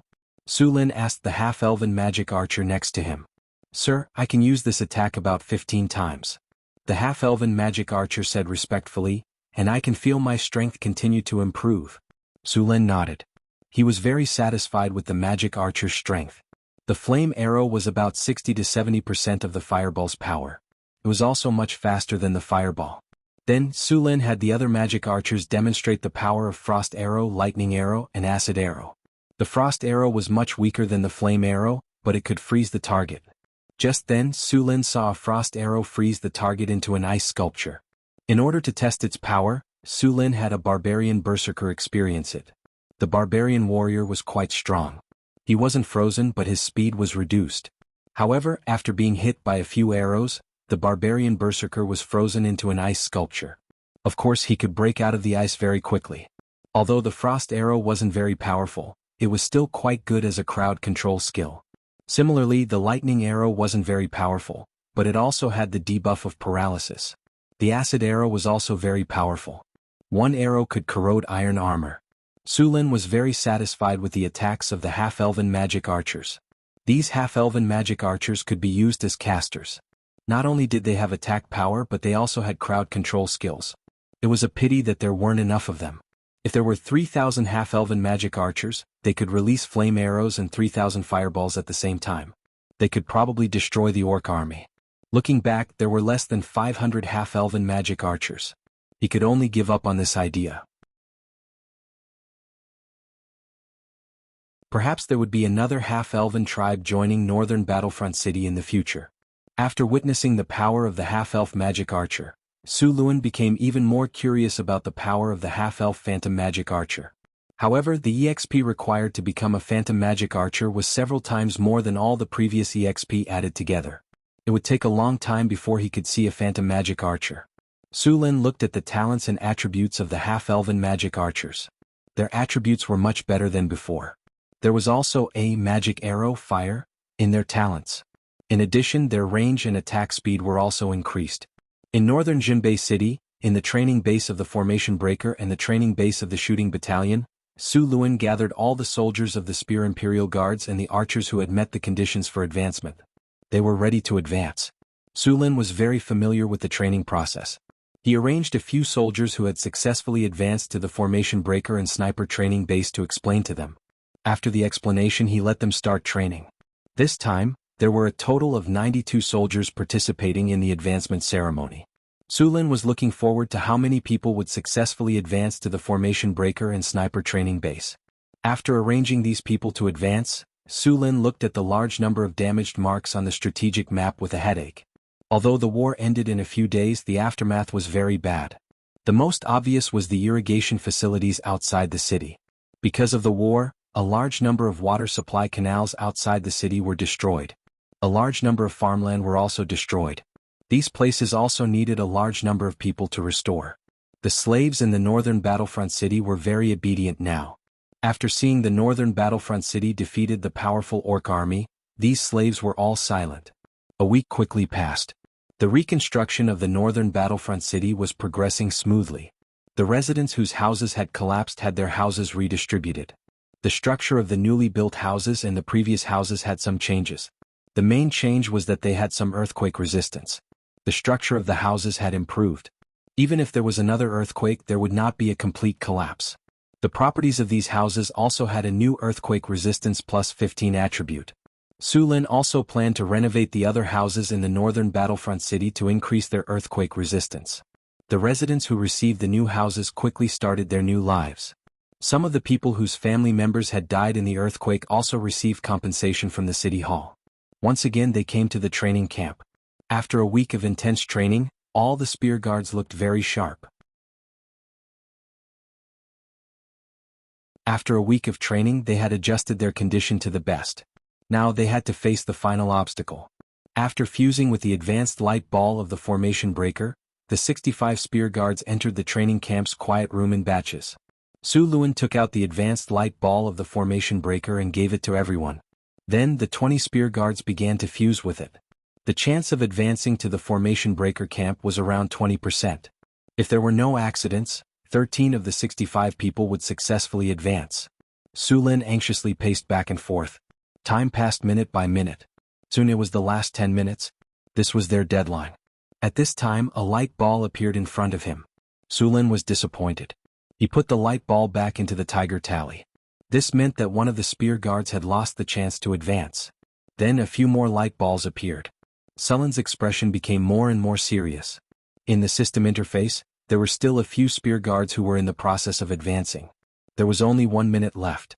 Sulin felt that this 1 minute was more torturous than the previous 2 hours. When the time reached 0, the system interface indicated that the spear guards had successfully advanced. Seeing that 5 spear guards had successfully advanced to the formation breaker camp, Sulin let out a sigh of relief. After that, another 20 spear guards entered the quiet room to level up. 2 hours later, another 4 spear guards successfully leveled up. After all of the spear guards finished leveling up, 15 of the 65 spear guards had successfully leveled up to become break camp. In addition to the soldiers who had advanced to the formation breaker camp, North Town now had 20 formation breaker camp soldiers. They were one step closer to the 700 formation breaker camp. After the formation breaker camp advanced, the archers began to advance to the sound shooting camp. After a series of advancements, 6 of the 27 archers had successfully advanced. The sound shooting camp's team had grown stronger.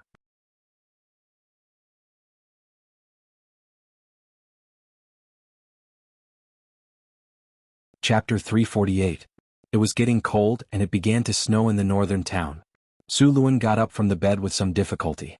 2 half-elf maids walked in with toiletries and a basin of water. Angie looked at Phyllis, who was lying on the bed. The little succubus had returned to the underground city early in the morning. Hathaway and Alex had also gone to the wizard tower. Only Phyllis hadn't woken up yet. After the big battle last night, Sulin felt refreshed. The others were fine, but Phyllis couldn't take it anymore. After all, she was just a normal human who hadn't learned any combat skills or magic. She wasn't Sullen's opponent at all. Angela pouted and helped Sulin wash up. She was obviously still holding a grudge. Seeing their expressions, Sulin smiled and slapped their round and perky buttocks. They were very bouncy. After washing up, the 2 maids helped him put on his clothes. Sulin suddenly said in their ears, "You 2 will join us tonight." Hearing Sullen's words, the 2 maids blushed. Although they had been trained by Sulin several times, the 2 half-elf maids were still very shy. Seeing their expressions, Sulin knew that it would be another sleepless night. After leaving the Lord's castle, Sulin went to Hathaway's lab. He was going to give her the wisdom leaf. After killing the legendary troll last time, Hathaway gained a lot of experience and successfully leveled up. However, she was still a distance away from becoming a legendary. The wisdom leaf could increase the power of the will by 3 points, which was perfect for Hathaway. Suluan also wanted Hathaway to level up quickly so that she could master the Tower Spirit technology and install a Tower Spirit in the Wizard Tower in Northern Town. After finding Hathaway, Hathaway was surprised that Sulin took out another wisdom leaf. After all, it was a treasure that could perfectly increase the power of the will without any side effects. It was invaluable to wizards. The elemental pool in the Wizard Tower had been built. Due to the invasion of the Orc army, the construction of the Wizard Tower was interrupted for a period of time. Now the construction of the Wizard Tower had started again. This time they were building the ecological park of the Wizard Tower. The information of the ecological park was obtained from the secret realm.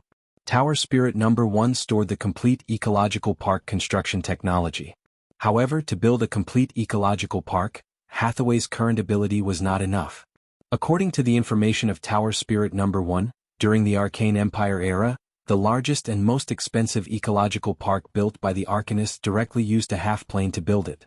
The ecological park's area of millions of square kilometers.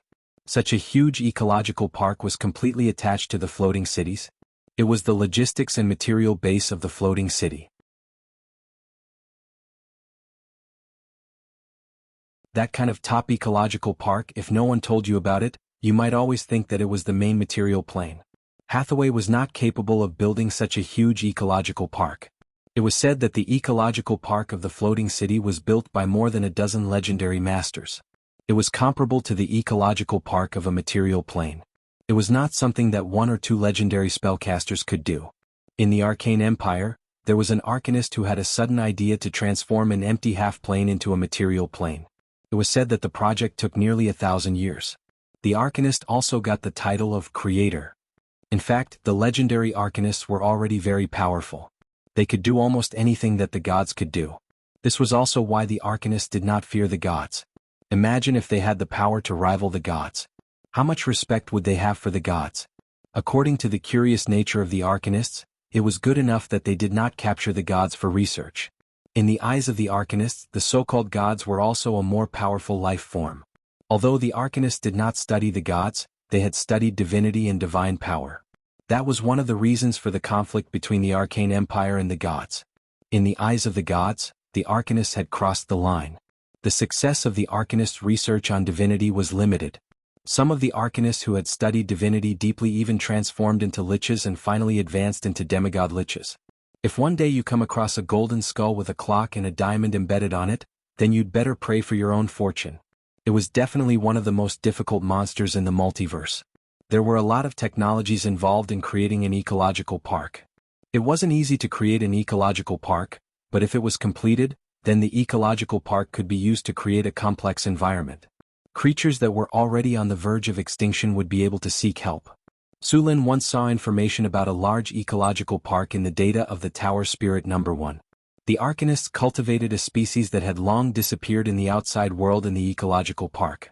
That ecological park was built by the arcanists with dinosaurs as the dominant species. A large number of dinosaurs lived in the ecological park. The ecological park was originally a species breeding ground.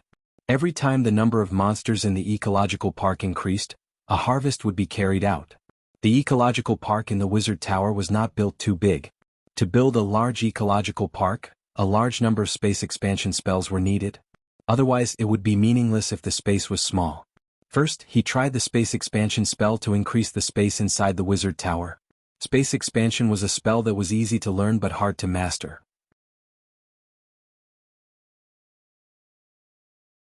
This spell had a wide range of applications, and the most common one was the multidimensional bag or space bag. Normal wizards could expand their space by 20% or more, but there were also some who could expand their space by 100, 1 or even more. Hathaway's current ability could expand the space expansion to 70 times. If they wanted to build an ecological park, they would need to expand the space in the Wizard Tower. In addition to the space expansion spell, they would also need to make an environment control rune circle to control the changes in the space at any time. At the same time, they would also need to build a large enough shield to isolate the ecological park from the outside world and maintain the balance of the internal ecosystem. The cost of building an ecological park was very high. It could be said that it was second only to the elemental pool. However, there were many benefits after the construction was completed. The Wizard Tower could have an ecological park that could replenish resources at any time. Sulin was currently only an intermediate wizard, so he could only be an assistant. He could only wait for others to do the important things. Sulin was very envious of wizards who had gifts like eidetic memory and encyclopedic memory. There was too much knowledge to be learned as a wizard. After all this time, Sulin still had a lot to learn. A gift like eidetic memory was also a gift that could be cultivated. The best gift for eidetic memory was encyclopedic memory. However, it was not impossible for Sulin. Opening treasure chests gave him the opportunity to obtain the eidetic memory talent. If he couldn't find it, he could master the encyclopedic knowledge talent first and then upgrade it with the legendary skill points. According to the records of Hathaway, eidetic memory was very rare in the history of their school for 2,000 to 3,000 years. There were less than 5 of them in total. This showed how rare this gift was. After leaving the Wizard Tower, Sulin walked around the city and looked at the progress of the various works in the northern city. Then he went to the underground world through the teleportation circle. The underground world was still dark. Alex had also been helping in the underground world during this time, but Sulin felt that she should have come here to hide and relax. Recently, it was the breeding season of the harpies. Many low-level harpies were capturing males in the wilderness. It was a bit of a ruckus during this time. Sulin did not have a good solution for this situation. He also could not change the habits of the species. Perhaps it would be possible after he advanced to legendary. When he saw Alex, she was studying a spell. Sulin glanced at it. It was Bigby's Palm of Defense. This spell was a level 5 spell, but it was several times more difficult than other level 5 spells. This god-slaying spell was not a joke. Sulin had studied it before, but he quickly gave up. Alex had been analyzing the spell model for so many days and still had not made much progress. In the structure of the spell model of Bigby's Palm of Defense, there were many rather complicated spell nodes and spell circuits. If the spell model was compared to a circuit board, then other level 5 spells would be as difficult as a calculator, while Bigby's Palm of Defense would be as difficult as a calculator. It required astonishing memory and analytical ability. According to Sullen's estimation, it was almost more difficult to master than level 7 spells. After looking at it for a while, Sulin shook his head and left. He should wait until his level was higher to learn this spell. Sulin strolled along the road and then came to the west gate of Crete. As soon as he arrived, he saw a scene. The little succubus, Chris, was wearing a leather coat and holding a small whip. She was wearing heels that were at least 10 centimeters high. She was walking with a little smug steps. Behind her was a monster that looked like a hound. However, compared to a hound, this dog had 3 heads. Behind the little succubus was a 3-headed hellhound that seemed to have just hatched a few days ago. At this moment, she was tying it around her neck with a pink rope and walking it as if she were walking a dog. The newly hatched hellhound was not large in size. However, its eyes were full of ferocity. Occasionally, when someone passed by, it would open its mouth and growl, showing its teeth as if it was about to pounce. A hellhound? Where did it come from?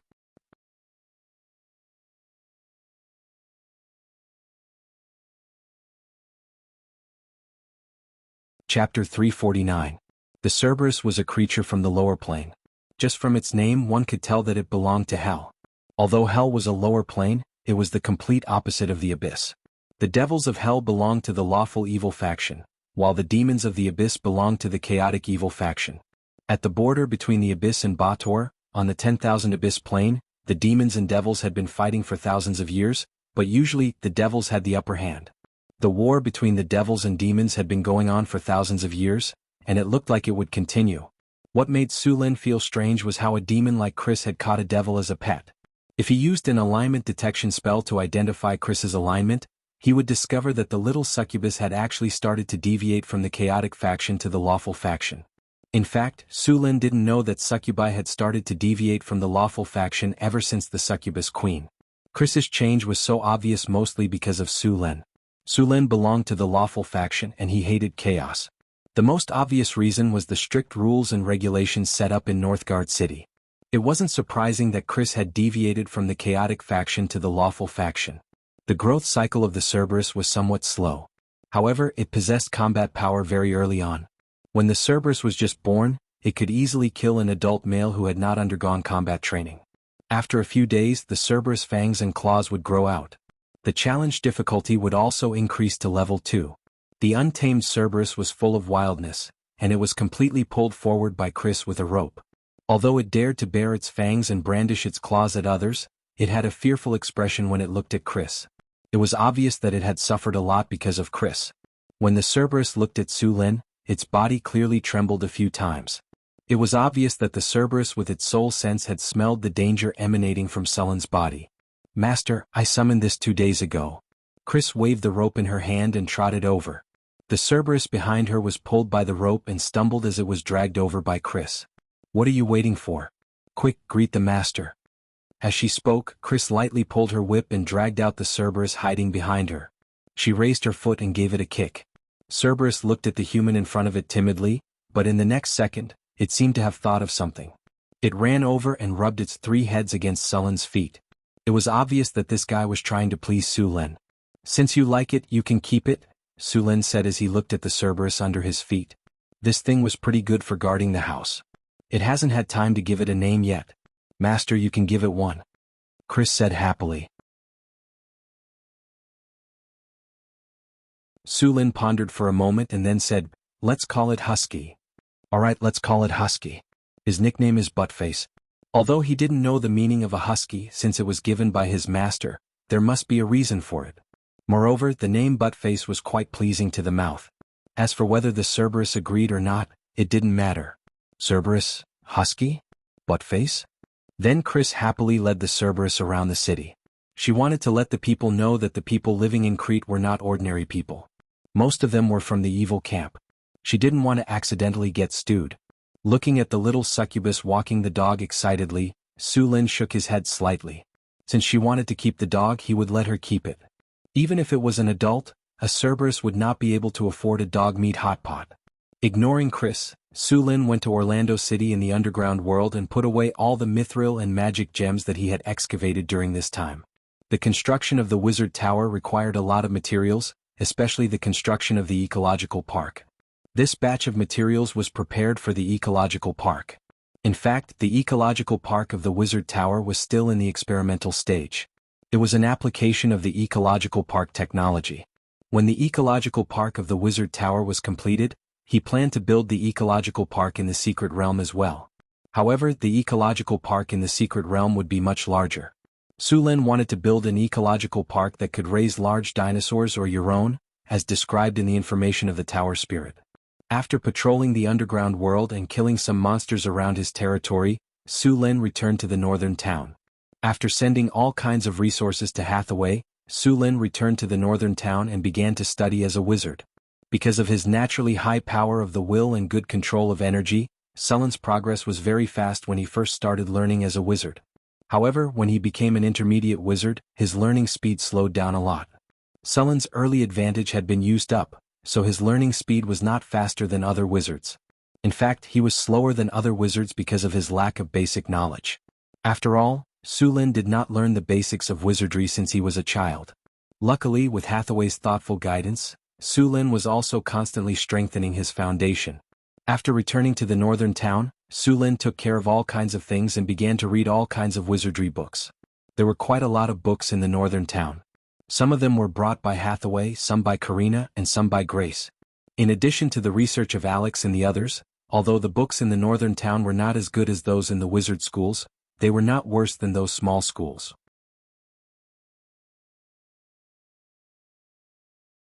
After opening the book, Su Lin picked up a goose feather pen and began to copy on a snow-white paper. The paper he was using now was the best paper made by the northern town's papermaking workshop after several improvements. It could completely replace parchment in writing books. The price of a piece of paper like this was 1 kinnur, which was more than 10 times cheaper than parchment. Su Lin rubbed his head. Soon the paper was filled with dense symbols. These symbols were the foundation of a spell. What the F***ck? Why do I feel like I was studying advanced mathematics in university in my previous life? Su Lin felt a little dizzy. He got up and opened the window of the study room to get some fresh air. Then he made himself a cup of black tea to wake himself up. It was too difficult. After entering the 5th circle of spells, the difficulty would increase tremendously. After studying for half a day, he had only analyzed half of the 5th circle spell. He had not even touched the other half. He had been studying this spell model for a week, but until now he had not even completed the spell model. According to this progress, it would be considered fast if he could learn this spell in a month. He was now very envious of his peers. It was said that they had the chip with them when they transmigrated. No matter how complicated the spell model was, they only needed to scan it once to record it. Moreover, not only could they record it easily, but they could also optimize and improve the model. This was a godly tool for wizards. Unfortunately, although he had transmigrated with a golden finger, this system did not have the ability to record spell models and analyze them. After drinking the black tea and resting for a while, Su Lin continued to work hard. The analysis of the spell model was half completed. There were dozens of papers full of symbols and words on the table. Beside them, there were also notes left by Hathaway on spell model analysis. Ding. Congratulations, host. After a long period of study, you have obtained part of the information of the ability, Scholar. The experience of the ability, Scholar, is full. Congratulations, host. You have mastered the support ability, Scholar. Hearing the system prompt, Su Lin was relieved. Obviously, his hard work during this period of time had paid off. Of course, the ability, Scholar, could only be considered average. It was far from Hathaway's. Su Lin had only recently discovered that Hathaway had mastered the 2 abilities, Encyclopedic Knowledge, and Sage. These 2 abilities were not used for combat but were support abilities. These support abilities had no use for combat, but had a miraculous effect on learning. Su Lin was now learning all kinds of knowledge of wizards, so naturally he wanted to master these abilities. With these 2 abilities he could at least reduce the difficulty of learning by half, and increase the efficiency by 1 or 2 times. The way to obtain the Sage ability was simpler. Its prerequisite was the Scholar ability. As long as it was studied systematically, it could be mastered. The Scholar ability that Su Lin had now could increase his learning speed. Scholar, support ability. After a long period of systematic study, you have mastered a large amount of knowledge. You have become wiser and your learning speed has increased. After obtaining the scholar ability, Sullen's learning speed and comprehension ability had increased to a certain extent. In fact, there were many spells that wizards used to support learning. The most famous one was the Enlightenment spell. This spell could make an idiot similar to a normal person. Naturally, it could increase a normal person's intelligence. However, this spell was very difficult to cast and there was a certain price to pay.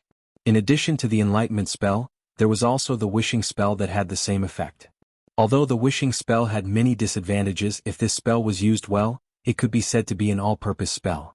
Of course, if you used this spell to fulfill some unreliable wishes, the final result would be very miserable. Moreover, the price to fulfill the wish was not something that anyone could afford. Regarding this spell, there were some records of the failure of the Wishing spell in Hathaway's books. One of the wizards wished for eternal life. Even the gods could not do this and he could not afford to pay the price. In the end, the wizard's wish was fulfilled. He was directly cast on life hiding, and then he was sealed in a coffin. He was hidden in a space crack in the multiverse by the Jinn.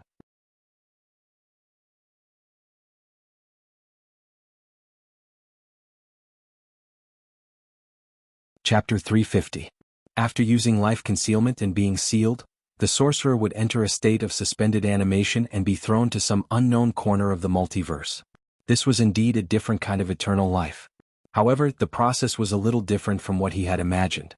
Later on, after the wizards studied the Wishing spell in detail, they even summoned the devil to help perfect it.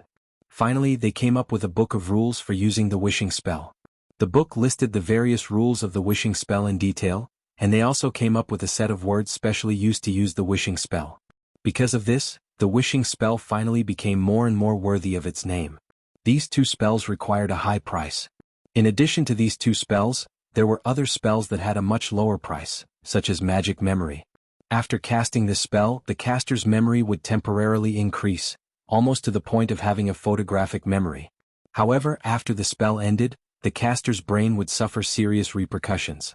Dizziness and nausea were just the basics. In serious cases, it would cause severe headaches. Moreover, this spell could not be used too often or it would damage the soul. Although there were many shortcomings, this spell was still used by wizards in large numbers. After all, it could quickly memorize knowledge. Although it would be a little uncomfortable afterwards, it was still acceptable.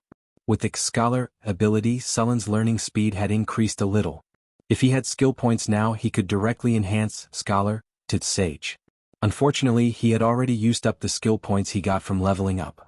Sulin now realized the lack of skill points, which was why he began to slowly learn skills by himself instead of directly using skill points to enhance them.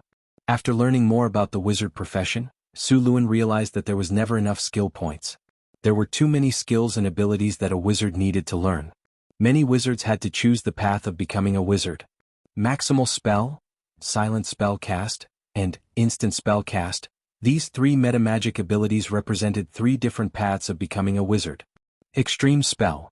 When using this ability, the effect of the spell will be maximized, including damage value, healing effect, number of people affected, etc. At the cost of 3 times the mana, the lethality of a spell will be increased by 100%. Note, this special class requires mastering the ability to enhance magic. Silent spell casting. When using this ability, casting spells does not require any casting action or incantation. It can be cast in a silent state. Silent spell casting ignores any silent spells. The chances of the enemy discovering the wizard casting spells will be reduced until the moment the spell is completed. Using this ability to cast spells will consume double the amount of mana, and the casting time will be extended. Instant spell. When using this specialty, you can instantly cast a spell. At the cost of consuming 3 times your mana and increasing the casting difficulty by 2 levels, you can turn a spell into an instant spell. Instant spells cannot be interrupted by any conventional means and are immune to any silent spell and counterspell. These 3 spell specialties represented 3 different paths of becoming a wizard. Of course, this did not mean that one could only choose one out of the 3. It was just that most wizards with limited talent could only choose one. Of course, there were also many talented wizards who would choose 2 or 3. Among them, extreme spell belonged to the damage output category. It could greatly increase the power of spells. With this spell, even arcane missile could have the power of a sniper rifle.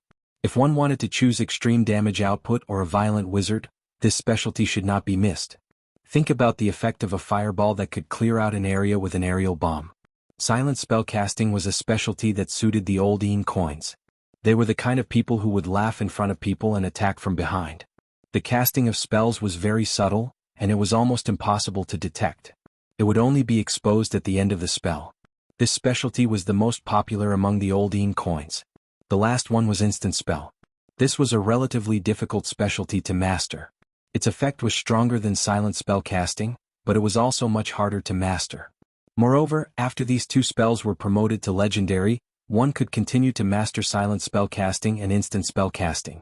After mastering silent spell casting from 0 to 9 circles, all spells of the corresponding level would become silent spell casting, and the penalty time and mana penalty would be removed.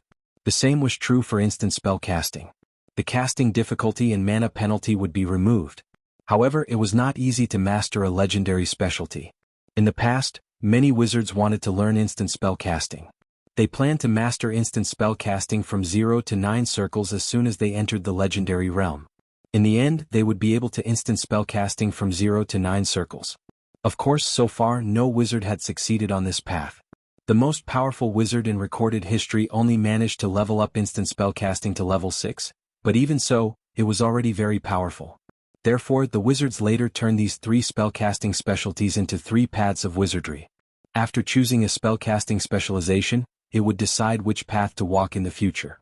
It would decide whether to choose the most powerful path of wizardry or another path that was easier to achieve. Hathaway chose the path of instant casting, which was the most difficult path to walk.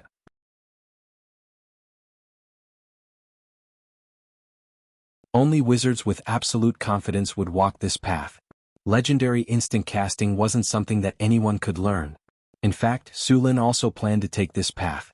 He was a little greedy, so he wanted to master instant spellcasting as well. When the time came, he would have instant spellcasting and extreme spellcasting. However, it would be a few times more difficult to succeed. Su Lin had the confidence to choose these 2 paths because of the existence of the system. Because of the system, he had the opportunity to get more skill points to learn spellcasting specialties. Even legendary skill points were not impossible. Since he had decided to be a wizard, he planned to be the strongest. There were many spellcasting specialties that he needed to master in the future. Proficient spellcasting and battle spellcasting were only the most basic spellcasting talents. Empower spellcasting, extreme spellcasting, instant spellcasting, spell penetration, and spell expansion all needed to be mastered, as well as the advanced states of these specialties: extreme spellcasting, instant spellcasting, and finally, legendary spellcasting.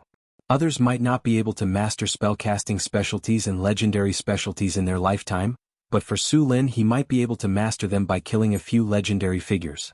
He had already announced that as long as he killed a legendary figure, he would be able to get a legendary skill point, and the legendary skill point could be used to upgrade his spellcasting specialties to legendary spellcasting specialties. But before that, what Su Lin needed to master now was the spell in front of him. In fact, other than these paths of wizards, there were other paths of wizards such as battle spellcasting wizards, explosiveness wizards, control wizards, summoning wizards, and transformation wizards. Transformation wizards were also known as close combat wizards or berserker wizards. This type of wizard's battle mode was very bold and unrestrained. They did not cast spells but directly picked up their weapons and attacked like a berserker. They chose to dual-wield weapons, gain proficiency in weapons, and then increase vitality, strength, and dexterity. When they saw the enemy, they would directly attack. This type of wizard was even more difficult to deal with than a berserker. There were a few very famous representatives of this type of wizard. Of course, this type of close combat wizard had many different ways of adding points. For example, they could add spirit. After casting the transformation spell, spirit would be directly added to strength and dexterity, but the price was that they would temporarily lose their spellcasting ability. There were also some more extreme ones who added points to vitality, strength, and dexterity, and then learned a holy light spell to open up the invincible mode. The most suitable path for this was the Dragon Disciple Warlock, and then the part-time wizard. The Warlock with the Dragon Disciple's strength, vitality, and dexterity were almost not inferior to a warrior of the same level. Because of the part-time wizard, all the skill points and attribute points did not have to be allocated to physical professions. They could achieve a true dual cultivation of magic and martial arts. Of course, if you had the blood of the gods, you could also do this. For example, the white-robed wizard Gandalf was one of the best. Of course, this path was only for those with talent. If you had the dragon disciple, the blood of the gods, or other powerful blood such as the Titan, this path would be very suitable for you. If you didn't have it, then don't think about it. If you forced yourself to take this path, your achievements would be extremely limited. Su Lin had the system as a cheat, and his combat power was also very strong. Now he had embarked on this path of dual cultivation of magic and martial arts, and the success rate was very high. There was also a special spell for close combat wizards among the wizards. This set of spells had been passed down from the era of the Arcane Empire. It was called Bigby's 5 consecutive palms. After Su Lin learned about this series of spells, he named this set of spells, the Buddha's Palm. This set of spells was created by Bigby, who became one of the most famous combat wizards in history as an ordinary person, with no other blood. Bigby's Protective Palm, Bigby's Flying Palm, Bigby's Capture Palm, Bigby's Vajra Palm, Bigby's Crushing Palm. This set of spells could create a palm to fight, especially the Crushing Palm. The power exerted was completely the Buddha's palm. With one palm, smashing a castle into pieces was just a basic operation. Legendary warriors were nothing in front of this set of spells. It was said that when this set of spells was created, it was the same as the Melf series of spells.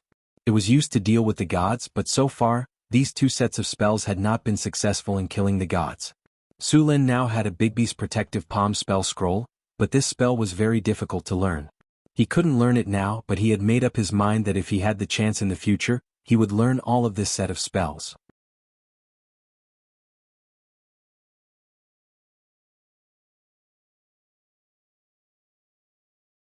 Chapter 351. Time passed by quietly. While Su Lin was studying the path of a wizard, Hathaway was also building eco-parks. The Dimension Expansion spell kept expanding the space in the wizard tower. The Dimension Expansion spell required strong maneuverability. It could not tear the space apart. At the same time, the space had to be expanded as much as possible. Only then could there be enough space. After expanding the space had to be reinforced. Although this process was cumbersome and required a lot of precious magic materials, there were still a lot of resource points in the North Town City. Otherwise, she would not have the money to do this. Su Lin spent the night with Hathaway and asked her about the wishing spell. Normally, the wishing spell would summon an elemental jinn. These elemental jinn were at least demigod level. After many years of research, the wizards had discovered that the wishing spell could fulfill many wishes. This included reviving someone who could be revived, gaining a lot of wealth, recovering one's power, eliminating a disaster, increasing one's power, and so on. In theory, the wishing spell could grant any wish, but it was not guaranteed that it would succeed. The price to pay for using the wishing spell was not a normal item. Usually, it was soul energy or soul shard. If there were not enough soul shards, the spell would draw out the person's soul energy. Of course, other precious items could also be used, such as divinity. There was a limit to how much one could increase one's power with the wishing spell. For example, the attribute points could only increase one's basic attribute points by 5, and the cost would only increase as time went on. There was a limit to the number of attribute points that could be increased by the wishing spell. The maximum was 40 points. Su Lin did not lack attribute points. What he wanted now was talents. It was not easy to get a legendary talent, but it was not difficult to get a legendary talent, so Su Lin decided to give it a try. The wishing spell was divided into limited wishing spell and legendary wishing spell. Both could summon an elemental jinn, but the legendary wishing spell was more powerful than the limited wishing spell. Of course, the cost was also much higher. There were no legendary wizards in the North Town City, so the legendary wishing spell was impossible. However, the limited wishing spell was still possible. After learning the characteristics of the wishing spell from Hathaway, Su Lin decided to use the limited wishing spell to increase his power. Hathaway thought for a moment and said, "The limited wishing spell is a level 7 spell. Alex can cast it too, and the effect should be better than mine. Then I'll ask Alex to cast the limited wishing spell tomorrow." It was a quiet night. The next day, Su Lin told Alex about his idea of using the limited wishing spell. And Alex nodded immediately. The casting of the limited wishing spell was not difficult, but for the sake of insurance, Su Lin decided to build a wishing platform. The wishing platform was not big and the construction was very simple. Under the guidance of Alex, Su Lin sent a team of craftsmen to build the platform.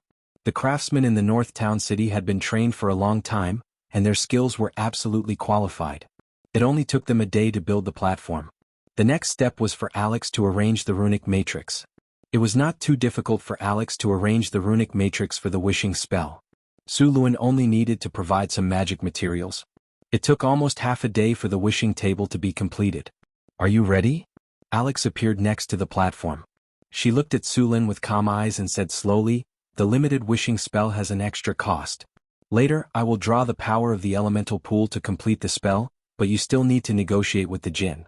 What you can get depends on you. Remember the words I told you and be careful with the jinn. When you are ready, I will start." Su Lin nodded and said, "Let's start." A ray of light appeared. With Alex activating the power of the wishing platform, the energy of the elemental pool began to pour into the wishing platform, and the arcane crystals around suddenly shone with a strange light. Then a low spell sounded, and a strange elemental power began to gather on the wishing platform. The surrounding space gradually distorted, and with the gathering of the power of the spell, a powerful divine power came to this world. The jinn. When the jinn appeared, Su Lin felt the powerful force, and then a whirlwind appeared out of thin air. The next second, a terrible pressure shrouded here. This kind of pressure was like the dragon's power on the dragon, and it was more powerful than the dragon's power, but it did not have that kind of overbearing aura. With a flash of light, a creature full of powerful power and divine brilliance appeared on the wishing platform. It looked like a jinn. Its appearance was a bit like the lamp spirit in the magic lamp, and its upper body was still in human form. Its skin was pale green, and there seemed to be a flash of lightning in its pupils from time to time. It was the light of divinity. Any jinn summoned by the wishing spell was at the level of a god. It was impossible to judge the level of strength of the one in front of him, but it was certainly a jinn above the demigod level. The jinn of the elemental plane had special rules. They followed the constraints of contracts and laws and would trade with spellcasters when needed. After coming to this world, it first glanced around, and then its eyes fell on Su Lin. The jinn frowned slightly after seeing Su Lin and then said, "You have the power of divinity, young man. Are you summoning me?" "Interesting, young man. Are you sure you want to trade with me? Tell me your wishes and prayers." Su Lin looked at the jinn in front of him with some curiosity. In fact, the jinn did not come here with its original body but an avatar. Only when there were some special wishing spells would the real body come. The elemental jinn summoned by the wishing spell was random. Usually it was a demigod-level elemental jinn.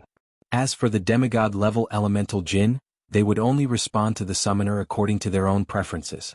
Sometimes, if they were lucky, they would also summon the god of elements, messengers and gods. As for the elemental lord god, the summoner of this powerful god must have very strong strength to invite them. All the jinn, including the elemental lord god, belonged to the absolute neutral camp. They would trade with anyone, even demons. The one in front of Su Lin was at least a demigod-level elemental jinn, and it might even be an oracle. Seeing that Su Lin did not respond to him, the jinn seemed to be impatient and urged, "Hurry up and tell me your wish, I don't have time to chat with you." Wind elemental jinn, wind whisperer, Theodore. Minor divine power. Today he suddenly felt that there was a creature in the multiverse that seemed to have the blood of the wind god calling him. He was curious, so he responded to the call and appeared here. Su Lin did not hesitate and immediately said, "I want to improve some of my abilities." The jinn looked at Su Lin and then said, "What ability do you need to improve? Do you know the rules of ability improvement? Attributes above 40 can't be increased." "I know," Su Lin nodded and said. "All right then, this is a contract. Write down your wishes." With that, the jinn of wind elemental took out a piece of parchment and a quill pen out of thin air and began to write quickly. After a while, a contract was written. Next, the jinn of wind elemental handed the contract scroll to Su Lin. Su Lin carefully took the contract.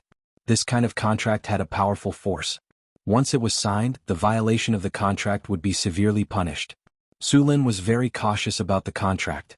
The jinn usually used some word games and left all kinds of traps or hidden dangers in July like the devil. If he was not careful and did not find them, it was likely that he would pay a lot of resources without getting any benefits. Su Lin looked at the contract word by word. Once there was an ambiguity in the language, he would immediately argue with the jinn. At this time, Su Lin also saw the face of the jinn. This guy was really cunning. He had been using various ways to distort Su Lin's consciousness, or only the literal meaning. All kinds of out-of-context words were used and even ambiguous words were used. If Su Lin had not learned how to deal with these jinn, he would have been cheated. To deal with these jinn, he should let the devil or the lawyer confront them. After a difficult negotiation, the two sides finally reached an agreement.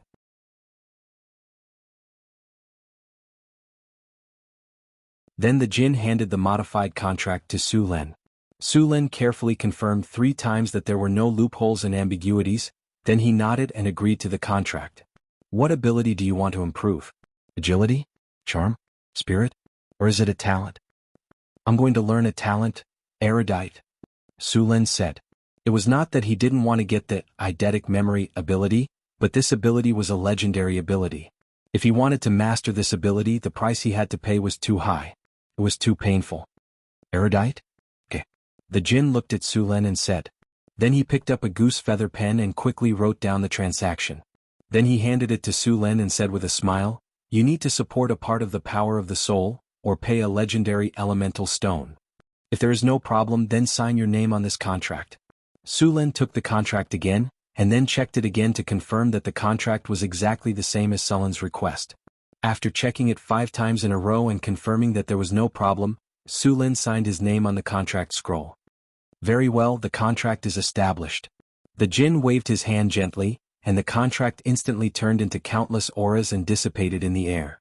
Then a powerful divine power fell from the sky and fell on Su Lin.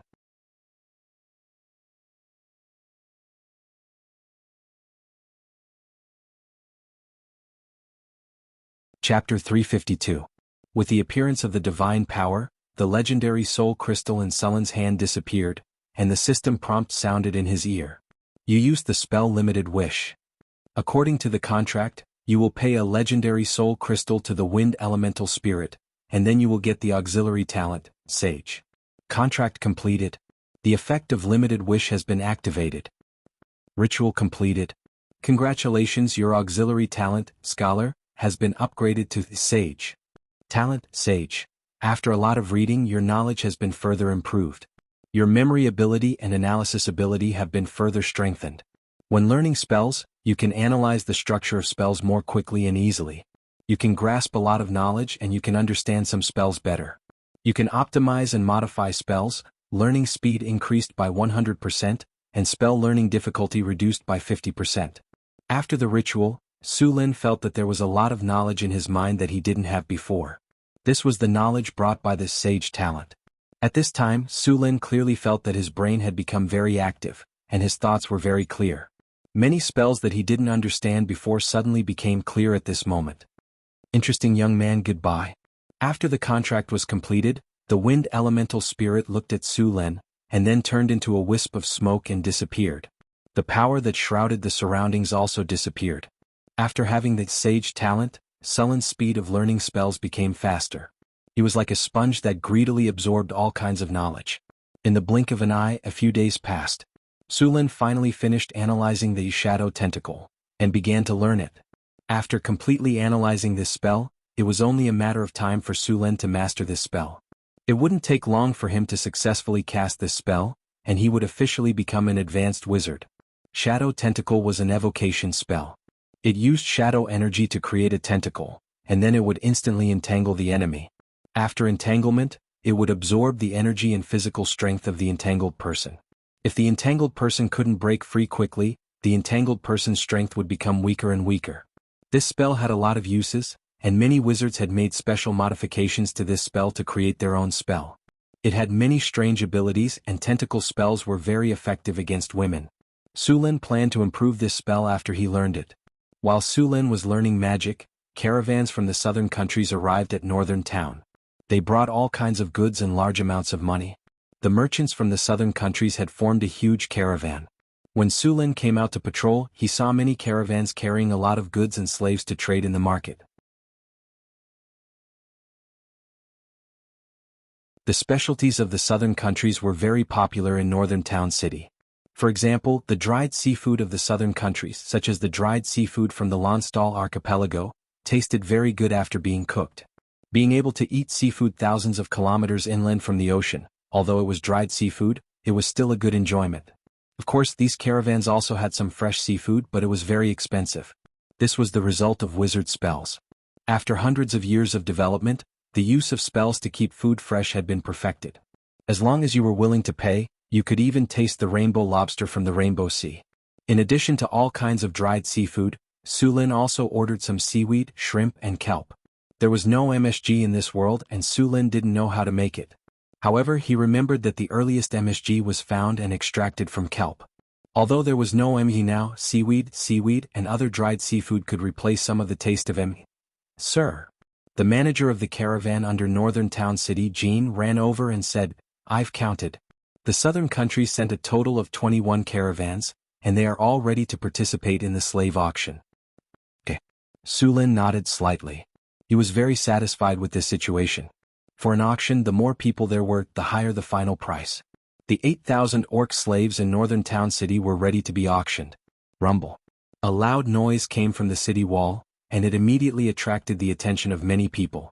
As for those who lived here often, they seemed to be used to this noise. In the distance, a 10-meter-tall section of the city wall suddenly collapsed. Smoke and dust filled the air, and then a tall figure walked out of the smoke. It was a huge steel golem. At the same time, some stone golems and clay golems appeared in the surrounding sea. These golems were about 3 meters tall. At this time they were working on the construction site.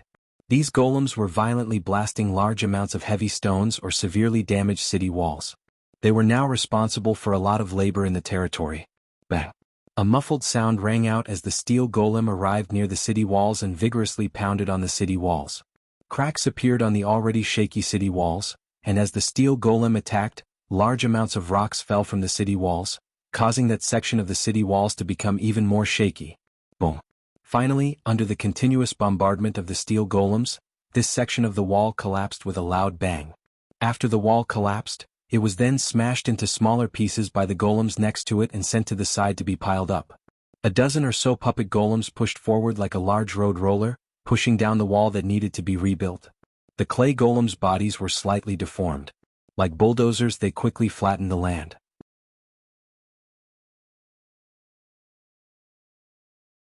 The people who entered Northern Town City saw these powerful machines at first glance. Many people looked at these puppet golems in shock. In this world where productivity was still in the middle world, most places were still in the primitive stage of accumulating power. Suddenly seeing such powerful golems, they wanted to talk about the difference between the Industrial Revolution and the feudal era. Because the elemental pool could be charged, the golems in Northern Town City didn't cost much to work. The elemental pool provided sufficient and efficient energy. Although many puppet golems didn't look like professional construction golems, but were combat golems, the efficiency of these golems was still unsurpassed by humans. After these golems flattened the broken city walls, they dug up the foundation again. Stones that required more than a dozen people to move were easily lifted by the steel golems. Moreover, they moved very quickly. All the golems had a clear division of labor. The production efficiency of these golems was much higher than that of excavators and cranes. After all, these golems were unmanned. As long as they were given a job, they would complete it with quality and quantity. With the help of these golems, Northern Town City was already in a semi-mechanized state. He was very satisfied with these golems now, and he already planned to build a golem factory. The construction of a golem factory was very difficult. There were many problems involved. Many steps required the assistance of the tower genie or control. The energy of the golem factory came from the elements, and it could be forcibly controlled through the energy of the elemental pool. The energy of the elemental pool could be modified with some energy supply techniques, and it could be used as electricity just like in his previous life. Of course, if he wanted to build a golem factory, he also needed to have enough soul crystals. Each set of golems needed a corresponding soul crystal. The clay golems could be made with only mid-tier soul crystals. The rock golems, obsidian golems, and steel golems could be made with high-tier soul crystals. The legendary golems needed to be made with legendary soul crystals. Soul crystals weren't something that could be found in the main plane. Many years later, in the multiverse, soul crystals were a kind of currency. Under normal circumstances, the Grim Reaper kept the souls in the multiverse from being excessively plundered. It was his duty to decide where the souls would go. However, there were too many souls in the multiverse. In order to obtain soul power, many magic schools had learned spells that were specifically used to obtain soul power. For example, the soul binding spell could imprison a soul in a crystal, which was a soul crystal. The fundamental reason why golems could possess some simple artificial intelligence was because of the soul crystals. There were still some biological instincts left in the soul crystals. Some of the high-level golems were even stronger than legendary-grade golems. The auction in northern Town City was about to begin. 8,000 monster slaves were already a huge fortune for the merchant groups that came to purchase them. Many merchants wanted to buy some of them back. Su Luen handed over the auction to Jean and then went back to continue to practice magic. Whoosh! Suddenly there was a noise from Sullen's residence. Then Su Luen stood up excitedly. However, unlike before, there was a gray tentacle in his hand. The tentacle was more than 3 meters long, and these tentacles were as flexible as snakes. The tentacle swung back and forth, making various movements under Sullen's command. The tentacle rushed out quickly and directly wrapped around the target used for the experiment. Then, with a slight force, there was a cracking sound and deep marks were left on the wooden board. Shadow Tentacle. After spending so much time, Su Luen finally recorded this spell. Whoosh! Su Luen took a deep breath and looked around. Then he chanted a spell. After a while, a black tentacle appeared and wrapped around a barbarian warrior in an instant. Then he began to test the binding strength and various effects of this spell. As an energy tentacle, the shadow tentacle was very flexible and had almost no weaknesses. After trapping the barbarian warrior, the barbarian took a long time to break free. If he waited a little longer, his strength would start to decline, and it would not be easy to break free.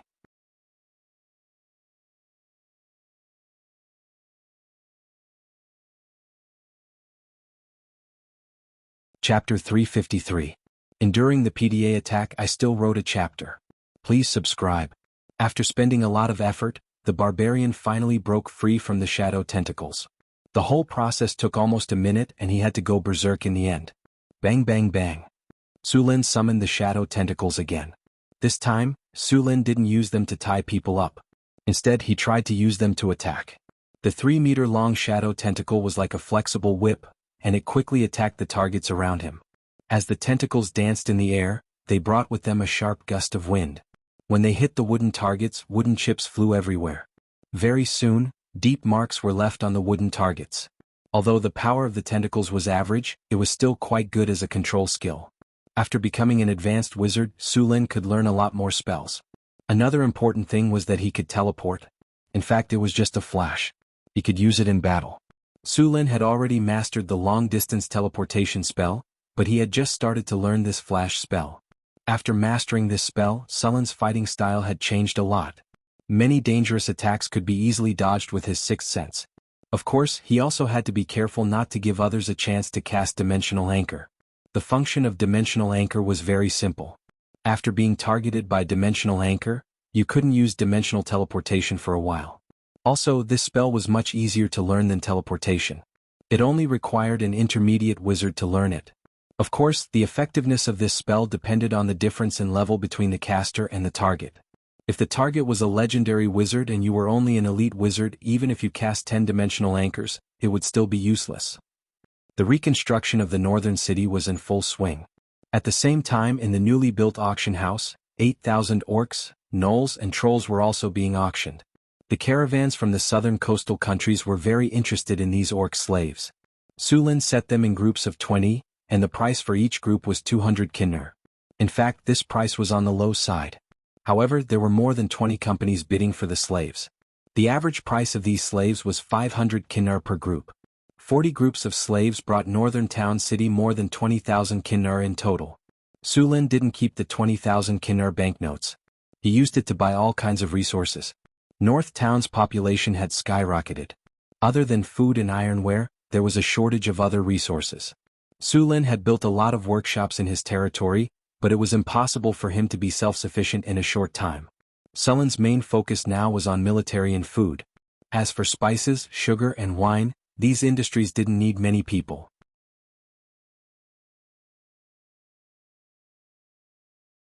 There were quite a number of people working in the textile workshops in the territory. However, they only produced high-grade fine linen, cotton, and a small amount of silk. These were supplied to the liege's mansion, Hathaway, and Karina. The excess would be sold. As for the coarse flax used by commoners, it wasn't for sale. Su Luen planned to gather some women and build a textile workshop to produce coarse linen. After all, cloth was very important. He couldn't always rely on merchants to buy it. There were also a lot of daily necessities that Su Luen planned to produce in his territory. North Town City was 300 miles away from the nearest city. If all the goods were transported from the Kingdom of Florence, the price of the cheapest goods would be more than double. The traveling merchants in this era weren't as developed as in his previous life. If they didn't make 2 or 3 times the profit, they wouldn't bring goods back. Therefore, Su Lin had his caravans purchase all the goods from the outside world every month. Of course, some of them were brought back by other caravans. Most of the people in North Town City were serfs and refugees. Their purchasing power was limited. Su Lin couldn't sell them at a high price. He couldn't even sell them at cost price. Therefore, not only did he not make money, he even lost money. However, he had to do this business. It was related to the people's livelihood.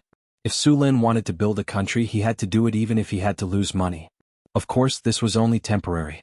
When all kinds of small workshops were opened in the future, the basic necessities could be met locally. By then, Su Lin wouldn't have to spend money every month. These necessities didn't seem like much, but to the commoners, it was related to their livelihood. Let alone North Town City, even in Cult City, if the price of food increased by 30%, the commoners would be forced to sell themselves as slaves. If the price was higher, even the commoners wouldn't be able to withstand it. Many merchants, nobles, and tycoons would take advantage of natural disasters to stock up on their goods. They would artificially raise the price of food, turning the commoners into proletarians or even slaves. Su Lin was so busy that his head was spinning. He wanted to go out for a walk. He rode on a horse and followed the caravan to Calent City to purchase some goods. To his surprise, he was robbed not long after he left North Town City. The robbers were a group of northern barbarian bandits. The patrols of North Town City were only responsible for maintaining the safety of the territory. Therefore, after leaving North Town City, everything would return to normal. The northern barbarians Su Lin encountered were one of them. The northern barbarians were very similar to the barbarians in North Town City. The northern barbarians were just a general term. The barbarians had their own names. Even the barbarians themselves didn't know how many tribes there were in the northern wastelands. There were many barbarian tribes living in the northern wastelands. The barbarian tribes were known for their thick body hair. They were tall and brave but lacked discipline. They liked to solve problems with brute force. They were born with a weak resistance to the cold. Similarly, the northern barbarian women were tall and big. However, their skin was fair but a little rough. Their facial features were also quite delicate. They were similar to the warriors of his previous life. The northern barbarians' brains were always cramped. They liked to drink and fight. Their bad temper and stubbornness were comparable to the dwarves. The group that robbed Su Lin was obviously a small barbarian tribe in the northern wastelands. It was already winter in the northern wastelands, but there were still some barbarians with bare arms. Only these people had high resistance to the cold. Normal people would have frozen to death if they dared to do so. Su Lin found that the northern barbarians had a wolf's head tattooed on their chests. This should be the totem they believed in. Many of the northern barbarians had shamans. Some of them believed in nature while others believed in their ancestors. The reason why the northern barbarians were so scattered was because of their own beliefs. After blocking the way, the northern barbarians let out a strange roar. After seeing the robbers, a leader immediately ran over to Su Lin to report. Su Lin looked at the robbers in the distance and ordered, "Lure them here." It would be a waste to reject the slaves that were delivered to his doorstep. These northern barbarians were very useful whether they were slaves or soldiers. He could capture them and throw them to Boulder or Johnson for training. No matter how rebellious they would be beaten into obedience. Although they were stubborn, they were not idiots. The guards in the caravan this time were all elites. All of them were veterans who had been on the battlefield. After hearing Su Lin's order, they immediately understood his intention. Then they smiled and ordered their men to take action.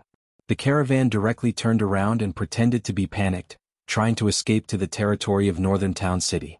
At the same time, in order to prevent these people from catching up, the caravan deliberately slowed down a little, giving the robbers a feeling that they could easily catch up with them. As expected, these robbers acted as if they were acting. They were completely acting according to the script. When a bearded bandit leader with a bare chest and an unknown animal skin on his body saw that the caravan was about to escape, he immediately shouted to his men, "They want to escape. Hurry up and catch up with them. Aha, their carriages are slow. They must have a lot of goods. We're going to be rich this time. Get ready to surround them."